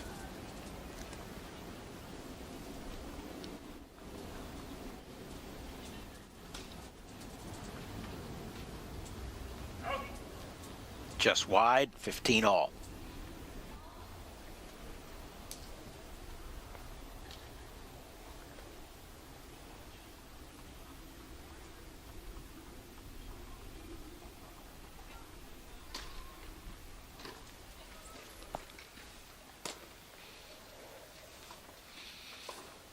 As the framed forehand finds the court for Zhu. And Otani back to looping it up. She does exceptionally well off both sides. Both she and Zhu, excellent defenders. Very comfortable back there behind the baseline. Willing to put a ton of balls in play until something like that happens. Dutch try to press the action. Error forced. Advantage. Otani Zhu, 30-15.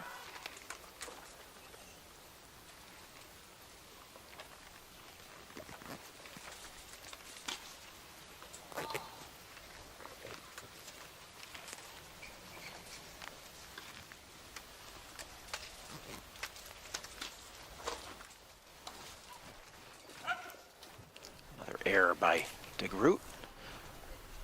That's 40-15 for Otani and Zhu, who in the early going very much up to the challenge here.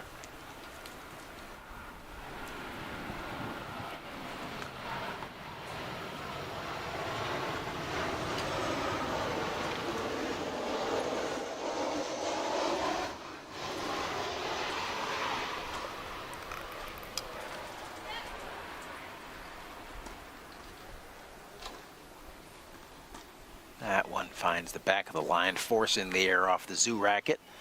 Van Koot gets a little extra practice swing in there on the forehand. And it's 40-30 Otani Zhu.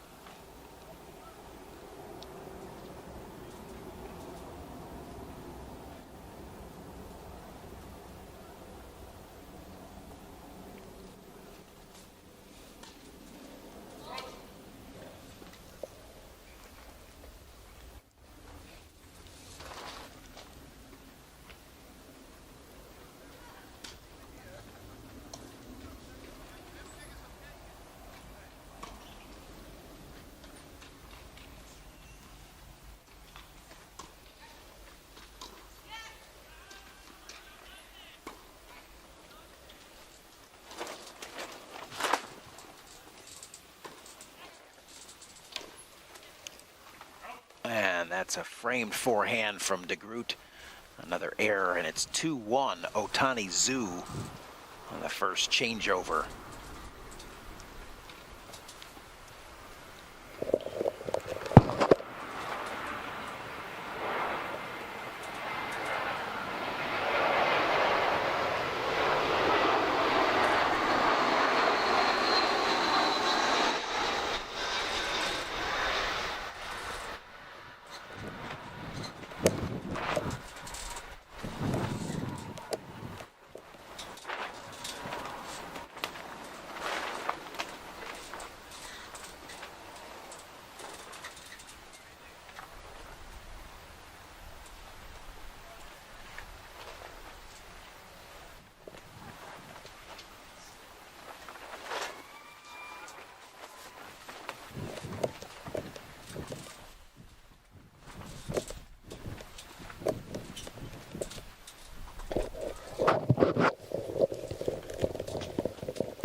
players break from the sideline here, and we'll get a look at Aniek van Koot serving for the Dutch team at 1-2.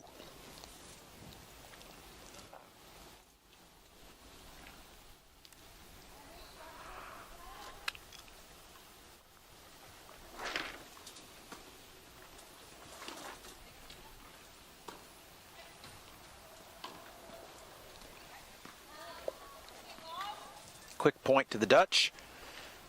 They will gladly accept the easy one.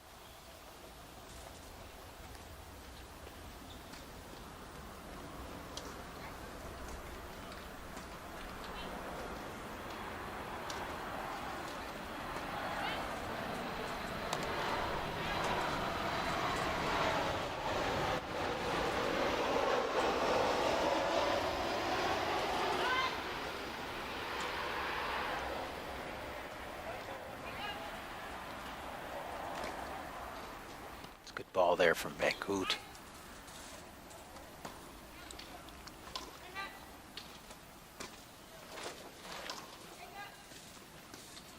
Dutch upping the tempo here. Early going of this game.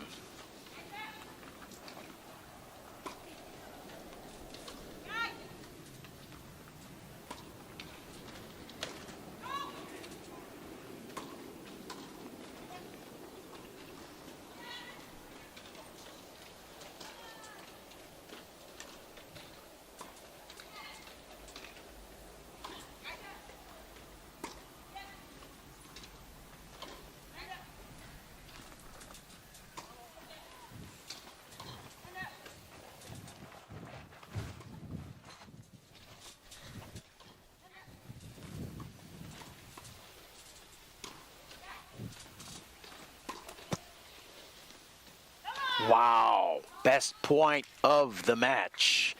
And it's the forehand winner from Aniek van Koot on the back of the line. That gives us our first. Oh, then we had the quick 15 love, gets us our 30 love lead for De Groot and Van Koot on the Van Koot serve. A little bit of everything in that point right there, and there's Dita De Groot inserting herself with the forehand winner through the middle of the Otani Zoo team. And now 40 love to the Dutch pairing.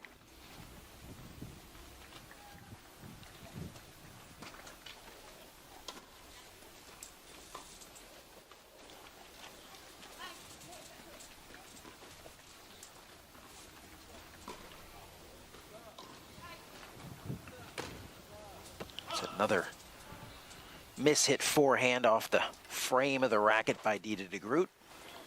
Partner gives her a little low five and says, keep swinging. Just got to find the strings, keep swinging.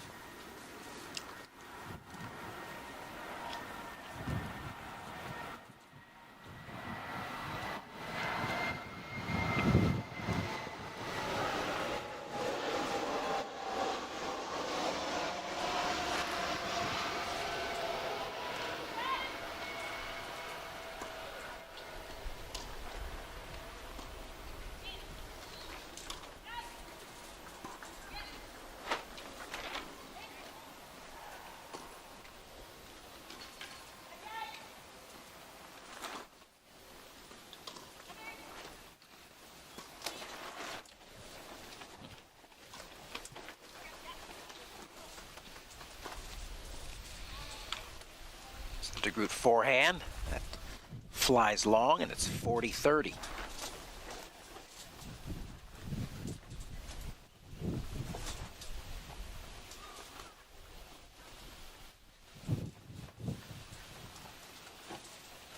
Looking at the Dutch team, I actually think it's this alignment here. Van Koot on the ad side. It might be the better setup for them.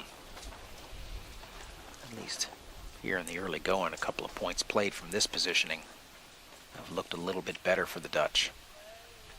They forego the two forehands in the middle, but not going to get a chance to see it in action there with the double fault, which puts us back to deuce. A couple of De Groot errors and a double fault by Van Koot. 40 love erased.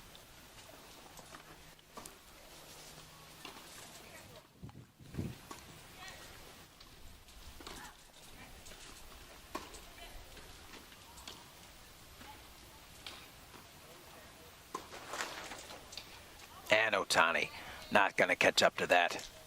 Powerful de Groot forehand there.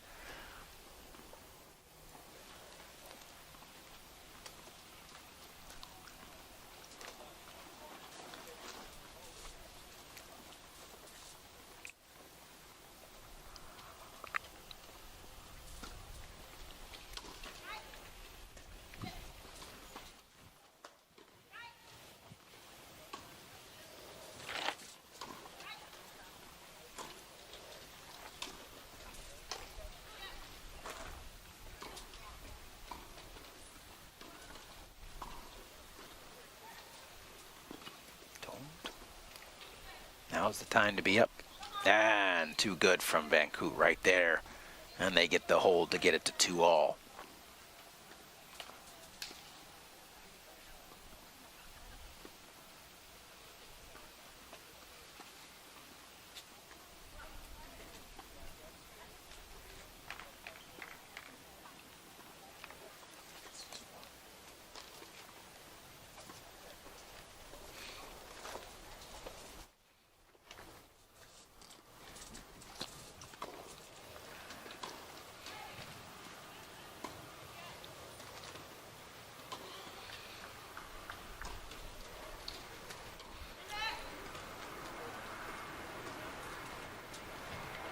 That slice is outstanding right there and just continues to fly through the court.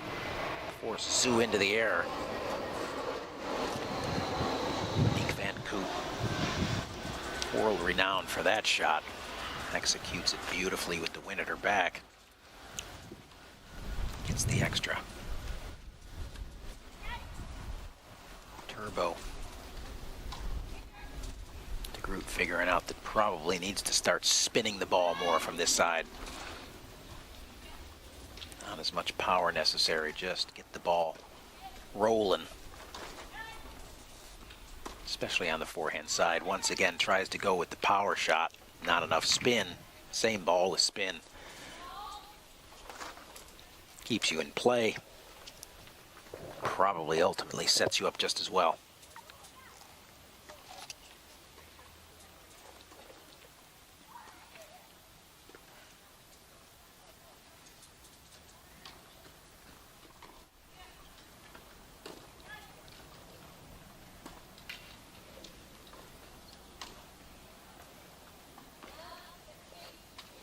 Just long.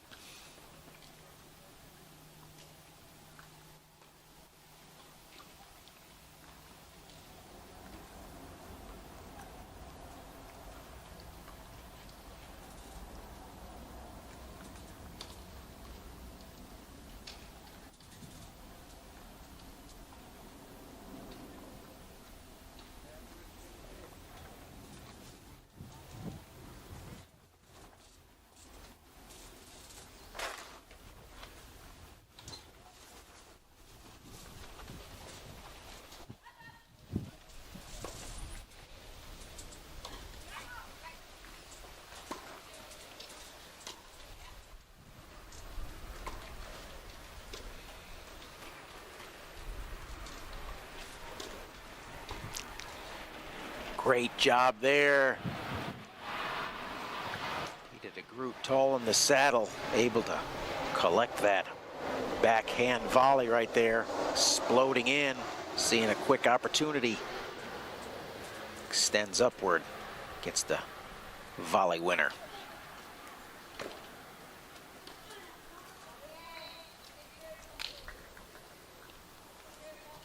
Two games straight for de Groot and Van Koot to go up 3-2 here on the changeover.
It's an outstanding forehand by Aniek van Koot, who in the doubles portion of this week's competition has been spot on with her forehand.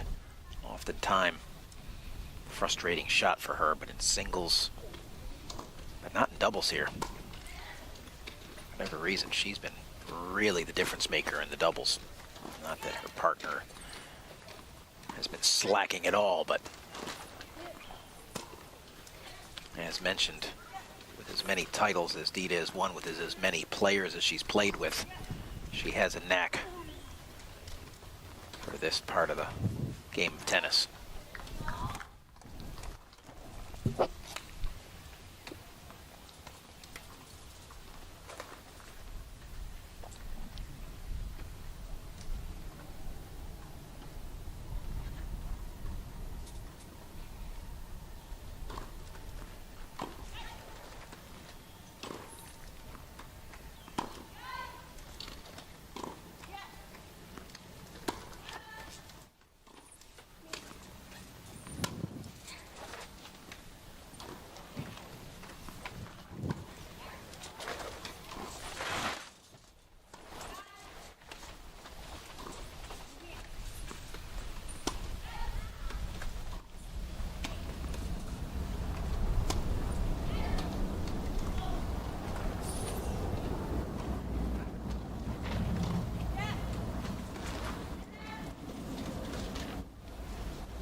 Too good there from the world number one. Just overpowering.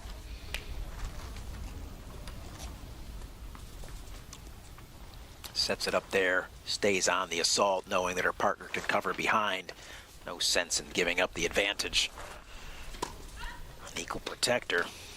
If they can avoid the group there, but they couldn't.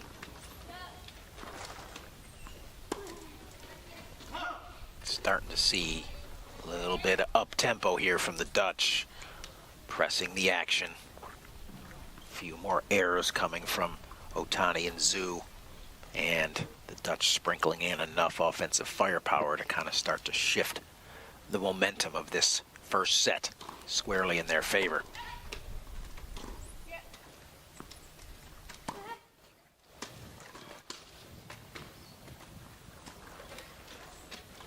Nah, it's gonna be too short. Aniek making the internal correction there. Very strong in the early going here. Still a chance for the hold and 4-2.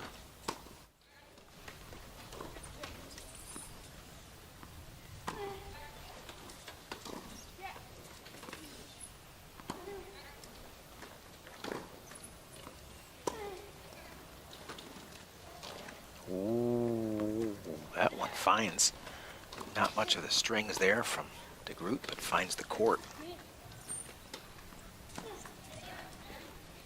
Back to the exchange between the two left-handers. That's going to be too much air, and it's 4-2 just back.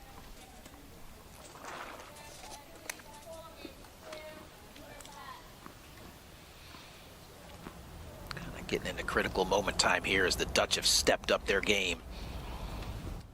Really forcing the action. Their ability to be both consistent and lethal. Really what has separated them from the rest of the world.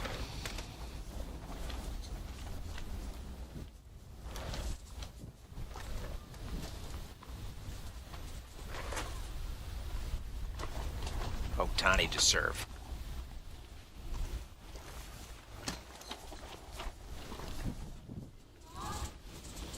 Quick return to serve error by van Koot. 15 love.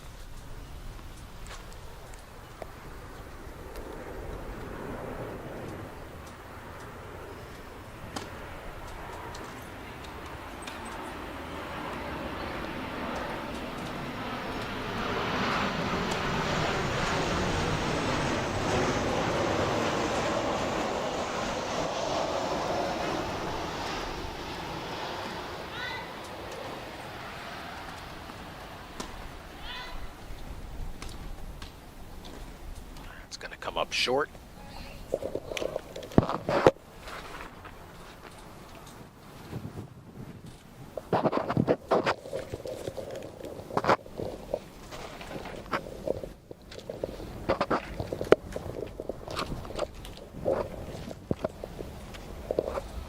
It's 30 love here, Otani Zhu. Looking to kind of settle down this run of the Dutch. It's a quick error by Otani on the backhand. Give the Dutch their first point here. Game number 7. First set, women's doubles final. UNIQLO Doubles Masters Championship online.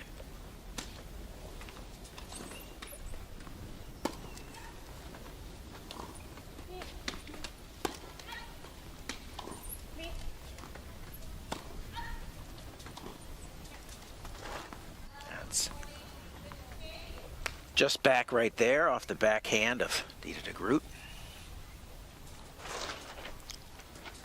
40-15 Otani and Zhu.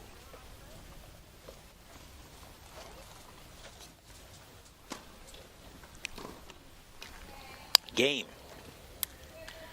And the little Dutch run is over, and it's Otani and Zhu. Get a pretty easy hold there, get it to 4-3, still down a game. Very much alive here in the first set.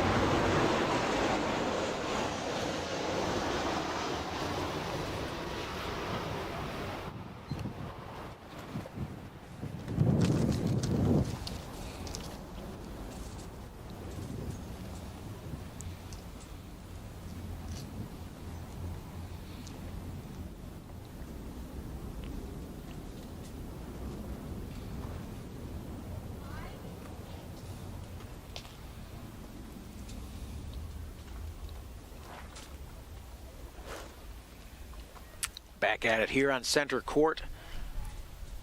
Women's doubles final between the #1 team in the world, Dita de Groot and Aniek van Koot from the Netherlands, as they serve 4-3 up over Otani of Japan and Zhu of China.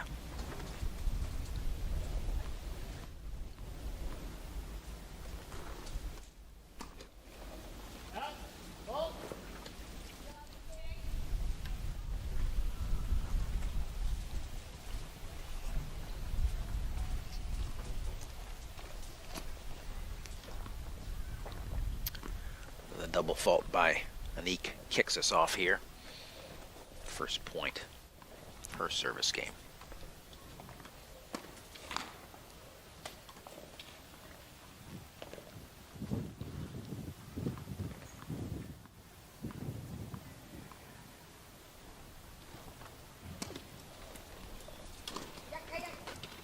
Big return there from Otani. She pushes in. Takes advantage of that. Just kind of rolled in second serve.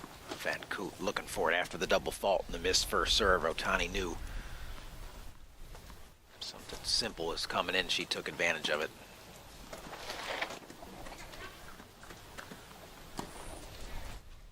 Dutch with some work to do to get a hold here and keep their advantage.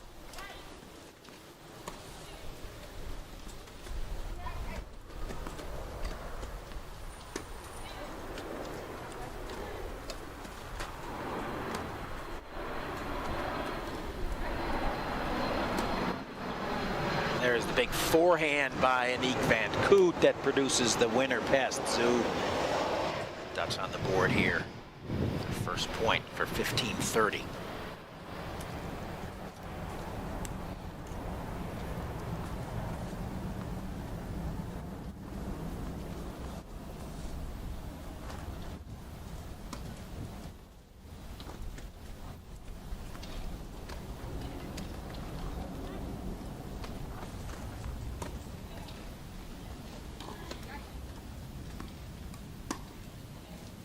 Gonna be a good ball right there. Tough for Zhu to control, or anybody to control that one way up above. Quick answer by the Dutch gets it to 30 all.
And it's Van Koot through the middle there.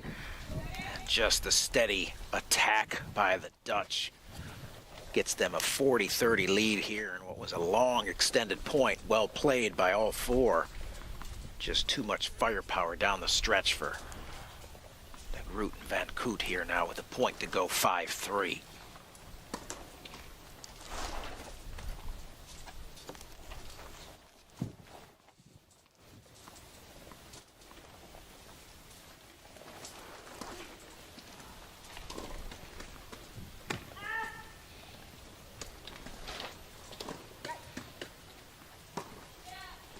Trouble right there. Zhu tracks it down, does a nice job. Switch by the Dutch.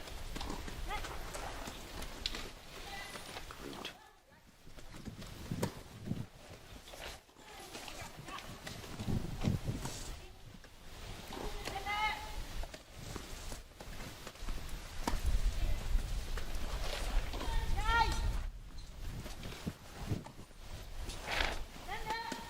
That's going to fly well wide off the racket of Otani, and it's a great hold after a love 30 deficit.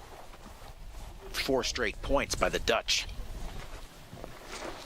as they get out to 5-3 lead. Really playing some high quality tennis. Nick Van Koot.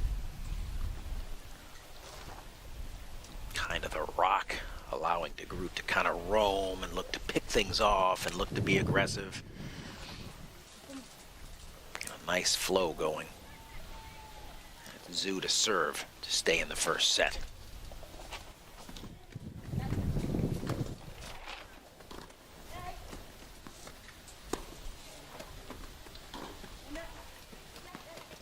Good communication there by the Dutch. De Groot's getting out of the way. Short ball here. Dita in, angles it off for the winner. Again, communication by the two Dutch ladies just spot on. Either one in trouble, knowing the other one's there to protect. World-class doubles at its finest right there. Big Rafa Nadal finish on the forehand right there. Whipping that ball cross court.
The call going in the favor of De Groot and Van Koot. Pretty sure the ball got a quick little bounce in there before catching the chair of Otani. That might be a pretty significant point right there, but now instead of 30-15, it's 15-30.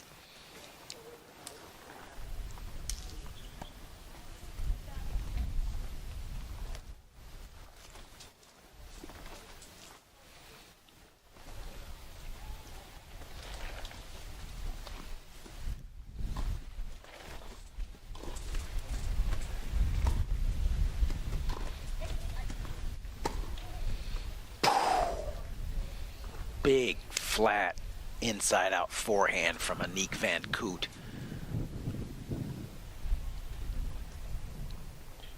Showing why she has been such a anchor of any of the doubles teams that have won UNIQLO Doubles Masters titles in the past.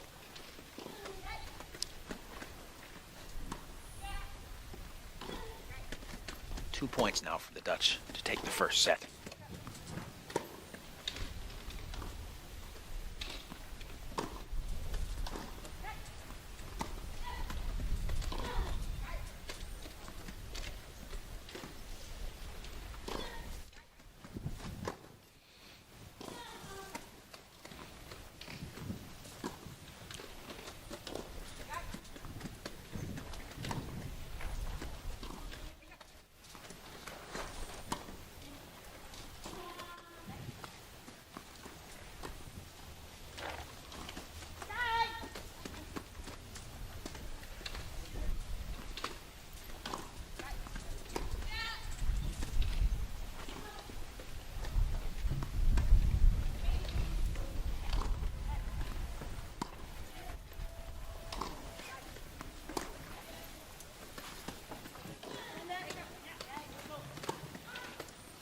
And it's the miscommunication and the forehand winner through the middle that gives Dida de Groot and Aniek van Koot set number 1, 6-3. And they are looking rather impressive.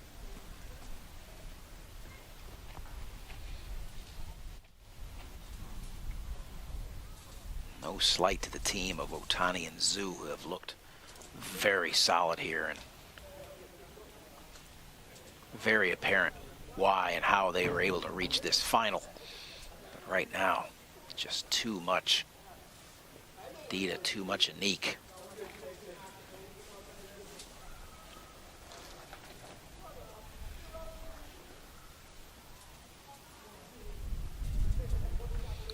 Just too good at covering court, too many options on the ground strokes, too much firepower, offensive weapons when necessary. Nominal defense. Scrambling. It's a great look here at the set point. The fight. Right there, that ball deep. Ran out of replay tape. And it's set 1 to the Dutch team, number 1 seeds.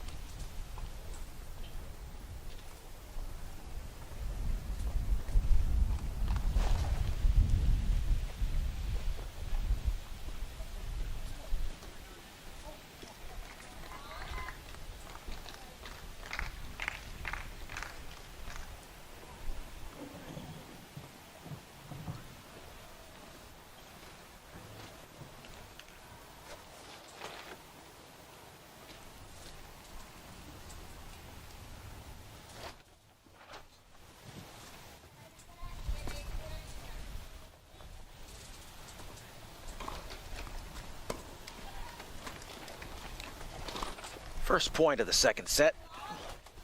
We leave off right where we left off at the end of the first with a Dida de Groot forehand winner down the middle.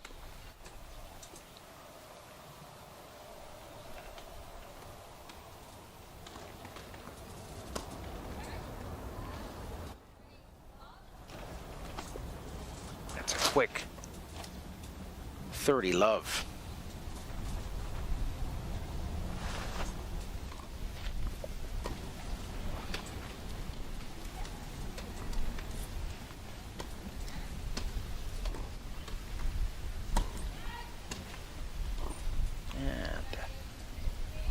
Seems like it's been a long time since we've seen an error from the Dutch. Stede de Groot puts a backhand slice into the net.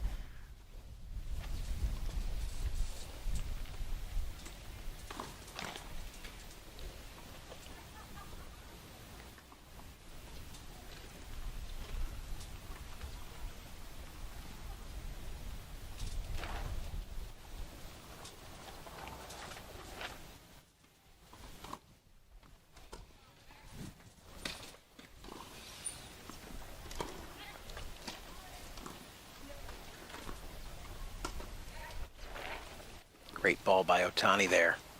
Nice response.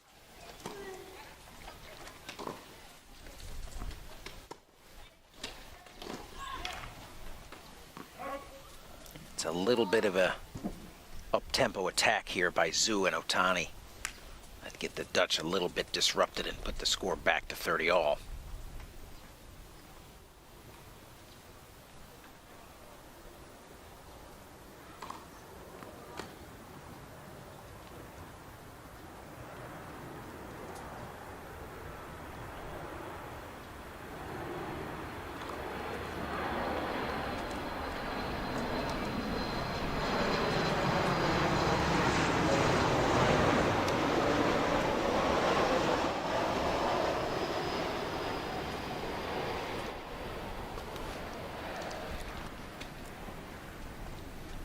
Now it's 40-30 Otani with a second serve. Otani Zhu with a second serve. To possibly open up with a break here. First game. The second set.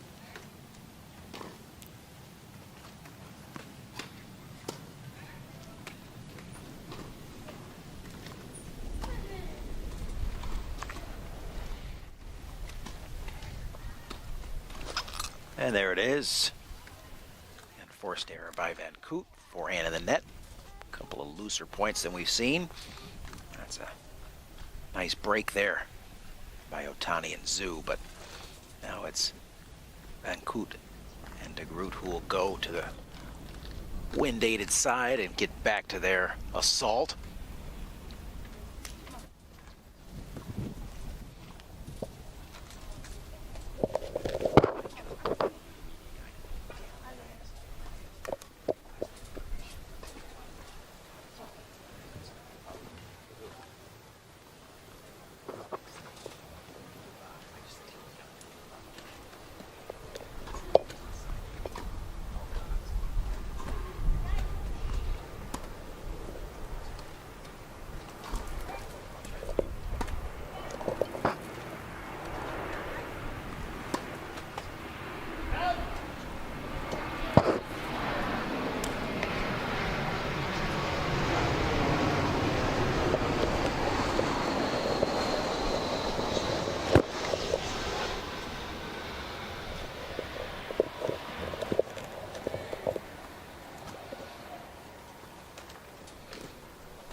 That's a good ball. Zhu covers.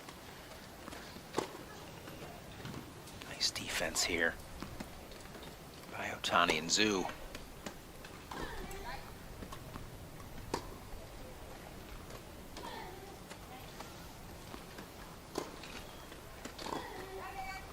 Oof, nobody home there.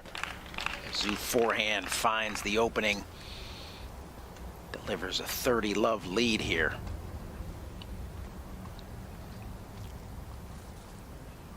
Right there into the corner. No response, no help.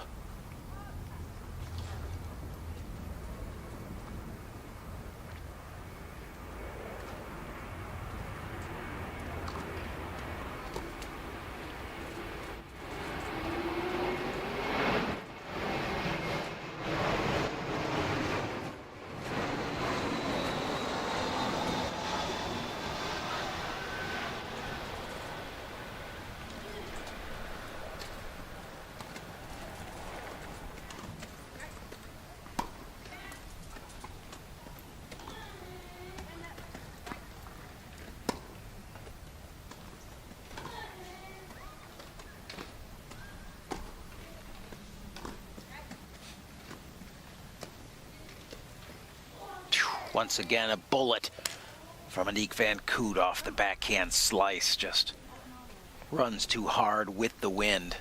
That's the exact direction the wind's blowing. To the back and cross court for van Koot. Couldn't get any more of a boost there. Ball just explodes off the court. Past Zhu right there.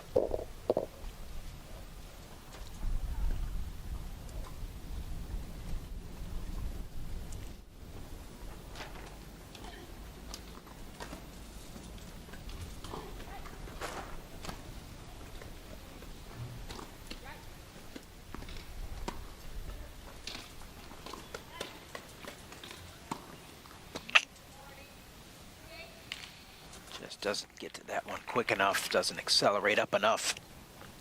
Drives that forehand into the net. Now a chance for Zhu and Otani to hold. Go up 2 games love, second set. And with the mishit off the forehand return, it is a hold for Otani and Zhu as they go to 2-love here in the second.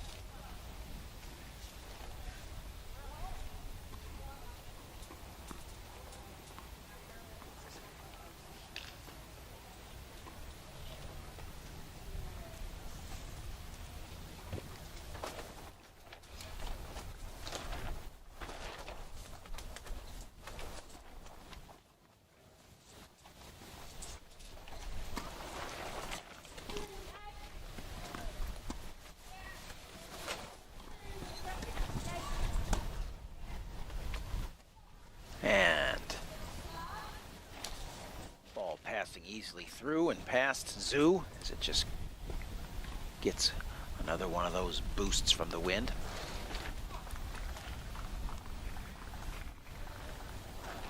(15-love).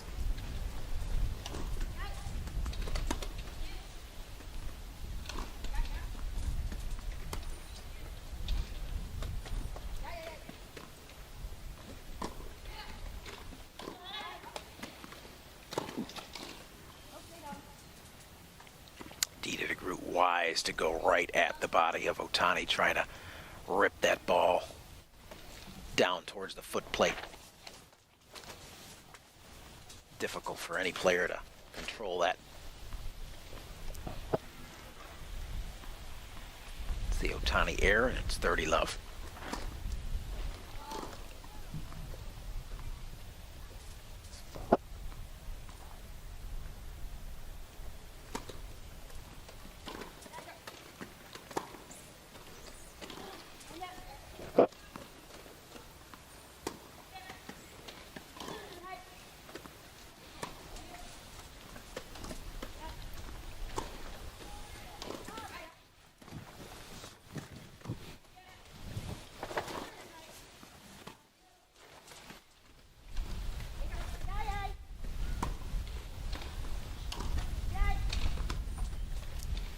The wind gonna make it.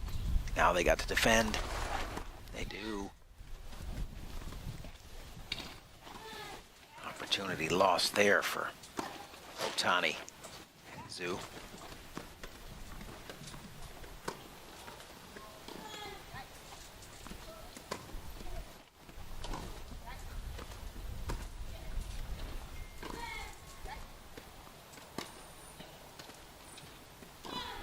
In the net, 40-love to Groot van Koot.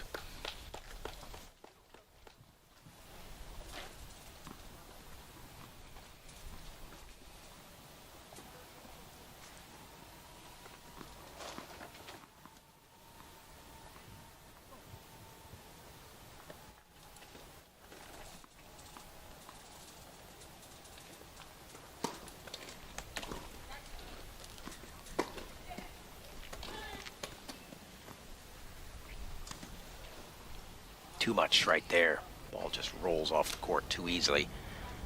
And the Dutch settle things down after a 2-0 run by Otani and Zhu, and it's 2-1. on the changeover.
Otani serving here.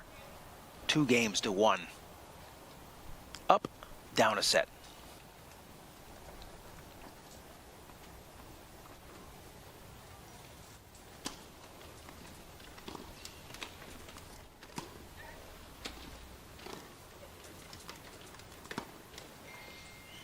Zhu a little out of rhythm there, caught in between.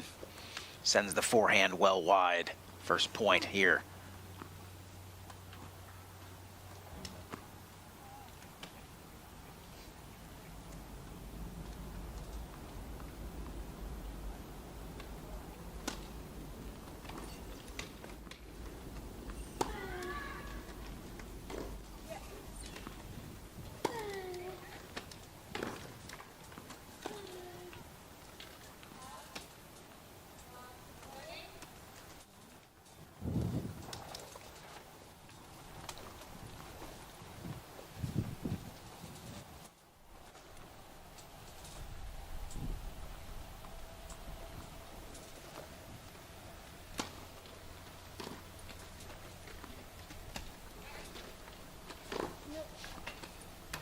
Now it's Otani out of rhythm on the Yannick Van Koot forehand, ties her up. That's a quick 40 love to De Groot and Van Koot here. Chance to get it to 2-all.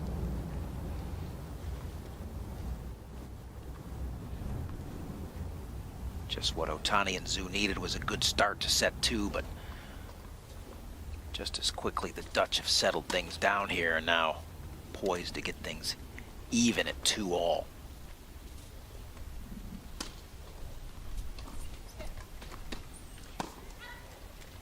And there it is, just that quickly. Probably the quickest game of the match so far, and it's Otani broken at love. 2-all now.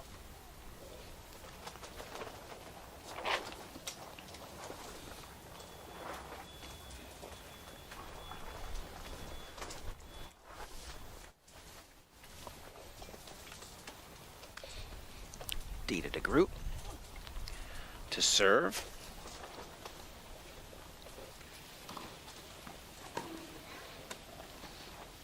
See if the Dutch can string 3 in a row together here to really put the pressure back on Otani and Zhu.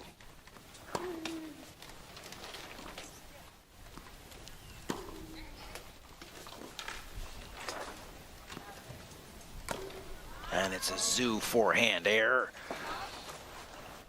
Momentum continues to swing in the favor of the Dutch.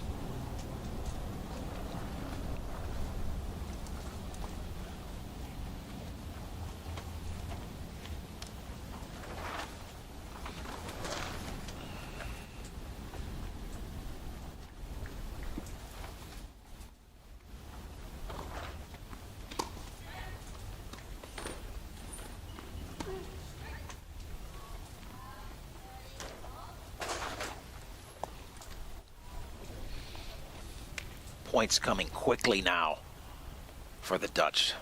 Lengthier, sustained rallies.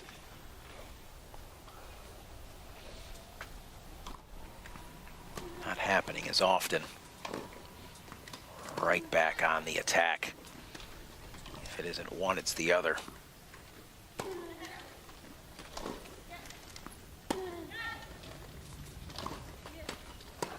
Sensing the moment, they up the tempo once again. Really get on the assault.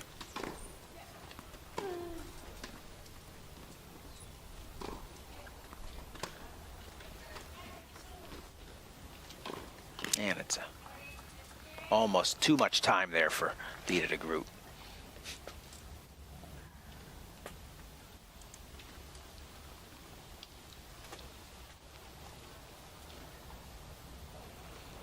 (30-15).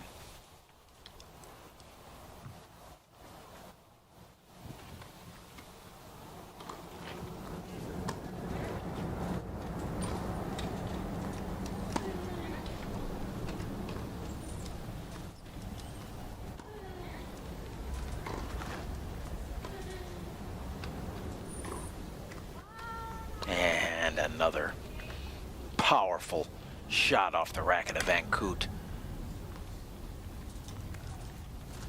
All smiles there from her partner. Appreciates the efforts.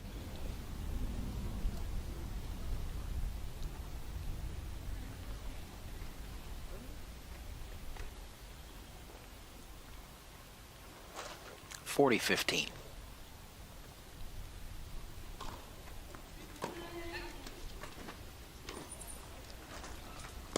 Another one of those slices just honing its way in on the body of Zhu right there. And it's 3 straight games for the Dutch after the quick start from Otani and Zhu, and now it's the Dutch up a set, up 3-2 in the second. A slice right here, just absolutely devastating. Watch how quickly it gets on past Zhu, forcing the error.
Pretty critical time here for Otani and Zhu, as the Dutch have gone on a 3 games to 0 run. They take the lead here in the second set. If they don't stem the bleeding right here, could be a big problem. Any late separation here. Don't know that they have the firepower to make the comeback. Dutch look too completely engaged here today. Pretty much firing on both cylinders from the right-hander and the left-hander.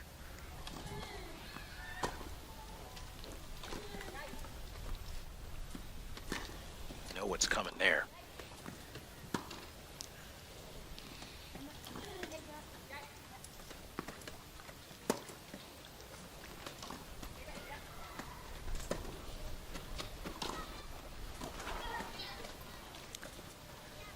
Not up.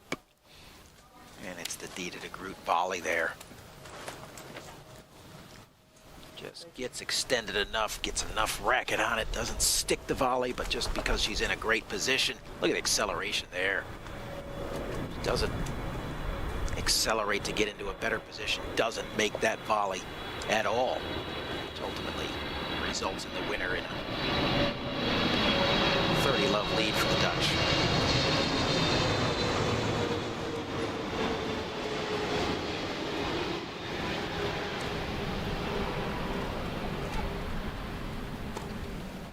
inside out that time from the forehand of Dita de Groot. Having gone enough times to the middle, set that shot up. Great positioning there on the court. Puts a little extra work in. Gives it the nod of approval. It's now 3 chances for the Dutch to go up 4 games to 2.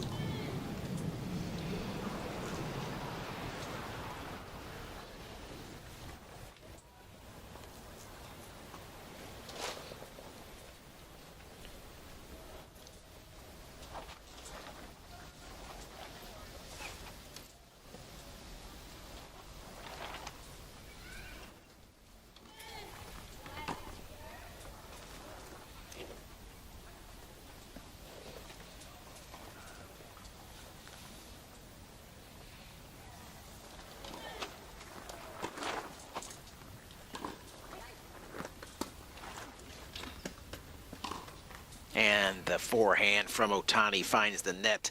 That's a quick break for the Dutch, and they are on a roll. 4 straight games here in the second.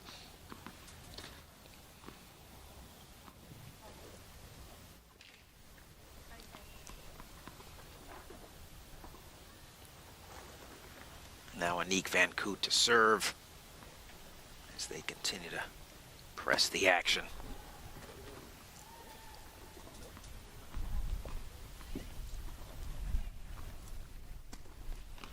It's a quick double fault there. Might be the one thing that could quickly derail the Dutch momentum. As long as Van Koot continues to throw serves in the box, they'll be all right. She does just that.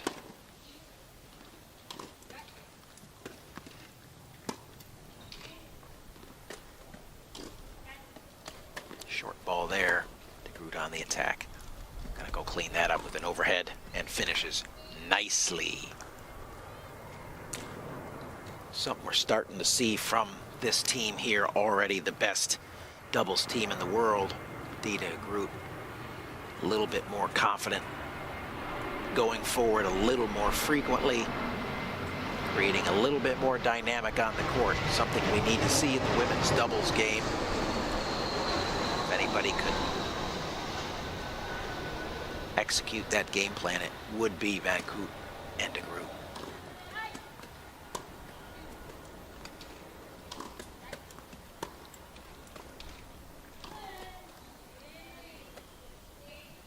Again, errors coming.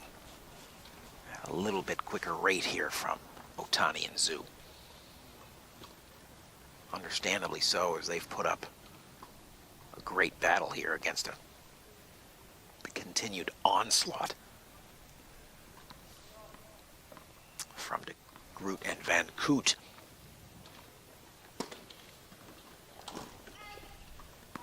There's another quick error. I think the frustration is starting to overcome Otani and Zhu as they're starting to realize, as good as they've been and as strong as they've been to push the Dutch, just don't have enough offensive firepower to break through them.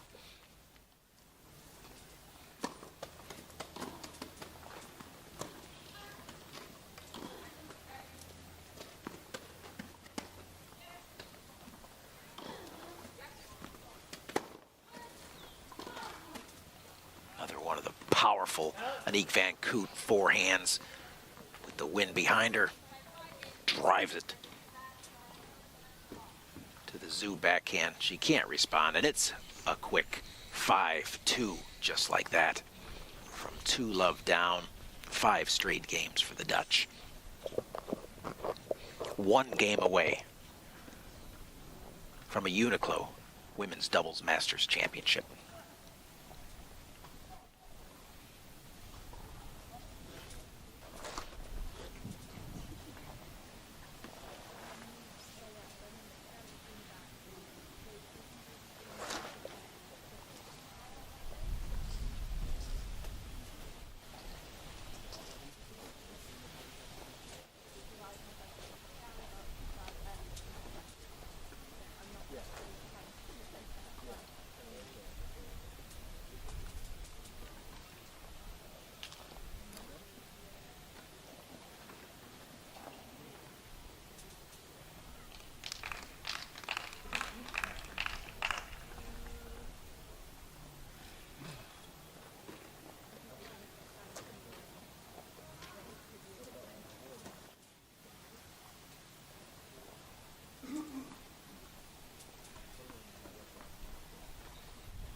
defending champions, one game away from defending their title. And now 3 points away.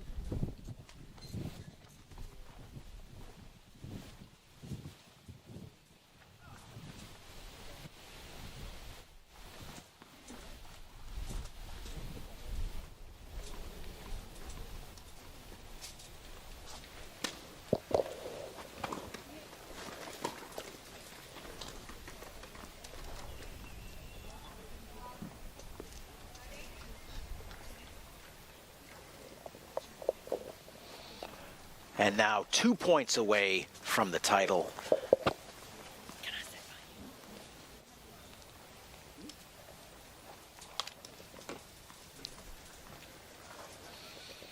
Two points separate Aniek van Koot and Dita de Groot from defending their UNIQLO Doubles Masters title.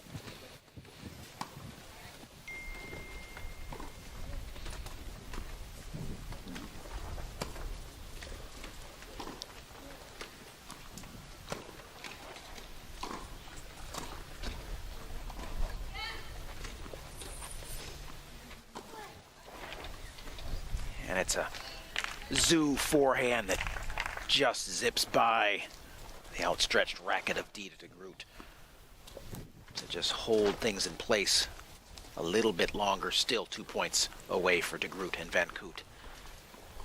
Otani serving 15-30.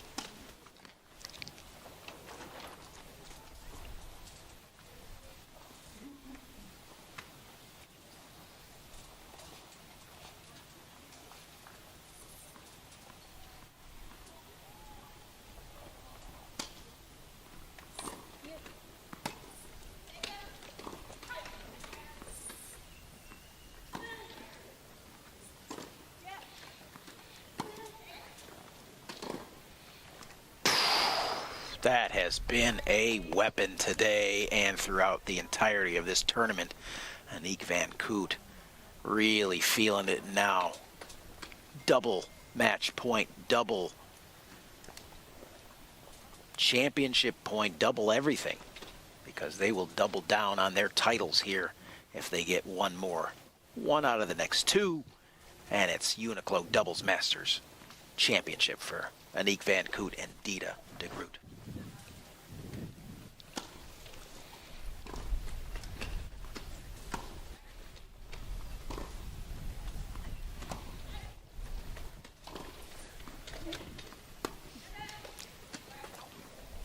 Lets it go.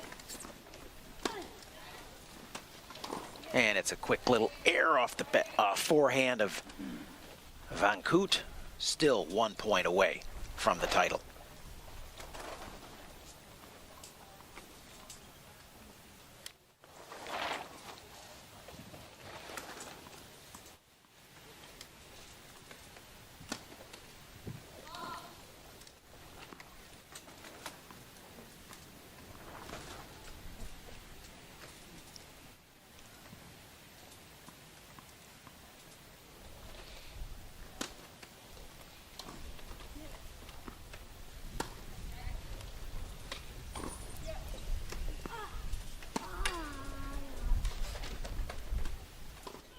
And the back of the line from Zhu sends it to deuce. One of the few times today that van Koot and de Groot have not been able to answer. And it takes a back of the line shot to produce it.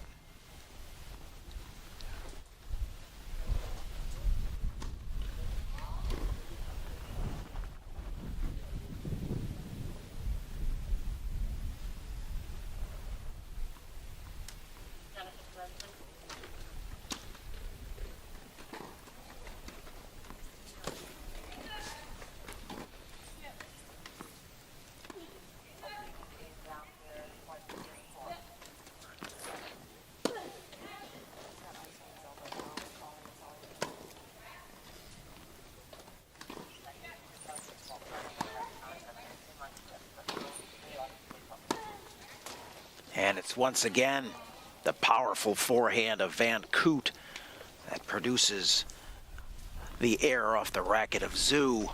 And again,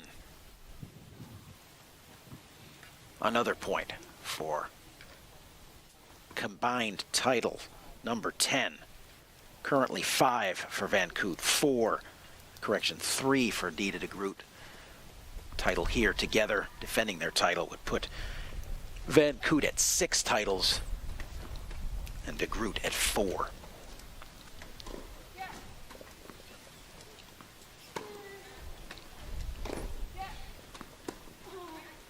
Aniek not backing off. Another attack on the forehand of Zhu. Overhead by Van Koot, just past the baseline. Look to end it with gusto right there. Instead, we go back to deuce.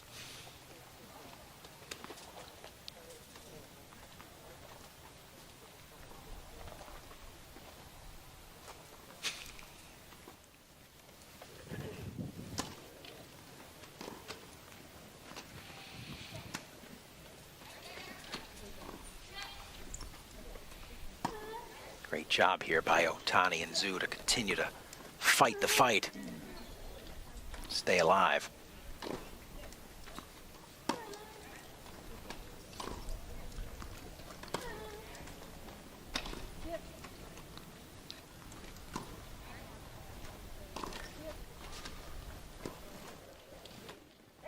Just wide. The linesman on the call. And again, championship point here for de Groot and Van Koot.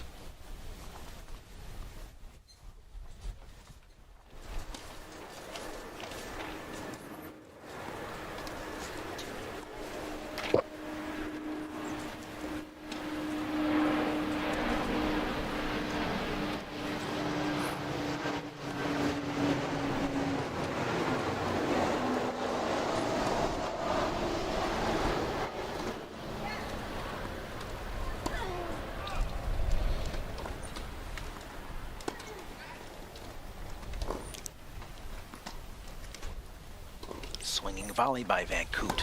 Still not over. Otani and Zhu up to the task.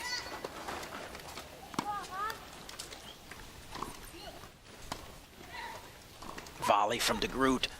Zhu there. Stays alive. Van Koot settles it down with a lob. Great point here. One team desperately trying to finish it, and one getting it back to deuce again. Fending off another match and championship point. Somebody should whisper in Otani and Zhu's ear that every point's championship point. They have played some brilliant points here up against it. Now Otani again serving it. Deuce.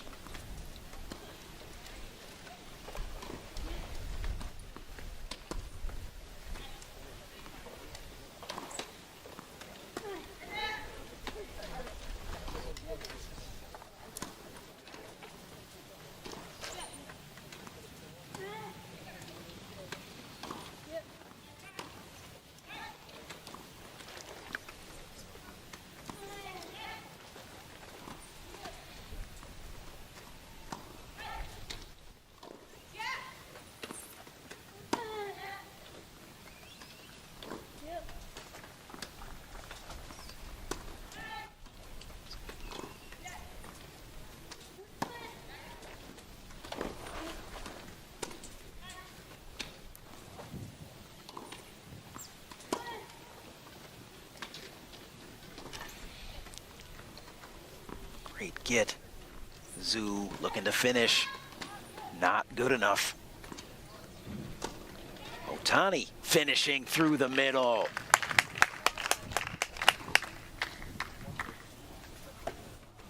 All 4 players just going all out here. Holding nothing back in the big moments. And it's now Otani and Zhu with a chance finally to hold. Force the Dutch to have to serve it out at 5-3. And there it is. Kind of broke the spirit of the Dutch, having fought off at least 4 championship points. And it is a great and heroic hold from Otani and Zhu to push this a little deeper here into the second set. And now Dida de Groot back to work, back to 0-0 to try to get it to 6 and a title.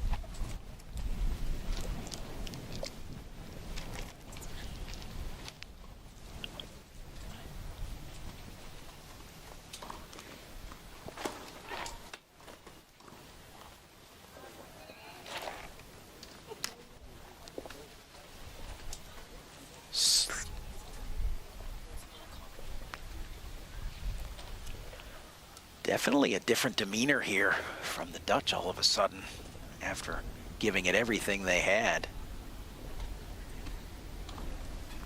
and not coming away with it. Interesting swing here.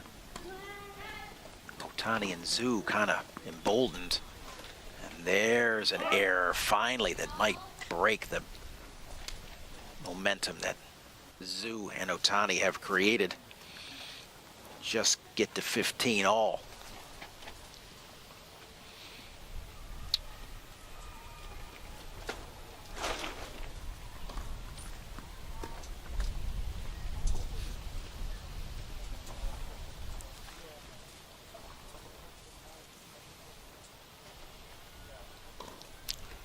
It's the double fault by Dida de Groot. 15-30.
Drop shot.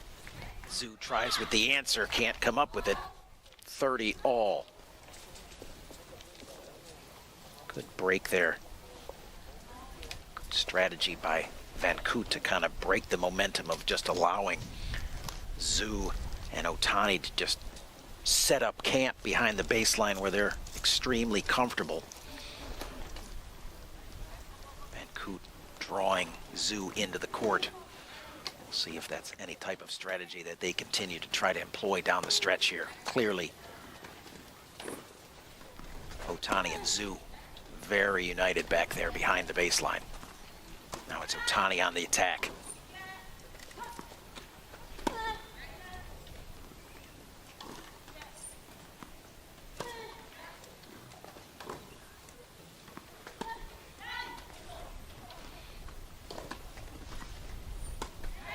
Good lob by Otani.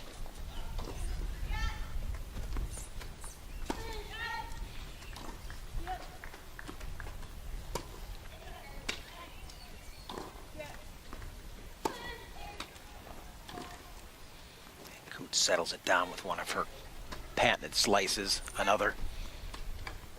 Ball just checks up.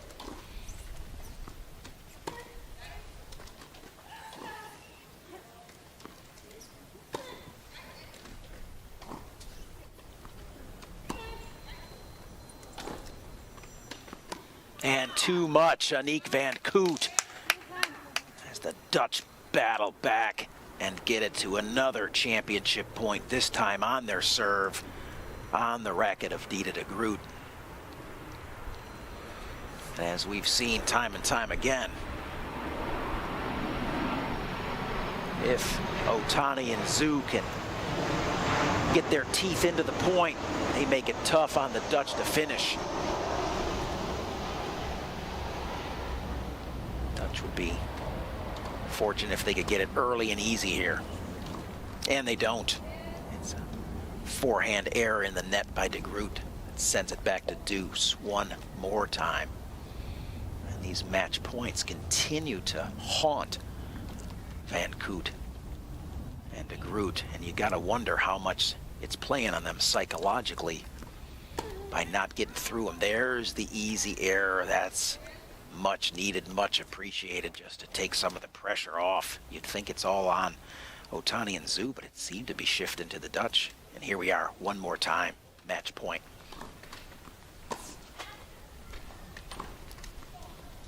And there it is, game, set, match.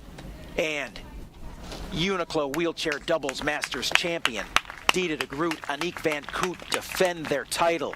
Van Koot earns her 6th career title and de Groot her 4th. An amazing women's final here on center court. All 4 players very worthy of great respect here.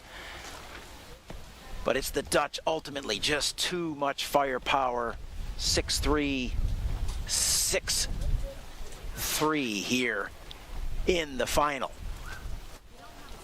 Ultimately, it's Aniek van Koot and Dida de Groot coming away once again UNIQLO Masters Doubles champions. Please join us for a ceremony here on center court to acknowledge the title earned by Dida de Groot and Aniek van Koot, and to also acknowledge the great accomplishments of Momoko Otani and Zhen Zhu for putting on a great performance here at the final and having a great tournament just to get here.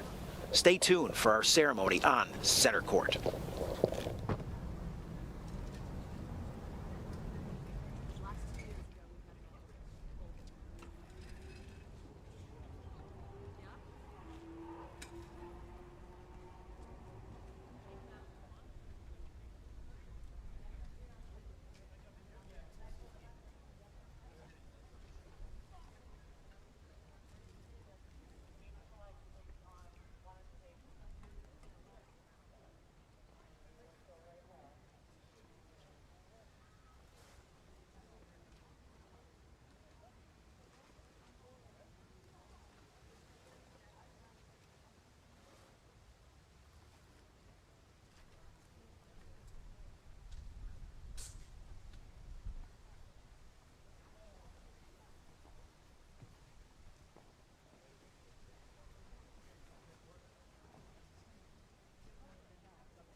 In Nederland. Nou, alles is ook gewoon, alles gaat door, alles is open, feestjes, alles mag ook gewoon. Ja, maar dat is inderdaad ook. Die hadden het hoog, dus allemaal stoppen nou weer. Dus Ja? dat is wel iets bij ons wat... Maar niet goed.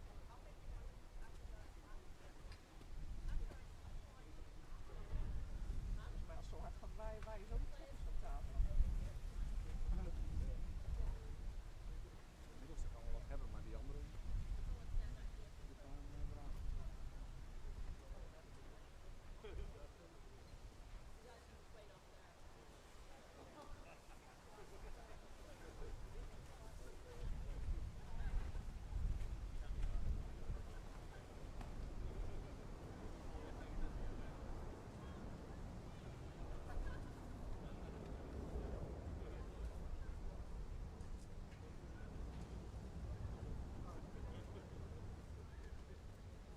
Susie?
Director for UNIQLO Wheelchair Doubles Masters Women's Final.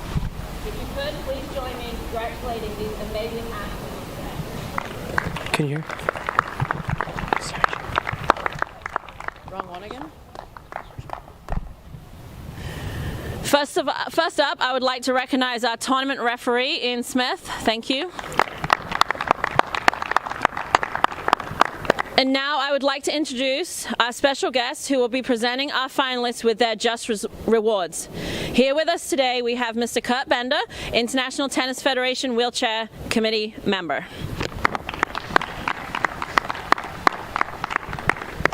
And now for the players. Please put your hands together for our runners-up, Zen Zhu from China and Momoko Otani from Japan.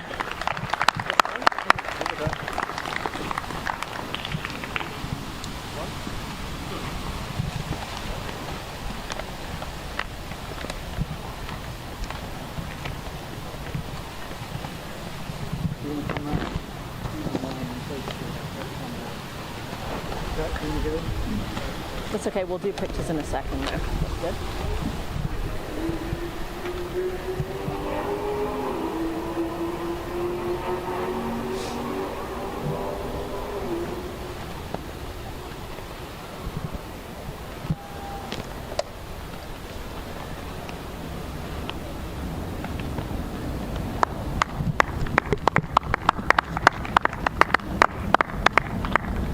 And And now, welcome back on the court, the 2021 UNIQLO Wheelchair Doubles Masters Women's Champions from the Netherlands, Deirdre de Groot and Aniek van Koot.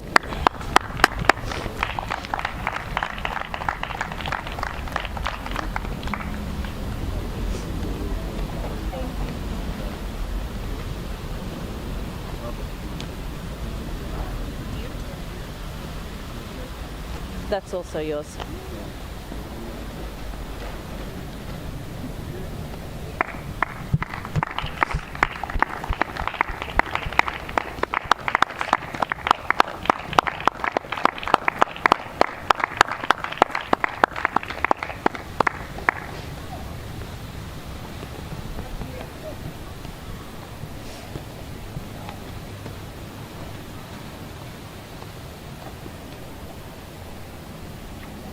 Just wait off. So we're going to do some pictures over there in a minute. And please stay here with us, as up next we will crown our 2021 UNIQLO Men's Doubles Champions.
Yeah, what? What do you want? A two? A 2E? Where are you from then? Oh, right, that sounds nice. Yeah, it's lovely. It's inbred swag. It's a 1v1 me and Alfie. Pardon? Oh, is that?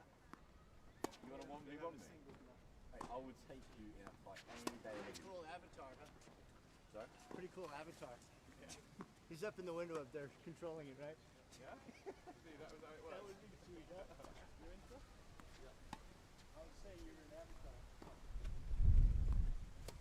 He's the guy from the Goonies. It's so hard, that one, isn't it? Nah, the fish is the worst. Yeah, that is the worst. You got called Steve Lawrence, and he gets called the guy from Goonies. I don't even want to know what mine was. We didn't have one. No one came up with one for you in the end. That's absolutely fine. That works for you, isn't it? Hold it up when you stand up. Oh, really? Okay. Okay. As we move? Okay. Just so it's out of their way. I found a pizza in my back on one of the white guys. Yeah. That's so fun. I went on a run and I could do a cool t-shirt. I'm talking on it. Yeah, well, back when it's a bit wet. Oh, no, I can't wear that. I'll do it for fun.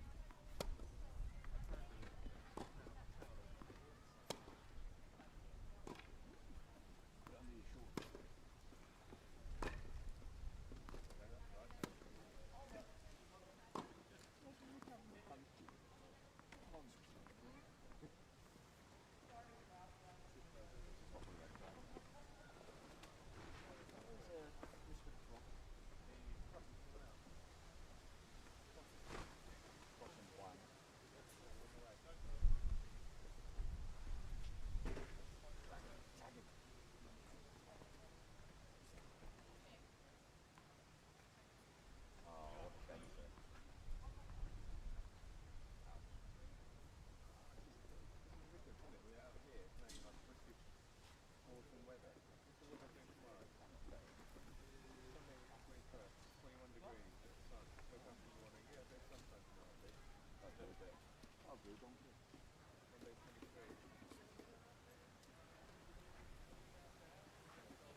Every time Alfie goes to pick you up. Have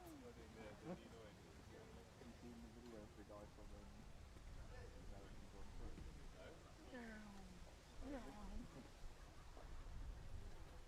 No, it's not.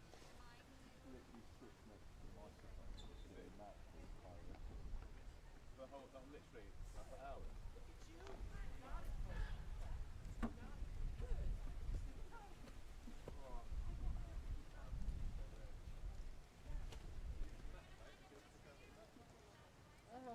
Yeah, for a start.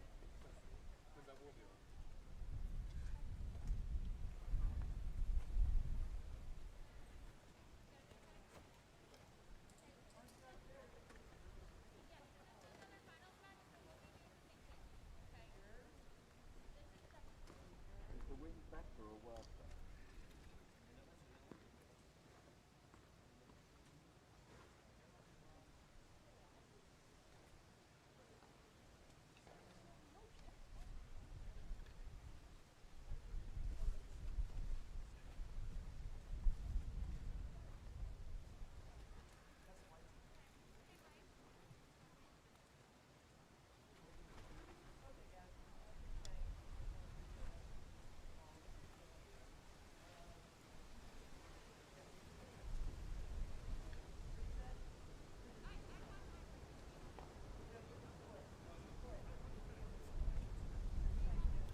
And here we go, Wheelchair Tennis Masters, men's doubles final. It's all on the line here tonight. The final match of the evening. It's been a great day here on Center Court, NEC. UNIQLO Wheelchair Tennis Masters. It's the UNIQLO Doubles Masters portion. And what to say about the matches between these four? For the past 5 years, this rivalry has known no equal and has produced without a doubt the best wheelchair tennis doubles the world, I think, has ever seen. Houdet, Pfeiffer, the Frenchman, are the gold standard, literally, as they have won the last 2 gold medals at the Paralympics. And the only men's team to ever have won 2 Paralympic gold medals, but not to be outdone. The Brits, Hewitt and Reed, have dominated the Grand Slams, having won the last 8 straight Grand Slams titles and having completed the calendar slam this year. It is all on the line. These 2 historic doubles teams tied career head-to-heads, 18 matches apiece. And this one tonight decides the difference. And there's a look at the scoreline from the gold medal match in Tokyo. Houdet and Pfeiffer defending their title from Rio, and Hewitt and Reed gutted from the 3rd set match tiebreak defeat. And they'll be looking for some redemption here tonight, as this is a chance for them to get back on track and reestablish themselves. Take the career head-to-head lead 19-18 potentially. One of these teams goes away with the lead tonight. Who will it be? Hewitt and Reed, Houdet, Pfeiffer. It's all on the line here. Men's doubles final. And here is a quick look at how Hewitt and Reed got to this point. 3-0 dominating performances in their round-robin play. And same from the French. Stéphane Houdet to serve first point of the match. If you can't tell, I'm a little amped up for this one. This is as good as it gets.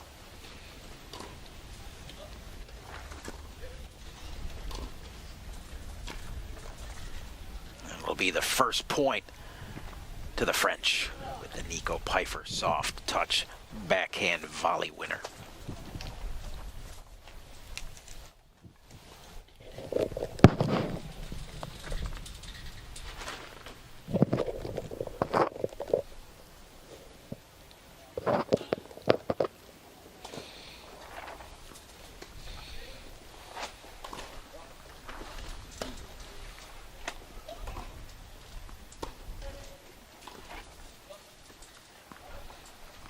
Error from Reed gives the French team quick 30-love lead, and as we saw in the singles, it's Houdet always prepared and quickly to the line to serve. As you can tell, all 4 players in the long sleeves, as it has certainly dropped in temperature here, and with plans for us to go a little bit late into the evening. All 4 are looking to get thoroughly warm before they start shedding any layers here. Potentially later and down the stretch, and it's 40-love on the Houdet serve. The French out to a crisp, clean start here. Early going men's doubles final. What a great women's final we had just preceding this. World number 1s Dita de Groot and Aniek van Koot defending their title. Both earning multiple UNIQLO Double Masters title. 6 for Van Koot, 4 for de Groot. The Reed forehand, which has been so good throughout the tournament. There's an example of why the French are so good. Houdet defends, settles things down. Same for Pfeiffer.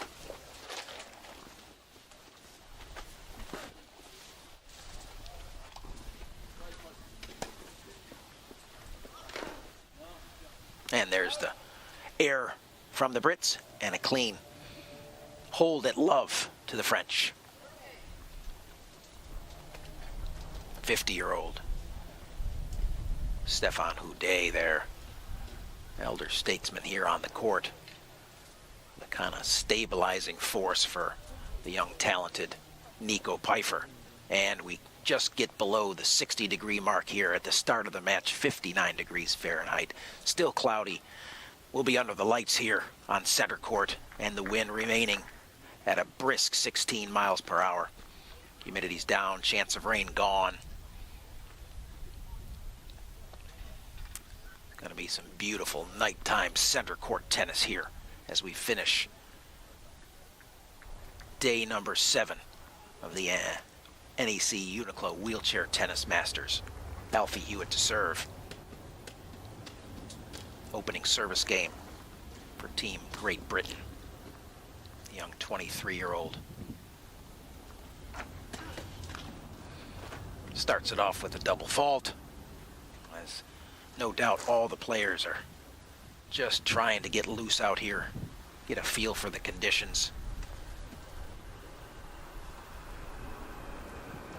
3 out of the 4 have played earlier in their singles competition, with Hewitt coming out on top over Houdet in the singles semifinal. And Reed losing a tough 3-setter to Gustavo Fernandez in his men's singles final, and it's an error from Pfeiffer there that gets things leveled at 15-all.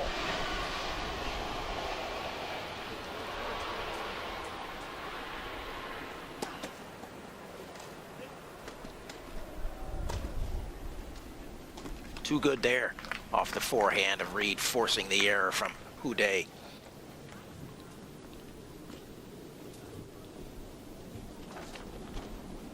Everybody working at a brisk pace, trying to get the blood flowing, a little bit of a sweat going.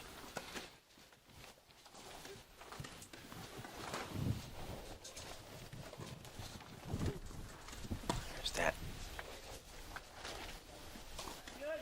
ever fluid, not fluent, but fluid backhand of Nico Pfeiffer. Same thing there from the forehand. Reed pressing the action at net.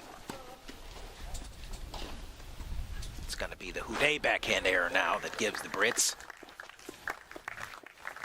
pretty quick 40-15 lead here, a chance to hold and get things settled at 1-all in the first set.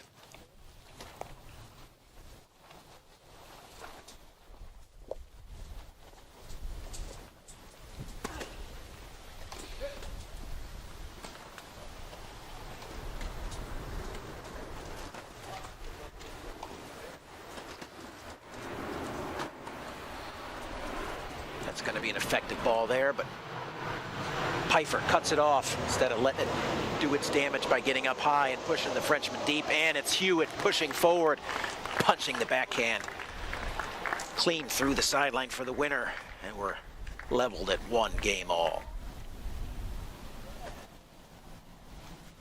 Great strategy there employed by the Brits. If it's not Hewitt, it's Reed going forward, pressing the action. It's the Hewitt backhand. Sends the balls across the court to Pfeiffer for his opening service game.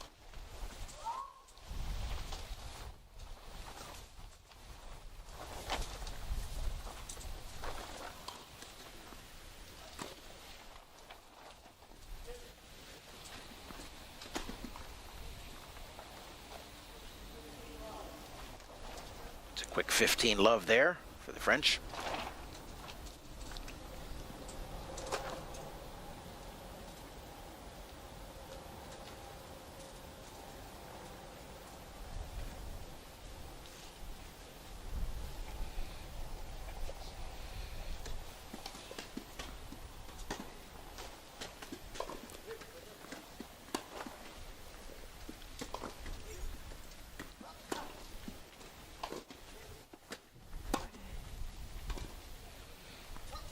Pfeiffer this time pressing the action, leaving the court, forcing Houdet out of position to cover both lob and line.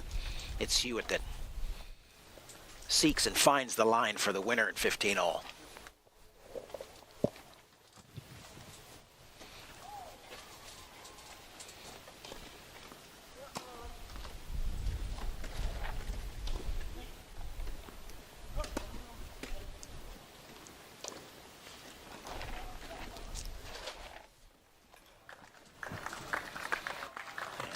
Gordon Reed right there. Again, the Brits showing off their interchangeability there at net. If it's not one, it's the other. Typically, one pressing the action. Makes it very difficult on opponents to isolate one or the other.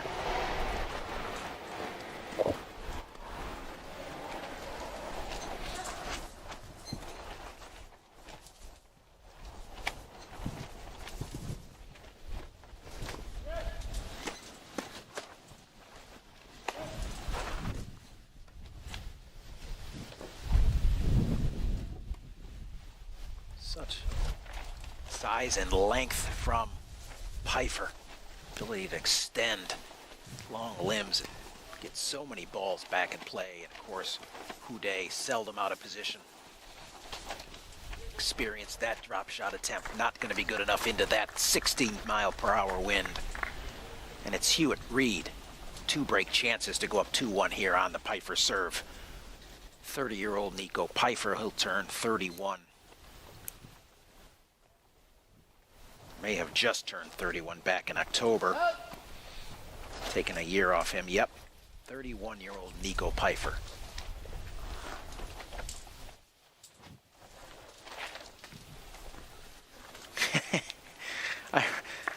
I'm laughing because I heard Alfie Hewitt laughing at the absurdity of that second serve getting past him there. Britt's having a good laugh at that one. Laughing with you, Alfie, not at you.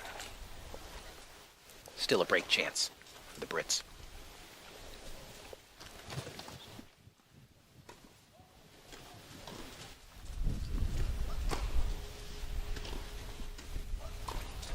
Oh, crisp, clean forehand, and that's how you back up a little mental error there. Right after that miscue on the return, it's Hewitt sticks the volley for the winner, and a 2-1 lead for the Brits. Great extension, great finish. Just like Coach Donna Andrews taught him. He's had a number of coaches over the years, but it's been Andrews has been one of the great steadying forces in Hewitt's career. Been with him a long time, since his junior days.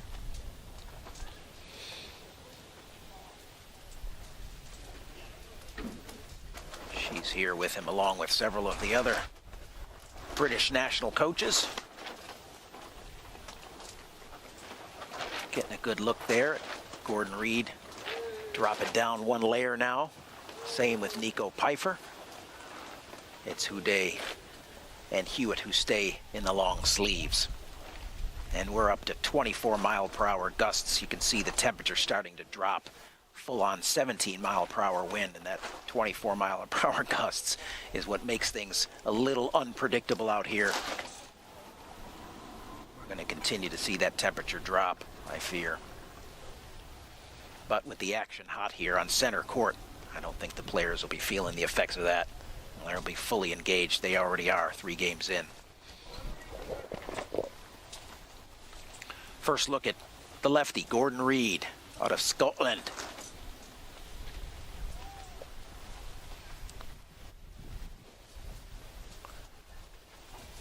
Donning the backwards cap.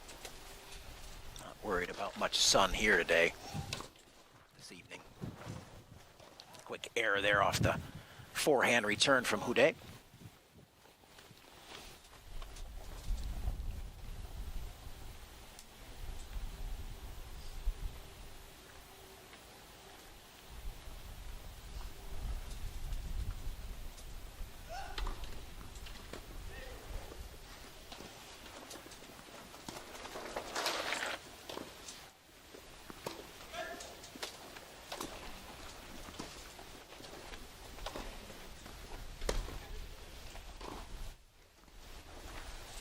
Not gonna make it.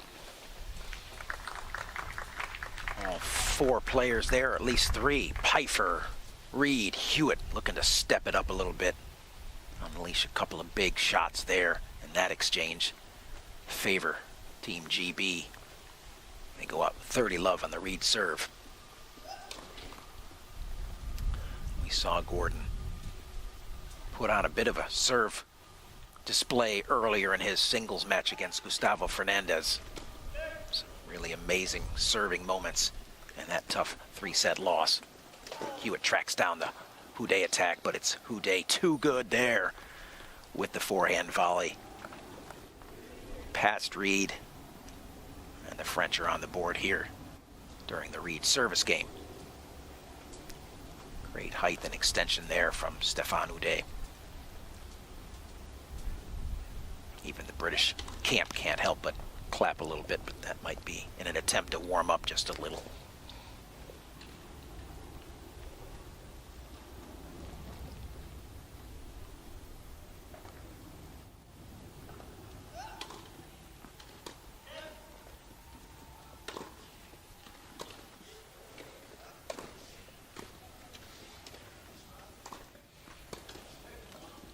Opportunity to finish.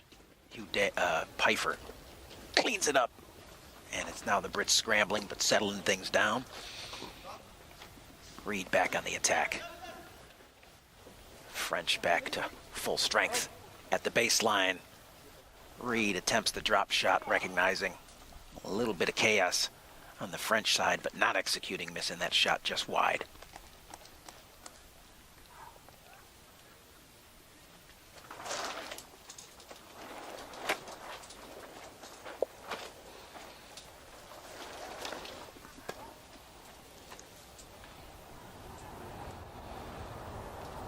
Big serve just long there from Reed. He goes with the second.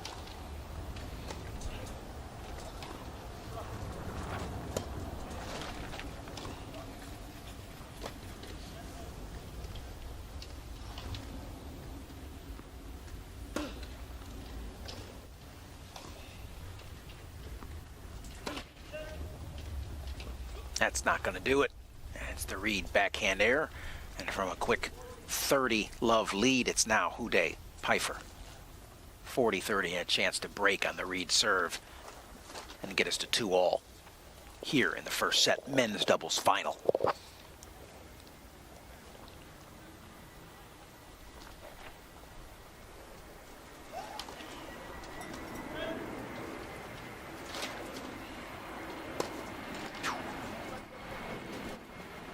Just massive off the racket of Nico Pfeiffer, but equally, actually more impressive is the response from Reed. Watch this as he just puts forth just an incredible display of hands there. That ball just kicking back. Houdet not able to track it down. We're back to deuce. Hewitt forward on the serve and sticks it. That's a great 1-2 punch. We saw those two executing that versus the team of Spagren and Van Dorp last night in some critical moments. They don't overuse it, pick their spots when they do. Very effective. Another example of Reed taking charge on the serve, swinging out wide, opening up the court, and Hewitt doing the cleanup work there to go from a breakdown to a hold and up 3-1 here in the first. There's another look at the Hewitt. Got a lot of options there. Center ends up whipping it, opening up the racket, and the chair, pulling it well past Houdet on the forehand side. Now Houdet serving. Great return off the Houdet. Big serve by Hewitt as he stays on the assault.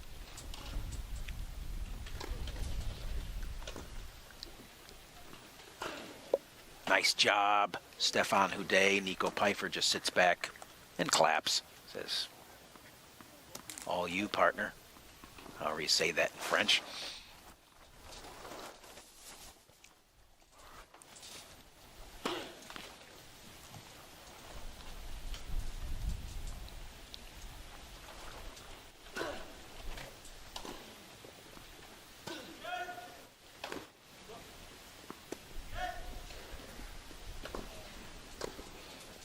Pfeiffer now on the attack.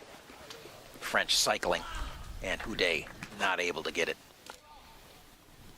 Ball dying into the wind.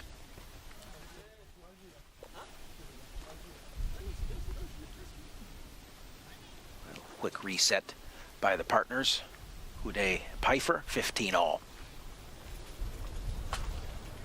Houdet back to attempted assault there of the tee.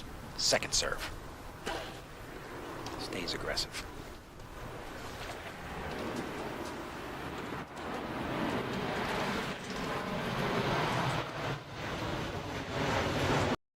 Drop shot attempt by Hewitt fails. And as tempting as those have been today, we've seen throughout the day the vast majority not executed. Almost too much wind. Has to be too perfect, has to be very aggressive, has to be high to clear, and then has to have a lot of spin to come back. Try to be too fine with it, too soft. Just gets knocked back. Now it's Houdet Pfeiffer, 30-15.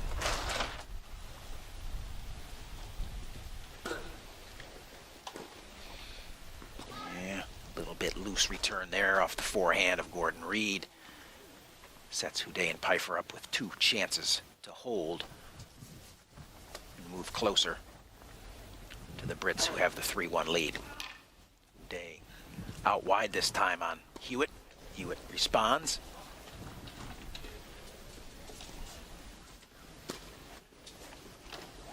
Both French up. And it's Pfeiffer. Calmly, coolly, as he always is, executing the overhead past the outstretched arms of Reed. And it's a French hold. 3-2. Hewitt and Reed.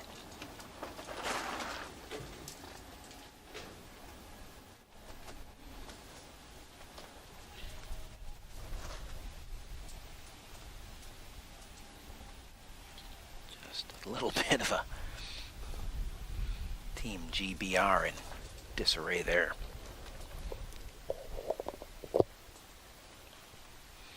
Everything unfolding as it typically does between these four, neck and neck, slight little momentum swings. No great gaps. All players going to the nutrition, going to the hydration, knowing that they'll need it to sustain what could very likely be a 3-set match here tonight to determine 2021 UNIQLO men's doubles champions.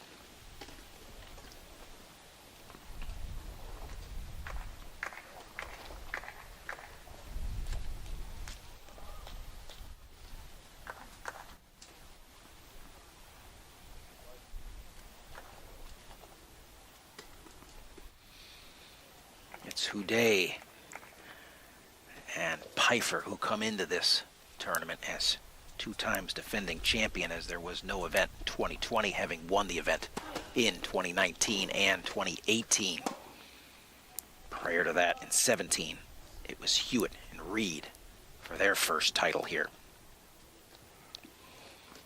And the Brits looking to even the score head-to-head with their second Masters title. Reed's won it with Frenchman Michael Jeremias in the past. And Houdet has won it with a number of different partners, to include Reed. Houdet's won it with Joe Girard. So clearly he knows a little something about doubles. Houdet's won it with Shingo Kunieda. So he is no stranger, much like Aniek van Koot, having won it with several different partners. On the women's side, it's Houdet sees to be the linchpin to successful doubles. 15 all here on the Hewitt serve. Double fault sends us to 15-30. Second double fault tonight for Hewitt.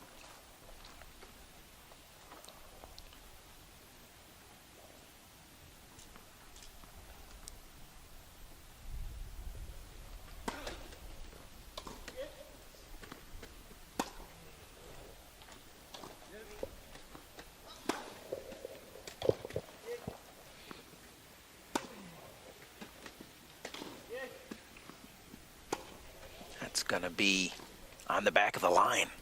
Just catches a little bit of the white.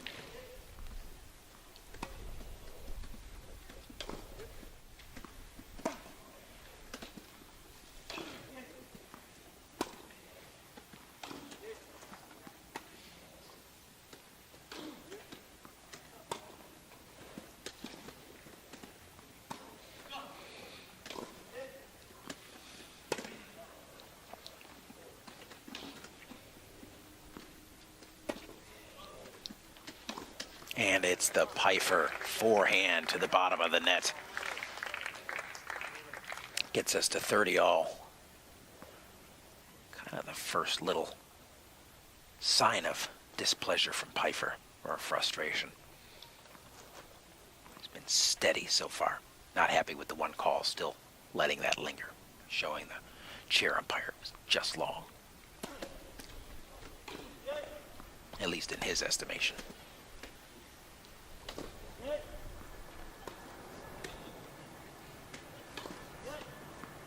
And that one gets the out call. Just as quickly as they were down a point, they're up now 40-30 with a chance to hold on the Hewitt serve and go up 4-2.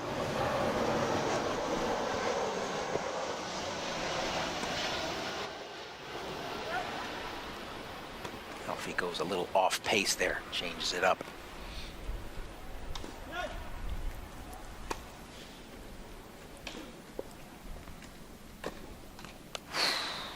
Reed catches the top of the tape.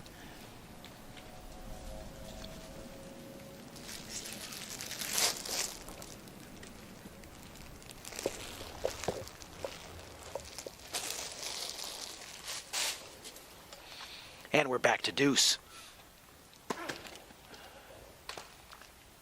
Deuce side, the one side that seems to have given Hewitt just a little bit of frustration on the serve. And there's another double. Not to have jinxed him, sorry about that, Alfie, but just calling it like I see it. Seems to be the side in which he's struggled just a little bit so far here tonight. And now break chance for Uday and Pfeiffer to get the 3-all.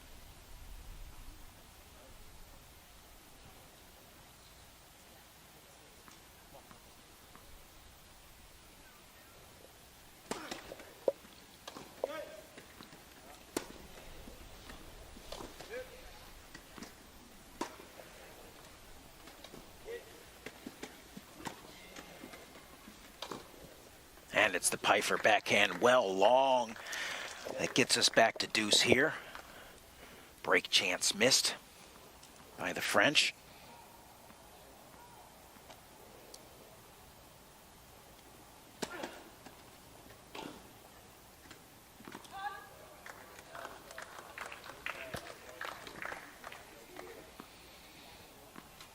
Another quick point there gives Hewitt and Reed chance to hold and go 4-2 in the first.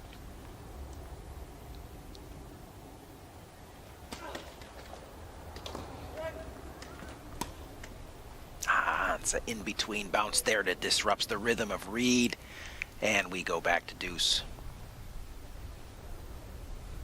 One of the first extended deuce games we've seen here in the opening set, back and forth.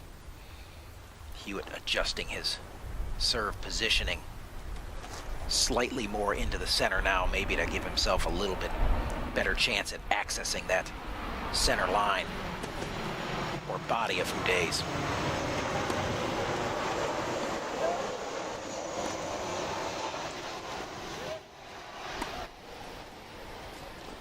And it's another error by the French there. Gives Hewitt Reed another chance to hold. Frustrated Stefan Uday. Having a little chat with not only his partner, but with himself about that disappointing forehand right there.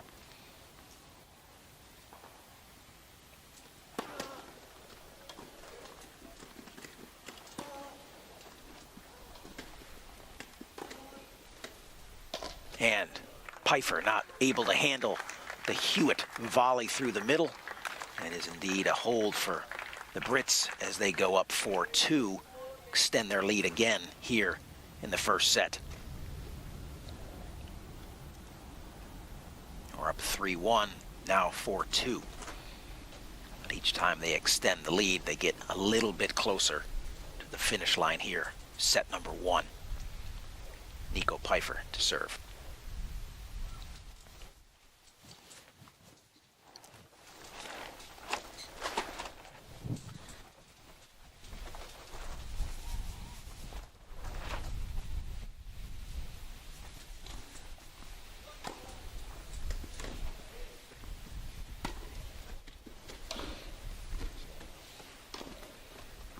Swinging volley there by Houdet. Not doing enough with that volley. Pfeiffer trying to settle things down, misses the mark wide. And again, it's the frustration coming from the French a little bit more frequently now, as their errors are starting to mount a little bit. What has created the separation here so far, early part, midway through the first set.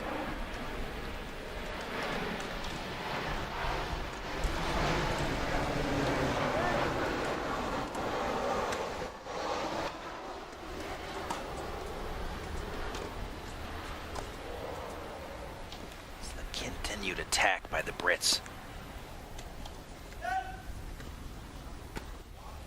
Almost every point somebody up there looking to clean things up, and it's Reed this time with the volley and the winner.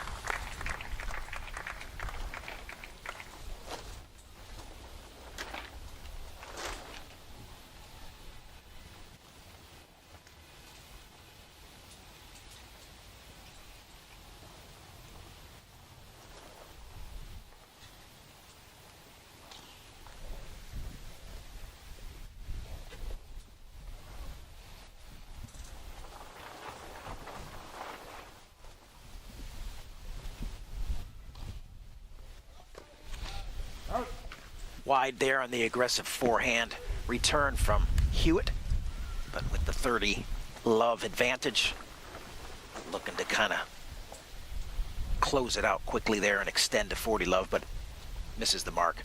15-30 as the wind blows the Pfeiffer Mohawk. And a couple of quick errors there from the Brits. We go to 30 all.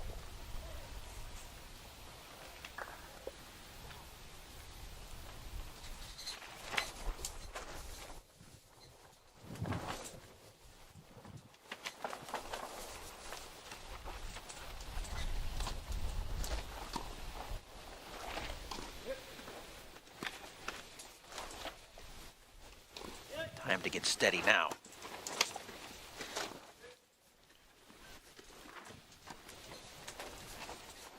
Again, it's the attack. Hewitt sending Pfeiffer back deep. Pfeiffer's backhand not able to clear the net. But it matters most there at 30 all. It's the Brits in the lead, 30-40. Chance to go up 5-2.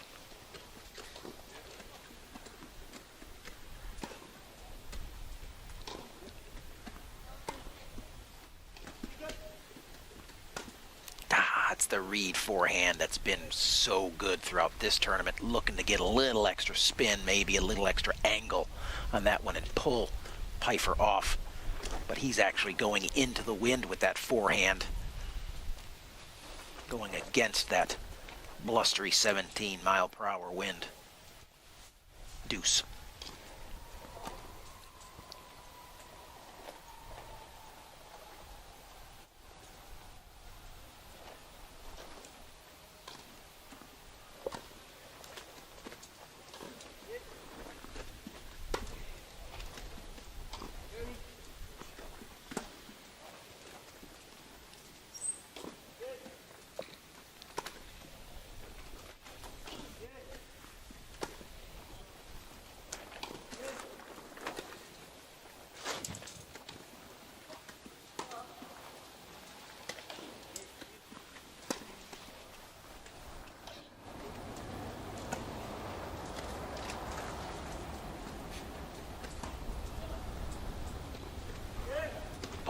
middle, almost certainly always followed by one of the Brits looking to pick something off. From that position, not much of an angle for the Frenchman.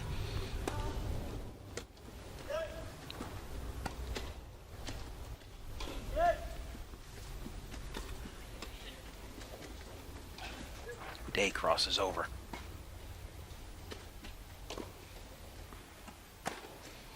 Hewitt picking it up.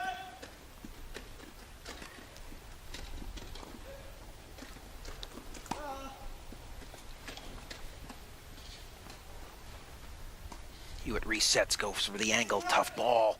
Read on it, gonna go soft, wide.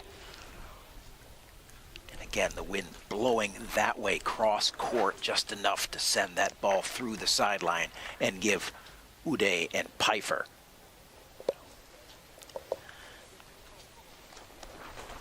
the add point and a chance to hold here for 4-3 Brits.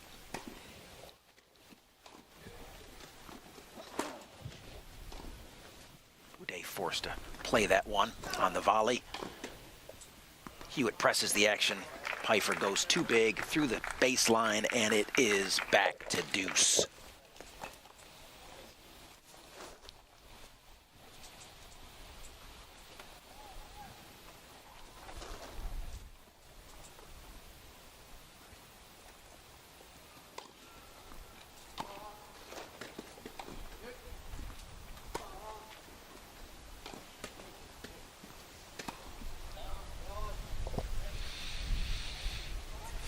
Back and forth continues, and it's the read error there. Gives Uday and Pfeiffer another chance to hold. Still Brits in charge, up 4-2. French looking to close the gap.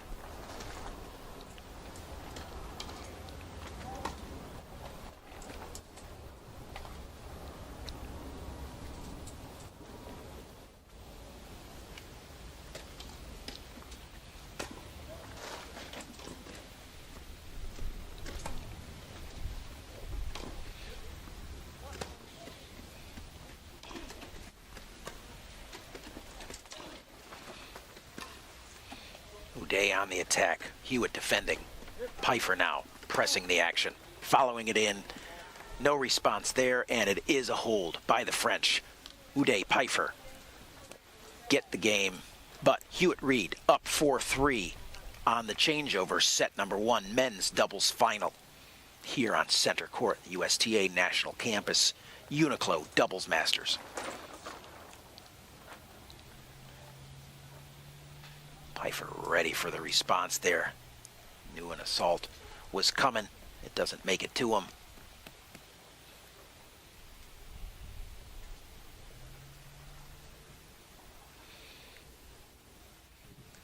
Goes to the hoodie over the head just to keep some heat in on the changeover.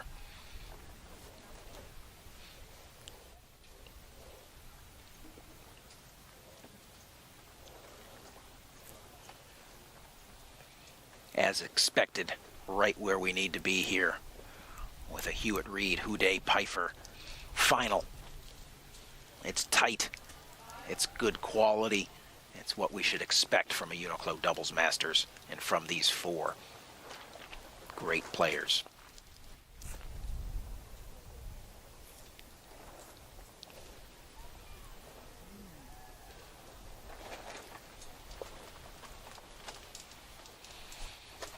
Great way to finish off the action here tonight. The men's doubles final. It'll be all singles finals tomorrow. Men's final. I don't know what order specifically yet, order of play, but just to run down who's what, it's Hewitt and Gustavo Fernandez, men's final. Women's final, De Groot and Kamiji. Quad final, Schroeder and Vink. We'll run all 3 right here on center court. Right now, men's doubles final, Gordon Reed serving 4-3.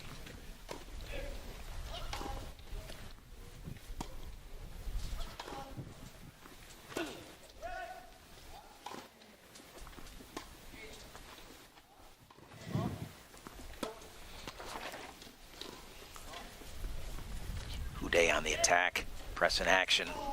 Hewitt settles it. Down the line exchange between Hewitt and Pfeiffer. Pfeiffer changes directions, goes to Reed.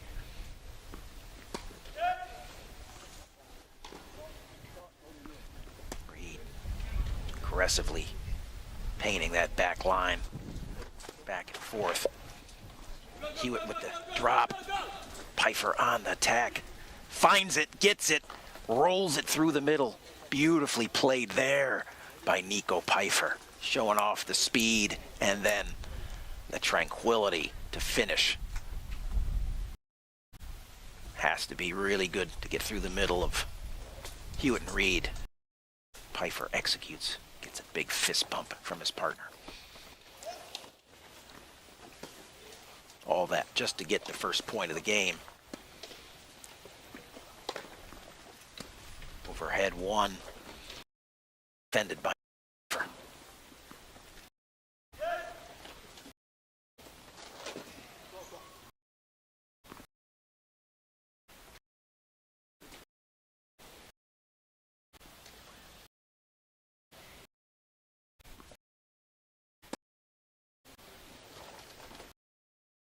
Massive backhand top from Pfeiffer there. He's looking really confident. Reed, who tries to go off the back, goes instead through the base. It says it's all set.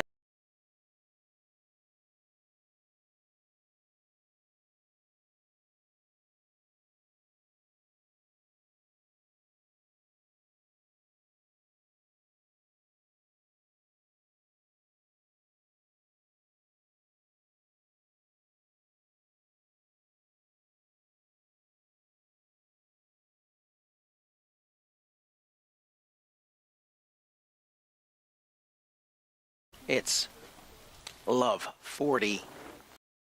Houdet 3 chance break and get us to 4-all here in the open set. It's doubles.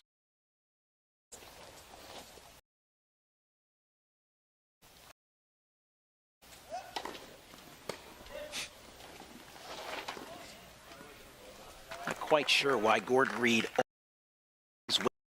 these 40 on first games to unleash some of his best products, but he did it repeatedly in the singles today and shows it again here in the doubles. Serving love 40, lets it ride, finishes it up with the forehand winner as well. And there's another big serve at the 15-40 and another big stroke off the backhand side.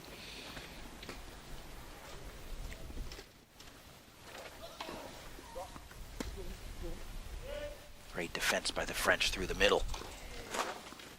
And a miscommunication there as it's Reed's forehand that splits the Frenchman. 2 quick points to the Brits, but still one yet shy of getting it back to deuce. We'll see if the pattern holds here.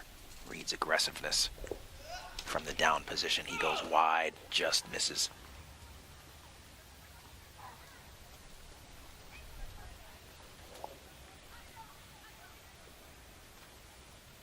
30-40, second serve. And it's a bit of a shank. And it's 4 games all on the double fault by Reed. French have battled back from the 4-2 deficit to get things leveled here at 4. And some smiles. Still some good, positive, loose energy from the Brits.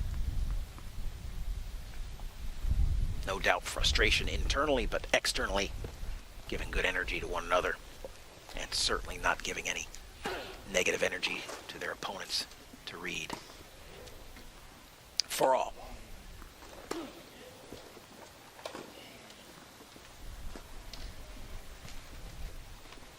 Pfeiffer's length settles it down.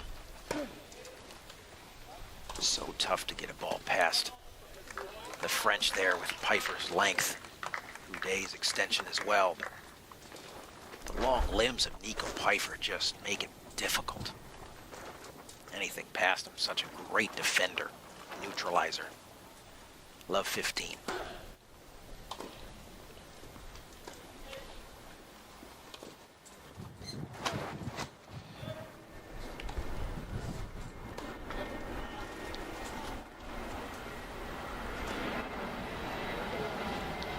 Hewitt giving it a long look, but the call stands, it's in, and it's 15 all.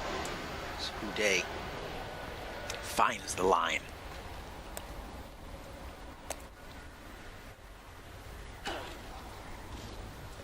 That'll do it right there. Magic hands there from Alfie Hewitt. Off the big serve from Houdet out wide. Hewitt just collects it nicely. Drops it well in front of the two Frenchmen. But Houdet answers quickly with the ace out wide versus Reed. The back and forth continues. We go to 30 all.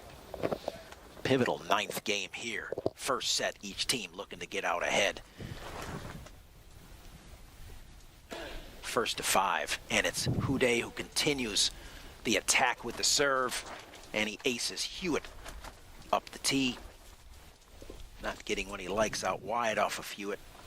He says, I'll change it up, go to the tee. Now, 2 straight aces, and it's 40-30 for the French. Middle by Pfeiffer.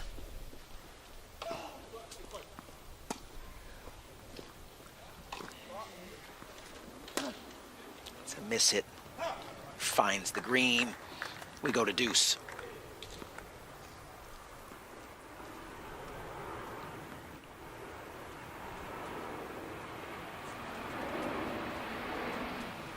Hewitt having to be guessing right now.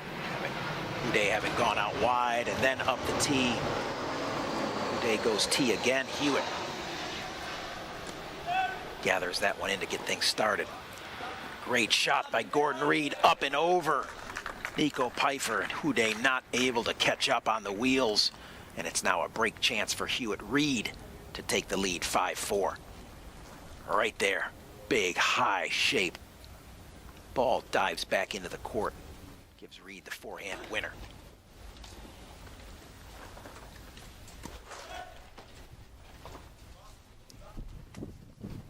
Catches the line, stays alive. Stay on the Reed racket. Another back of the line, no call. And it's the French wanting the call, not getting it, and it's Hewitt playing through to the whistle and gets the forehand swinging volley winner.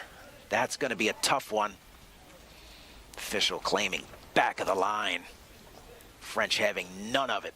Very frustrated. But it's Hewitt Reed. 5 games to 4 on the changeover. And they will take it. Certainly disappointed.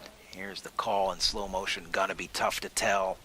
No Hawkeye. That's quite possibly back of the line. Frenchman not playing through. Gotta know better than that, fellas.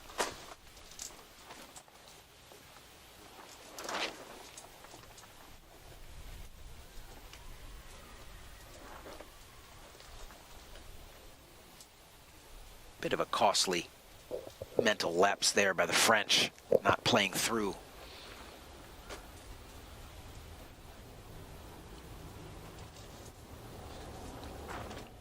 See if they can regroup, battle back once again, stay alive here in the first set. Some great serving by Stéphane Houdet, but not enough. As the Brits get the break, and now a chance to serve for the first set.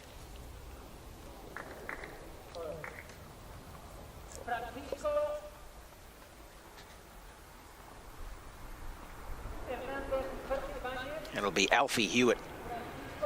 Chance to serve out the set here at 5 games 4 for Hewitt Reed.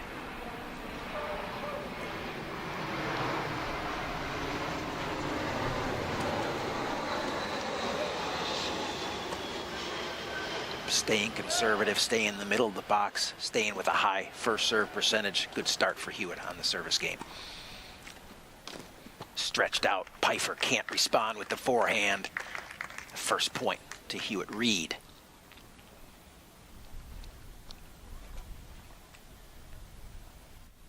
Quick discussion by the Frenchman.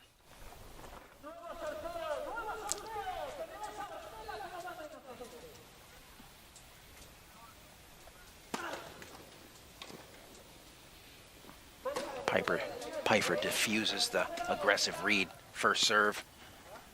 Neutralizes again. Hewitt Reed staying on the attack there. Reed forward now with the drop shot. Pfeiffer on the wheels. He's there again. Once again middle, but this time Reed covers. And it's Uday attempts to finish on the short angle cross court. Catches the white tape on top. And it's a quick 30 love to Hewitt and Reed. 2 points away now from taking set number one. Great defense there in the replay by Gordon Reed. Ball through the middle.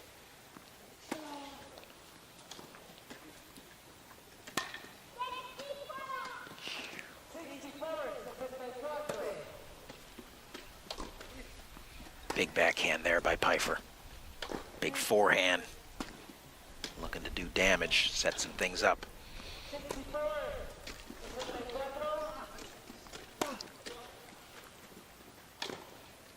So again, Pfeiffer staying aggressive.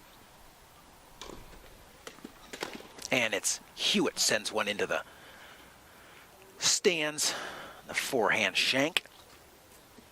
As aggressive as these guys typically swing, it's going to happen every now and again. You're just going to have a mishit. Send one really wide, but it doesn't happen often. It's those aggressive swings that have put them here. There will be no backing off. Hewitt Reed, 30-15.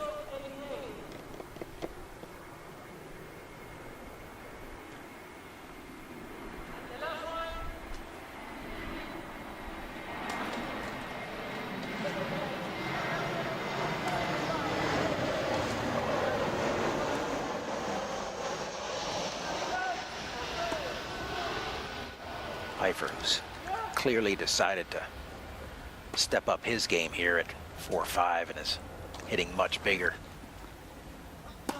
Really looking to press.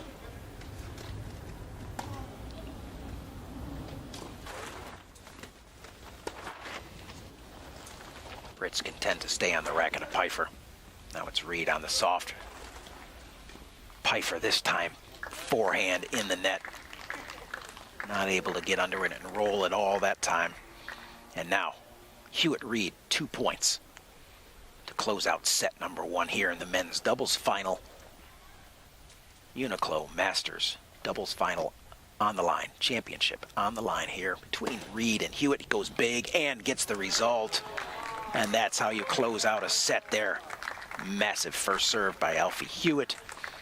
And it's Hewitt Reed, 6-4, set number one, in a quest for their first title since 2017.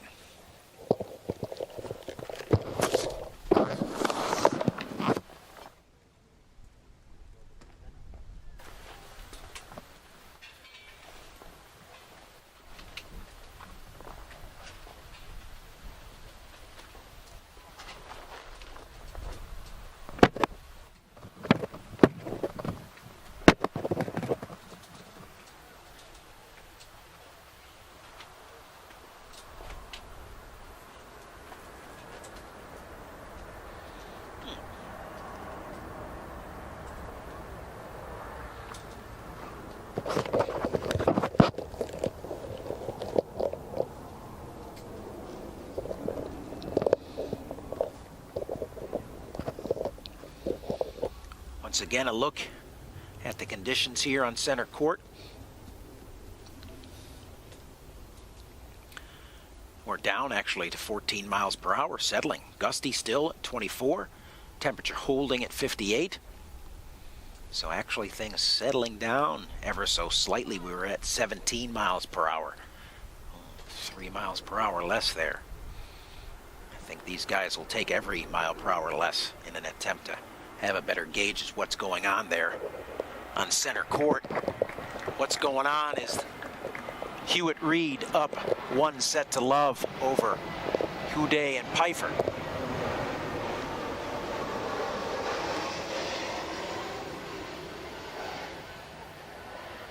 It's Hewitt Reed that went off to a 4-2 early lead in the set, only to have it erased to get to 4-all, and then 2 games in a row to close out the set. Pfeiffer, first game, second set. And it's Reed's forehand winner through the middle. The Brits will certainly look to get off to a big start here. French would be wise to match them.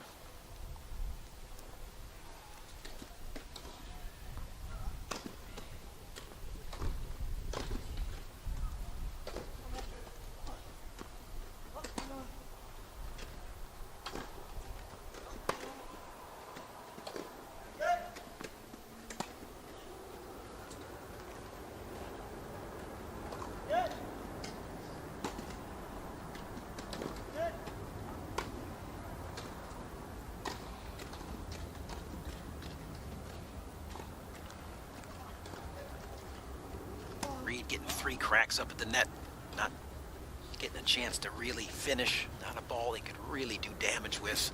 Everybody settles back down. It's Hewitt and Houdet on the forehand exchange.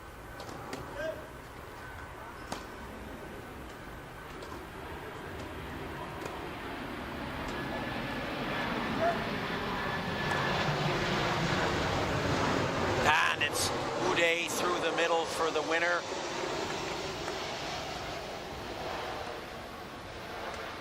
Pfeiffer acknowledging, yeah, that'll do, partner. So 2 forehands through the middle to get us to 15-all here. Opening game of the second set, first by Reed, and now by Hewitt. Reed choosing to let that one go, but Hewitt not able to be in a position to pick it up.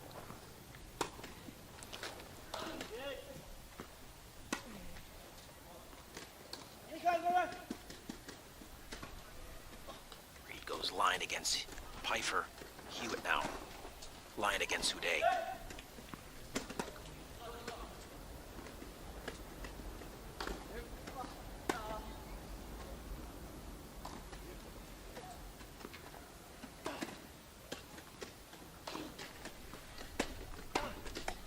Houdet with the drop shot.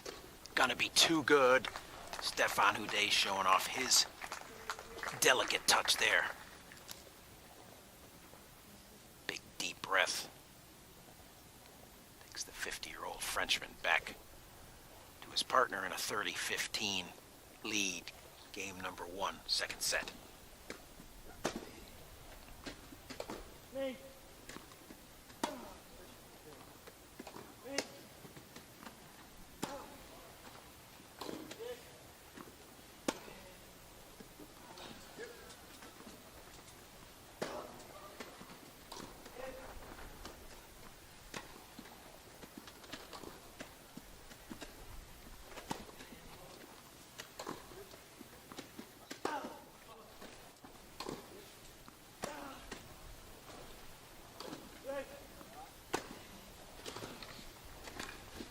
Great angle there by Reed on the backhand, and too good. Houdet acknowledging excellence there by Reed.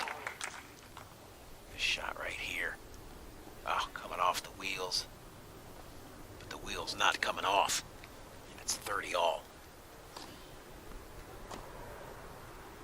And it's Hewitt rolling a quiet forehand winner off the sideline. 40-30. Hewitt Reed, as quickly as the French get out in front. The Brits respond.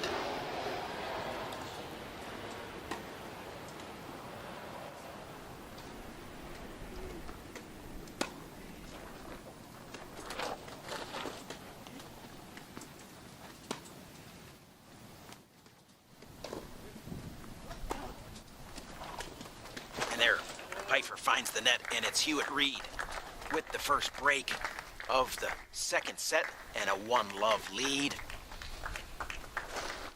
Momentum continues to be squarely on their shoulders.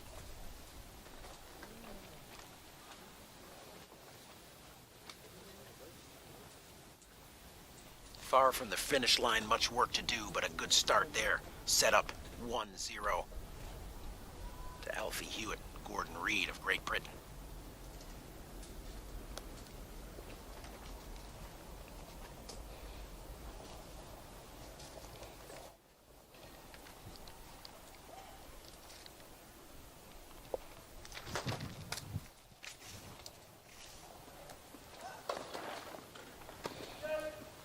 Reed to serve. Second game of the second set.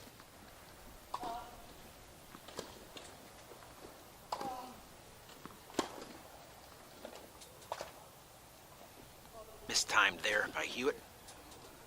He gets the whiff instead of any action.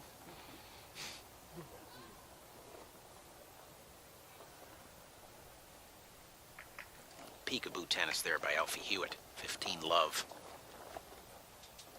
Uday Pfeiffer up a point.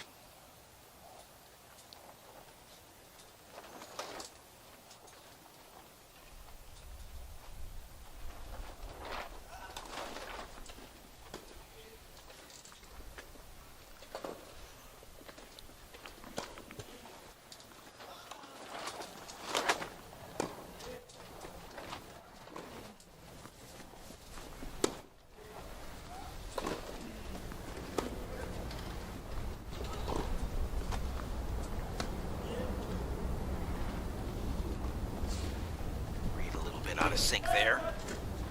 Can't quite get himself back under control. Now, back in. Rhythm. Hewitt big down the line. Uday answers. Reed on the attack. Pfeiffer defends. Hewitt back on the attack. Big and strong. Uday not able to handle that much heat there on the forehand volley. 15 all.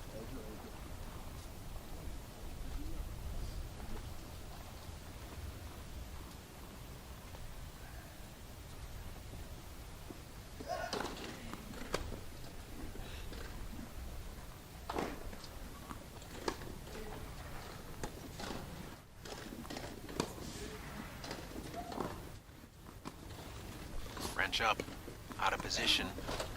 Pfeiffer settles it, but can't find the blue part of the court. That's a 30-15 lead for Hewitt Reed there.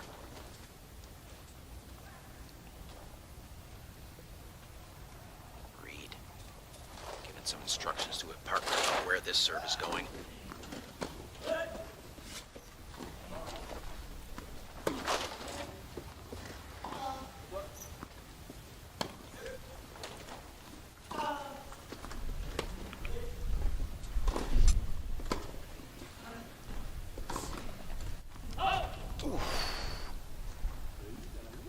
Reed catches enough of the net tape.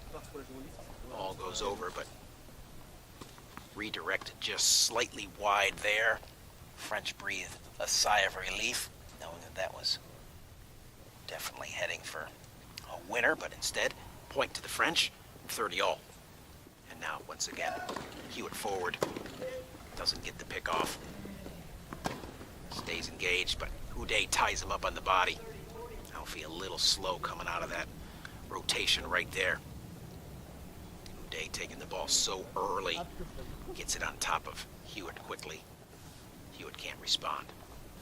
Now Uday Pfeiffer. Break chance.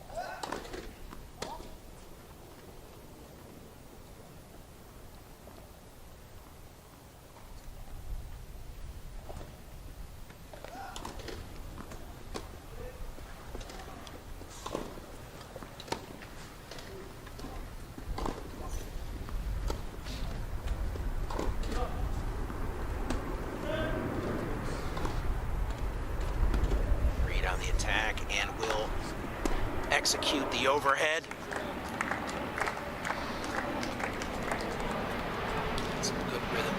ball stayed well out in front of him. Good chance. Good ability to line this one up. Good chair control, sets up, stays on the wheels just a little bit longer there to stay balanced and controlled. That's what produced quality overhead.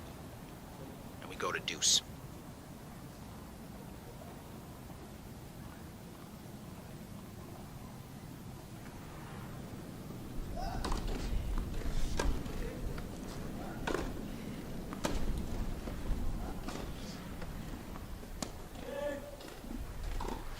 Ball catches back of the line.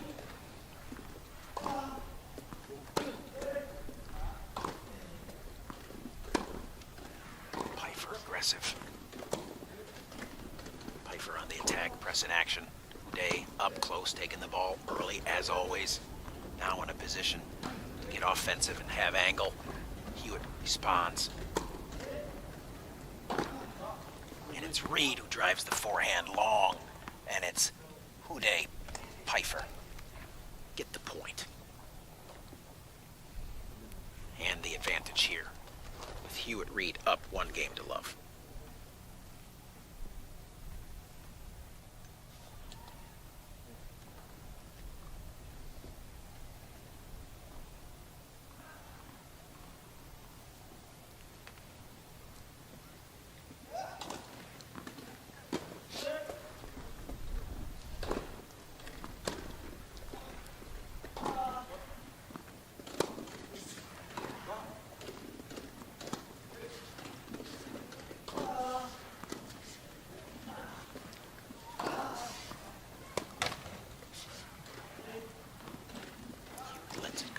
Cycles in now, takes command of the net, and it's Day with the error, ever present. British pressure there. Hewitt choosing to back off that one ball right there. Lets it go, good communication. Now Reed gets on the offensive, forces the error out of the Houdet racket.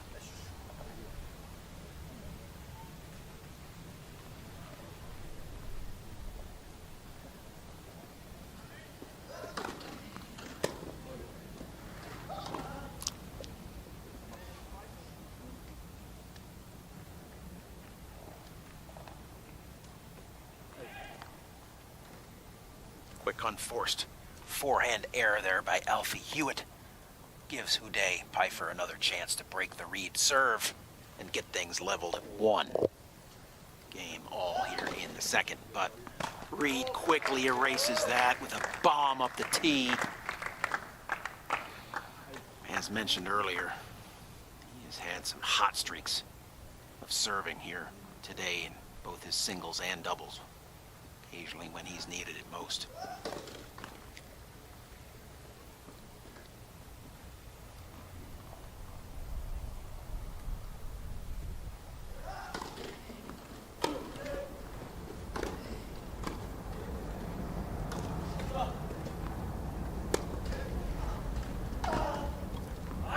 Hewitt. Aggressive from a difficult position there. Not much angle. Doesn't go enough line. Forehand error sends Houdet Pfeiffer to another break chance here. See if Reed can come up with some service magic. Went big to the tee last time. He's got the left-hander out wide. Goes for it and gets it. Back-to-back aces from Gordon Reed on the add points for Houdet Pfeiffer. And once again, it's the serve of Gordon Reed that digs the Brits out of the hole. Keeps things leveled here at deuce. Gets things back to deuce. Hot hand for Reed on the service game. And now, a little bit of a dejected Pfeiffer, having been aced twice. Just rolls a backhand into the net. After fighting off a couple of break chances here, it's now the Brits with a chance to hold and go 2-love. Second set. Maybe Reed tries the body this time. He does, but just goes long.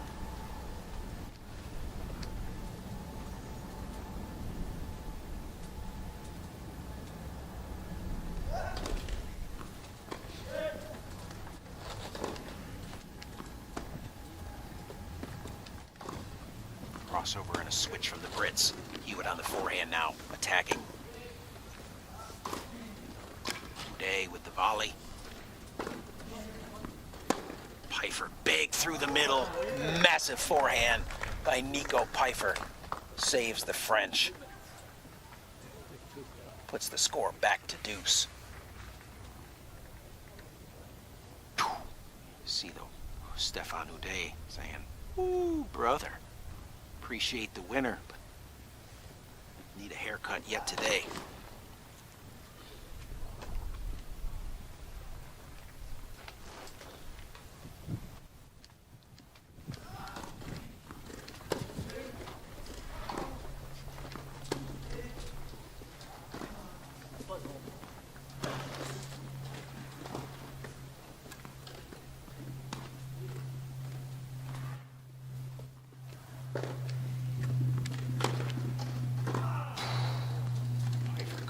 Touch, blows it through the line. Reed defending amazingly off the monster Pfeiffer forehand, and big smiles from partner Alfie Hewitt for that remarkable shot. This Pfeiffer forehand was massive.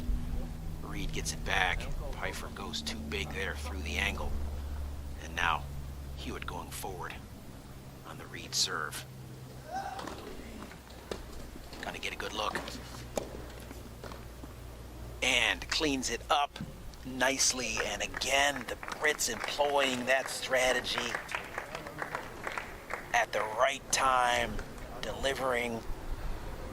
Key there, Reed the first serve, not losing the advantage. And another example of Reed serve being a weapon here that's helping Hewitt Reed separate from the French. Now Uday serving. Love to.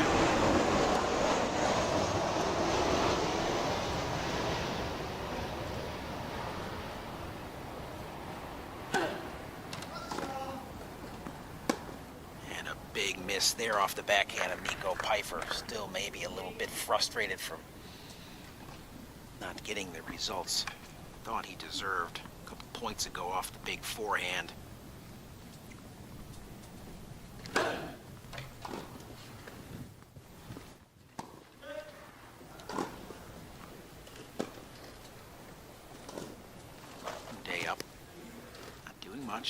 And it's Reed, soft.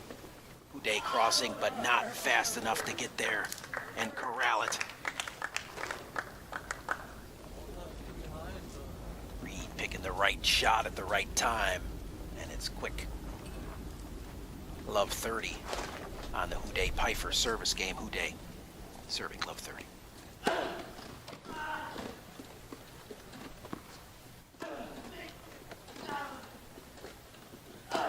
Big swinging overhead by Uday.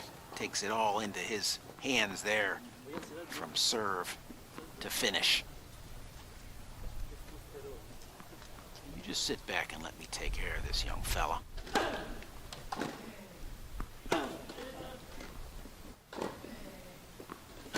Once again, Uday up, taking balls early, showing off hands, taking away time from Hewitt and Reed, just quickly erasing that 2-point advantage and getting things back to 30 all.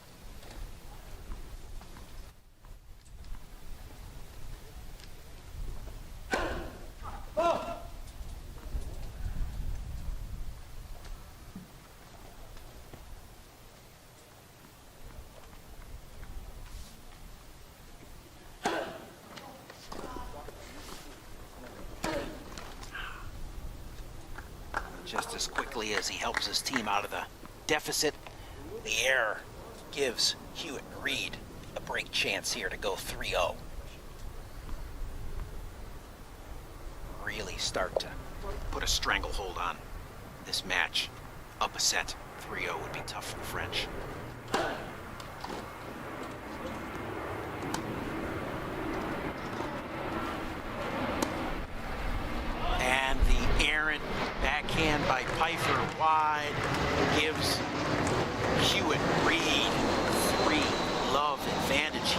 the second, up a set. Fully in command of this championship match, seeking their second UNIQLO Doubles Masters title. Champions here in 2017, it was Uday and Pfeiffer took home the titles in 2018, 2019. No tournament in the COVID 2020 year. And now it's Hewitt and Reed, 3 games away from the UNIQLO doubles title.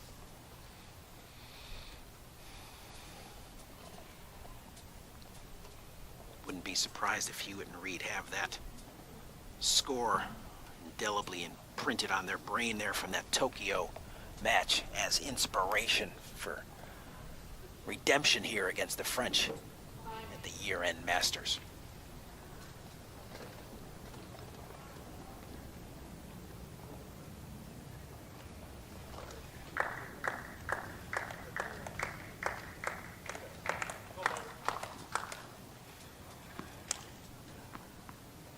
Hewitt, who served out the first set at 5-4, a chance now to extend the British lead to 4-love. Uday and Pfeiffer desperately needing to get on the board here.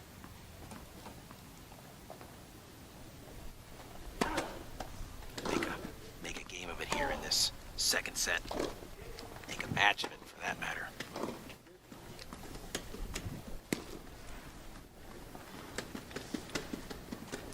Reed gets it, but can't get it over. Odd play there. Again, all smiles from Hewitt and Reed. I think one of the things we've identified throughout the tournament is their ability to stay loose, even through some tougher times. And that looseness propels them to a quick 15-all here with the Pfeiffer return to serve error.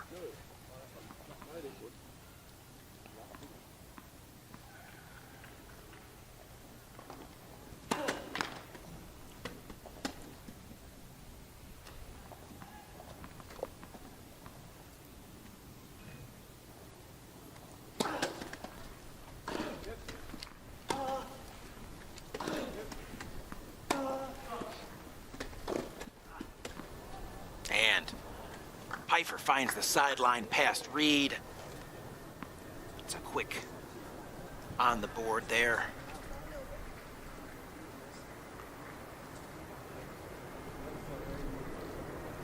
Beautiful inside-out forehand there past Reed. And it's 15-30.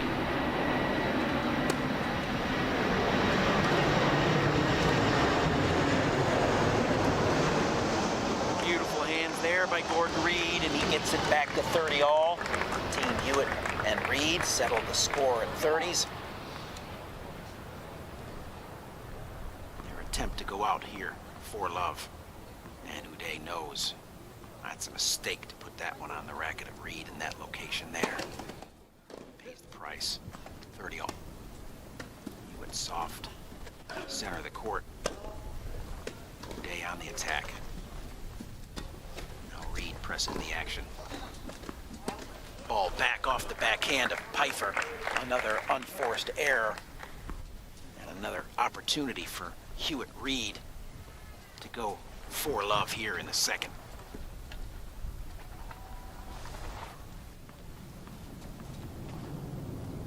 Less than confident look there on the face of Nico Pfeiffer.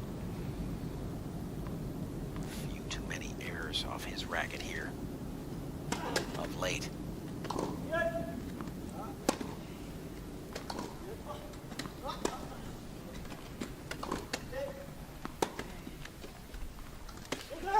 Goes soft and shows off the talent.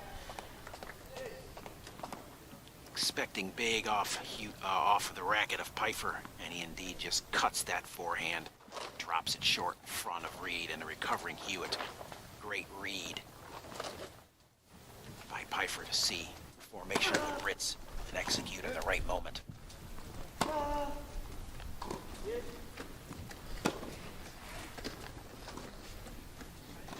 Reed's there. Uday cuts it off. Hewitt now. The cycle continues for the Brits. Now it's Reed with the drop. Pfeiffer on it. Goes line, Hewitt there. Open court, cross. Uday not able to catch up. Pfeiffer putting his partner in a tough spot there. Trying to execute, given that forehand to Hewitt, who goes cross court, high percentage. No way that Uday can catch up to that one. Now it's Hewitt serving. Reed forward.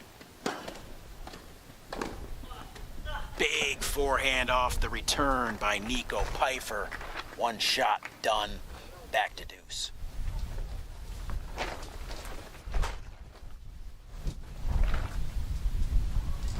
Odd serve choice there by Hewitt. Give Pfeiffer as good a look as that. Thought he would have gone a little bigger there with sending Reed forward.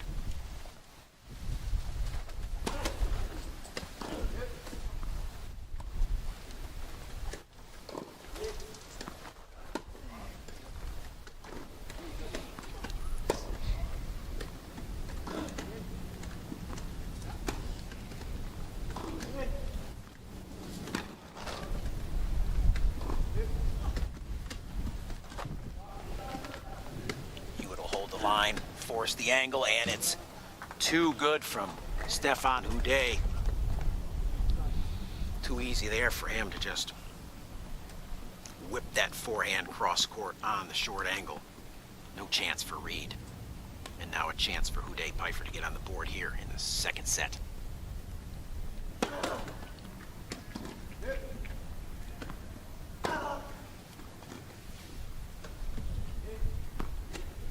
Choice by Hewitt to let that one go.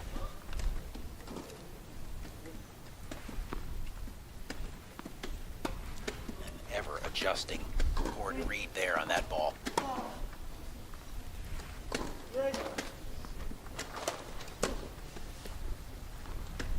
And timing just off there on the Uday forehand. And we go back to deuce once again. Finally some smiles from Pfeiffer there. Give his partner some encouraging words.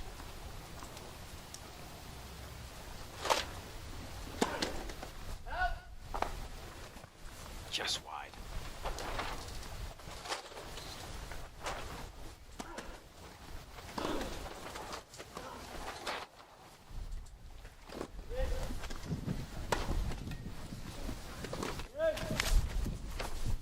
Pfeiffer finds the net off the backhand there.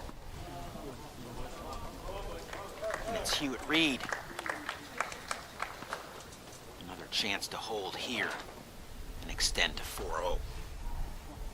Really put the French in a big, whopping hole. Stay steady on the first serve. Reed on the attack. Cuts it off and puts the backhand volley in the net. Had a good look there.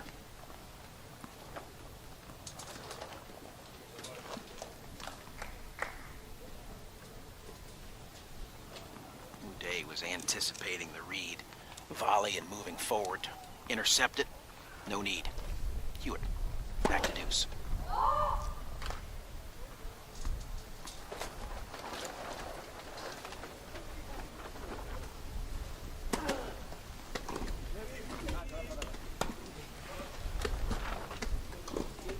Pfeiffer once again into the net. Just not accelerating enough on that forehand. Leaving it short. Giving the Brits another chance for 4-love. Only wonder how many times French can fight him off. Goes a little bigger up the tee on the serve and on the attack now on the forehand. And finds the line. Linesman confirms the call, and there it is. 4-love. Great Britain set up and in command here in the second.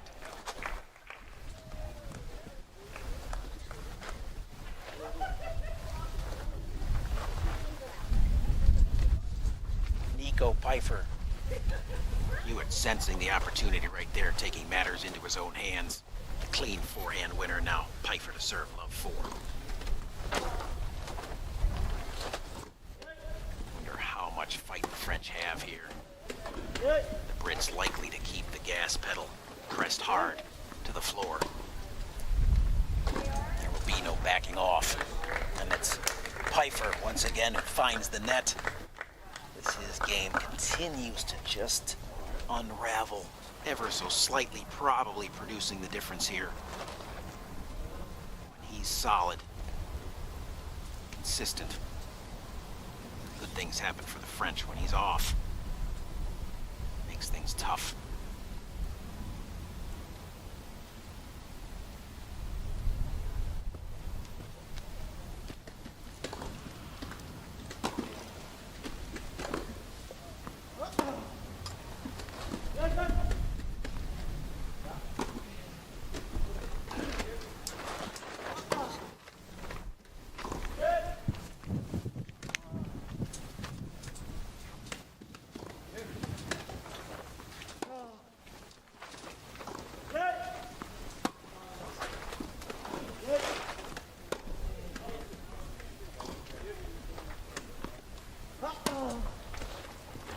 Day tries the drop, probably ill-advised at the time.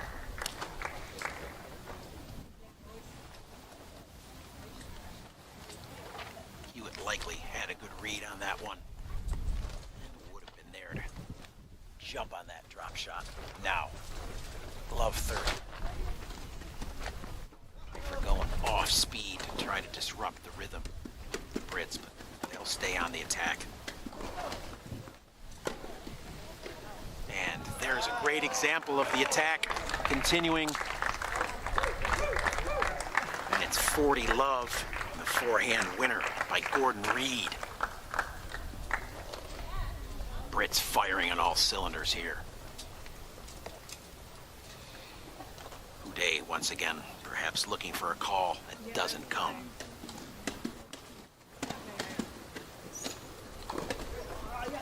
And it's Pfeiffer, one shot through the middle that gets the French on the board. Some laughs and some smiles. And it'll be up to the Brits to allow the French back in this. They'll stay a little loose here, way down, almost 5 love here. Gonna probably need some help from their opponents. Help provided with the big forehand long by Alfie Hewitt. 2 quick points for the French. But still a break chance for Hewitt and Reed, and 5 love.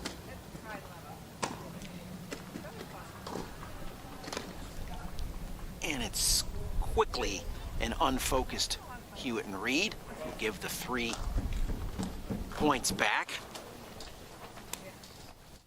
A high 5, we go to deuce. For the moment, French deny the Brits game number 5. Pfeiffer back to soft serve. Again, I think just trying to disrupt the British rhythm. It's been so good here in the second.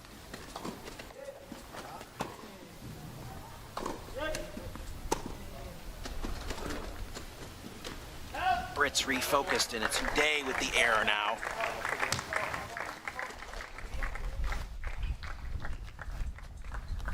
Funny thing, those 40 love leads. Haven't seen that many of them today. Closed out cleanly or even quickly at 40-15. A lot of them end up back at deuce, surprisingly. Another chance here for the Brits. Uday goes big at the Reed back. Reed fights it off and blows it. Too long. We go to deuce for the second time.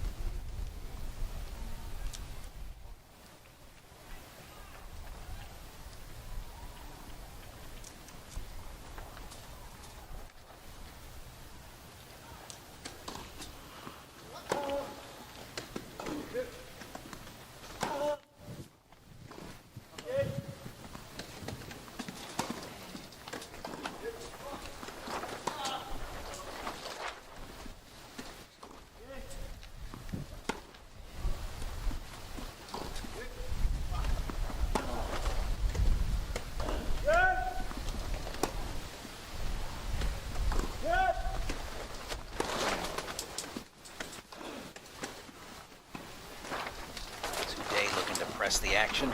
Reed settles it down. Now, Pfeiffer staying steady, gives it to Reed. Doesn't clean it up. Houdet jumps on it. Forces it right back onto the racket of Reed, who can't respond. And it's Houdet Pfeiffer now, all the way back from love 40. Have a chance to hold.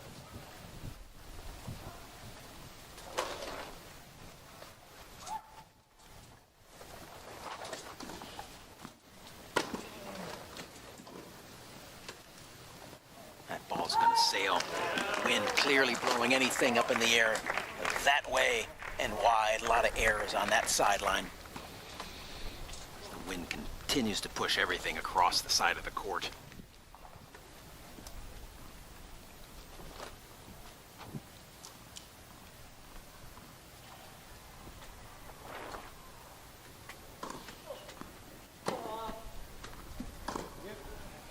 And that's an errant backhand there by Nico Pfeiffer, and once again, it's Hewitt Reed with a chance for 5-0.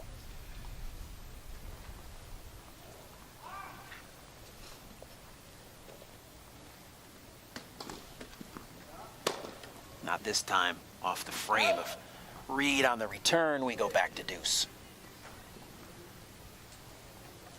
Get the sense that clearly 5-0 here for Great Britain. Likely insurmountable. 4-1 feels a lot different. If the French can just claw this game out, get on the board here in the second, settle things down, could get interesting.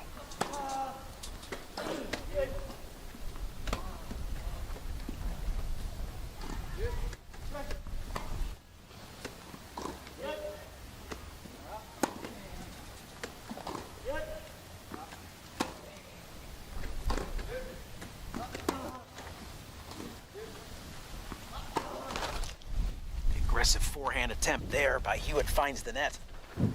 Another chance for Houdet Pfeiffer to hold and get on the board.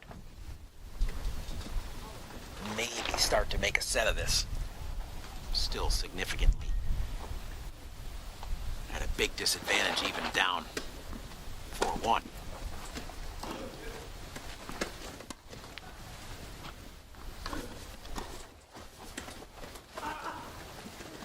Hewitt's there. Great get. Pfeiffer looking to go big and finish, but not. Now, chances. Both Frenchmen up. And the Brits can't answer with the French out of position. And it's 4-1. But that feels like a massive swing of momentum here, as the French battle back from love 40 to really steal that game and get this to 4-1. Look at the positioning of the French there. Not good. Hewitt just needing to get a ball over the net there. Continue to keep the French in a tough spot. Doesn't find it. The gap looks large there, 4-1 in the second, but some games for the French here, and this thing could get tight and interesting again.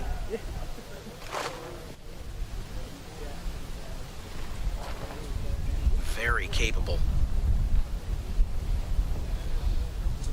of making a comeback. Brits would be wise to put forth a big effort here. Extend.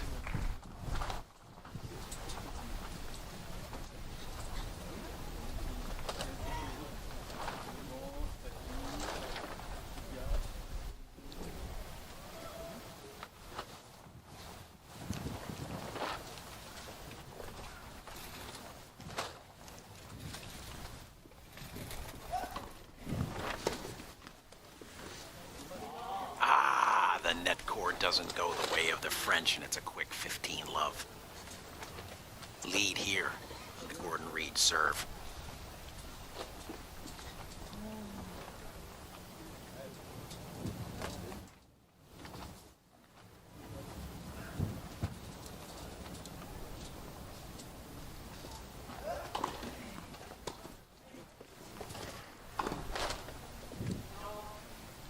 return favor there. Gets us to 15 all.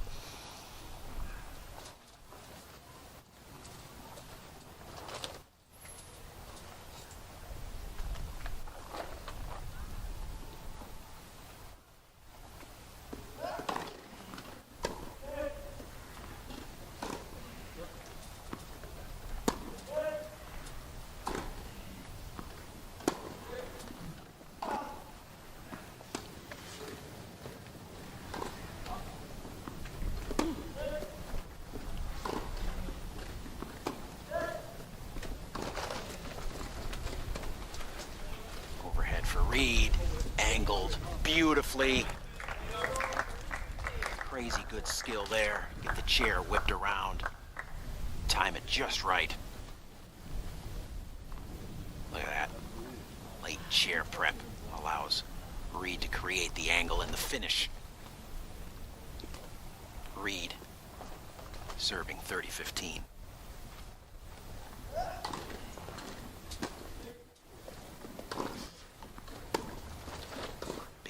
Through the middle. It's a volley attempt, and it's the Pfeiffer forehand that goes long, and it's now 40-15. Hewitt Reed. Right back quickly on top. Another chance to extend their lead. Regain that 4-game advantage and get out 1 game away from the match. Great serve there, creates an opportunity.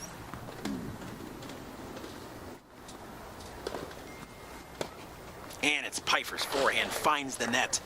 And a great hold by Gordon Reed. Doing almost all the work there. And it's the Brits, Hewitt Reed, back on top by 4 games. 5 games to 1. 1 game away from the title.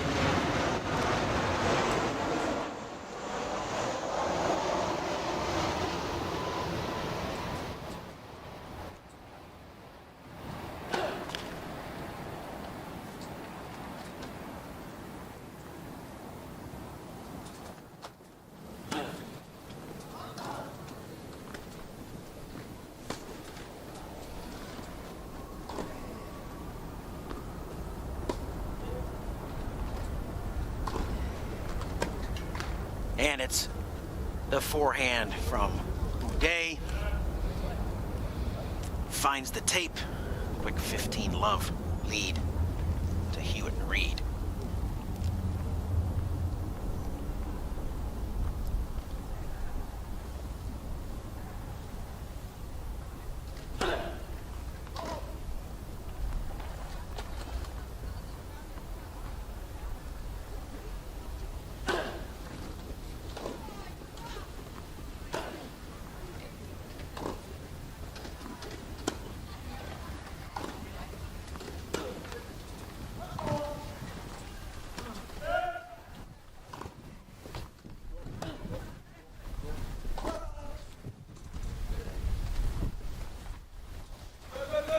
Beautiful shot by Reed, no answer by Pfeiffer, absolutely gorgeous. Correction, it was Hewitt. Beautiful recognition of the open court. Takes advantage of it, no answer by Pfeiffer there. Hewitt Reed, 2 points from their second Masters.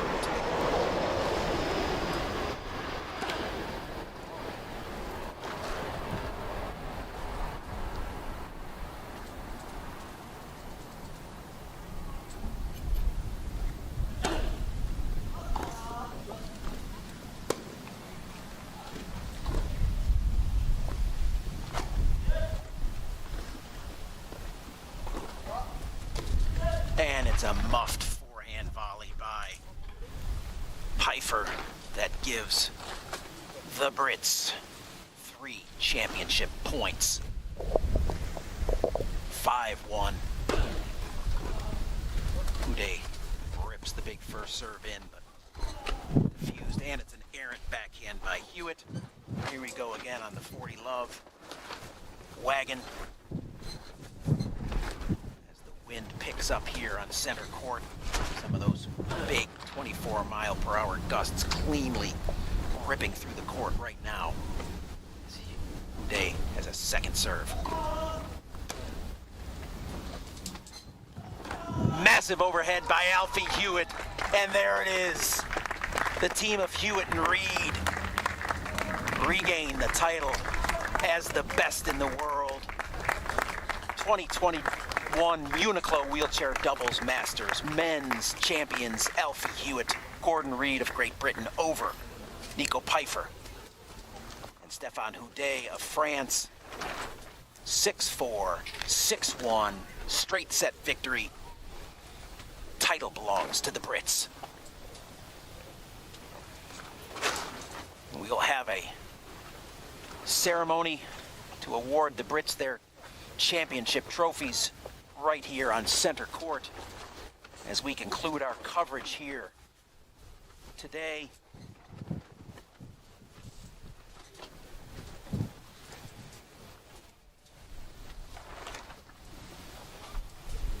A replay of match point, the short ball, just anything and everything you could ever ask for in a match point. A lob that falls just short and gives you an overhead 2 feet from the net. And a thunderous overhead by Alfie Hewitt closes it out, seals the deal.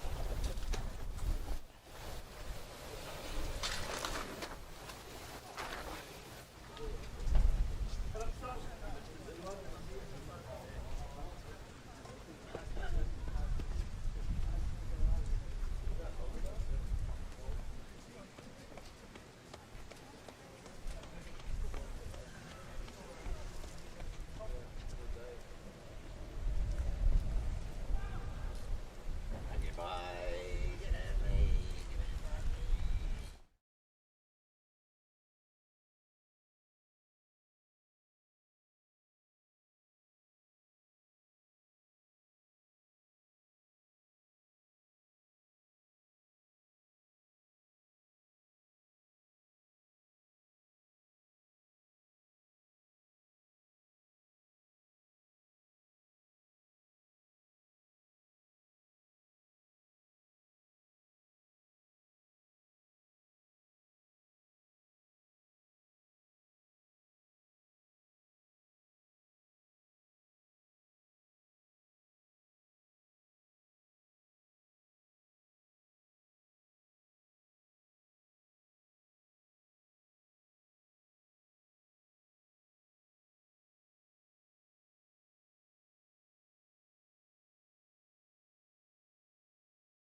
My name is Jo Wallen, and I'm the Tournament Director for the UNIQLO Wheelchair Doubles Masters Men's Final. If you please join me in congratulating these amazing athletes in another incredible final.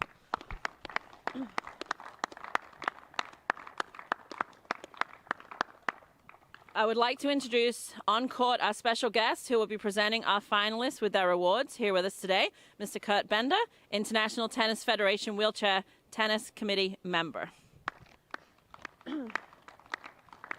And now for our players, put your hands together for our runners-up from France, Stéphane Houdet and Nicolas Pfeiffer.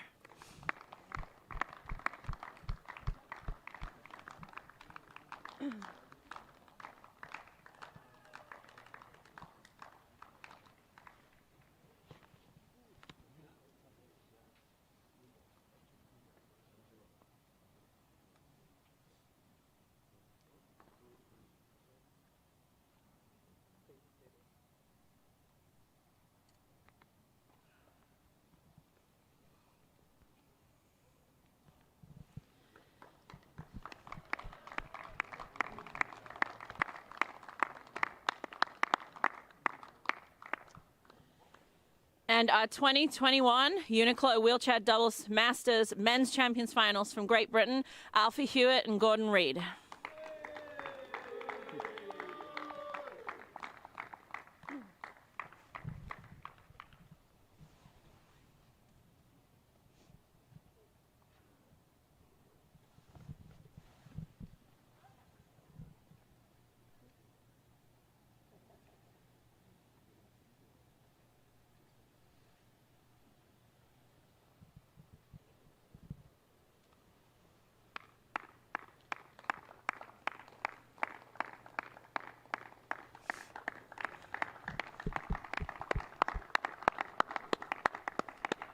Can I ask you guys to come here for a sec?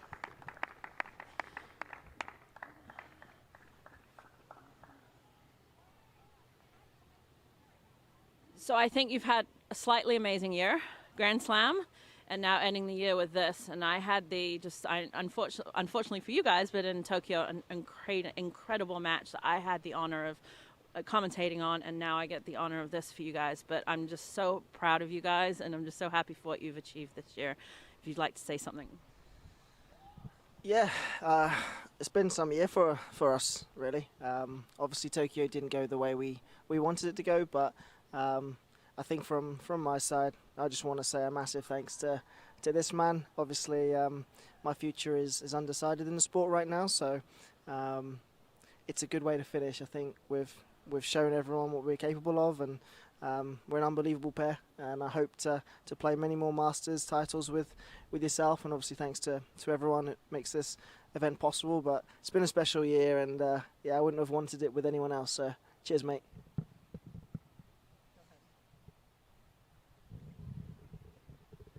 Yeah, I think this match is an awesome way to top off a special year for us. If it is to be our last match together, then all I can say is thanks. Thanks to you, Alfie. It's got some amazing memories together. I think we've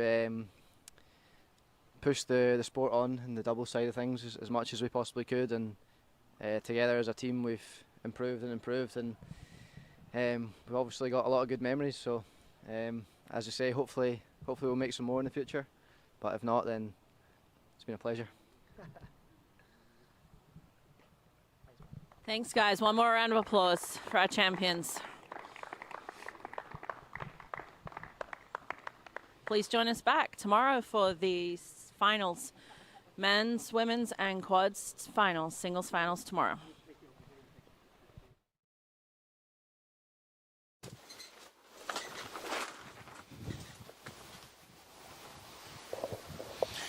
A look at our champions, Alfie Hewitt and Gordon Reid, as they push away from the trophy table. Once again, UNIQLO Doubles Masters champions and the best doubles teams in the world. You heard some words from Hewitt and Reid. Hewitt talking about the uncertainty of his future and what a glorious way to potentially close out what's been an amazing career for the young Brit. And Gordon Reid, of course, pressing on with his career. But what a way to finish up a remarkable year. One match probably shy of a miracle year for the Brits and their hopes to be gold medalists in Tokyo, but Grand Slam champions throughout the year. UNIQLO Doubles Masters to end the year, and inarguably at this moment, the best doubles team in the world. Great look there at the champions. And as Joe Wallen said, tomorrow all about the singles. We'll see Hewitt in action again in the men's final against Gustavo Fernandez in pursuit of his second Wheelchair Tennis Masters title on the singles side. Fernandez in search of his first. And in the women, it'll be Dita de Groot, world number 1, defending her title again against number 2 in the world, Yui Kamiji.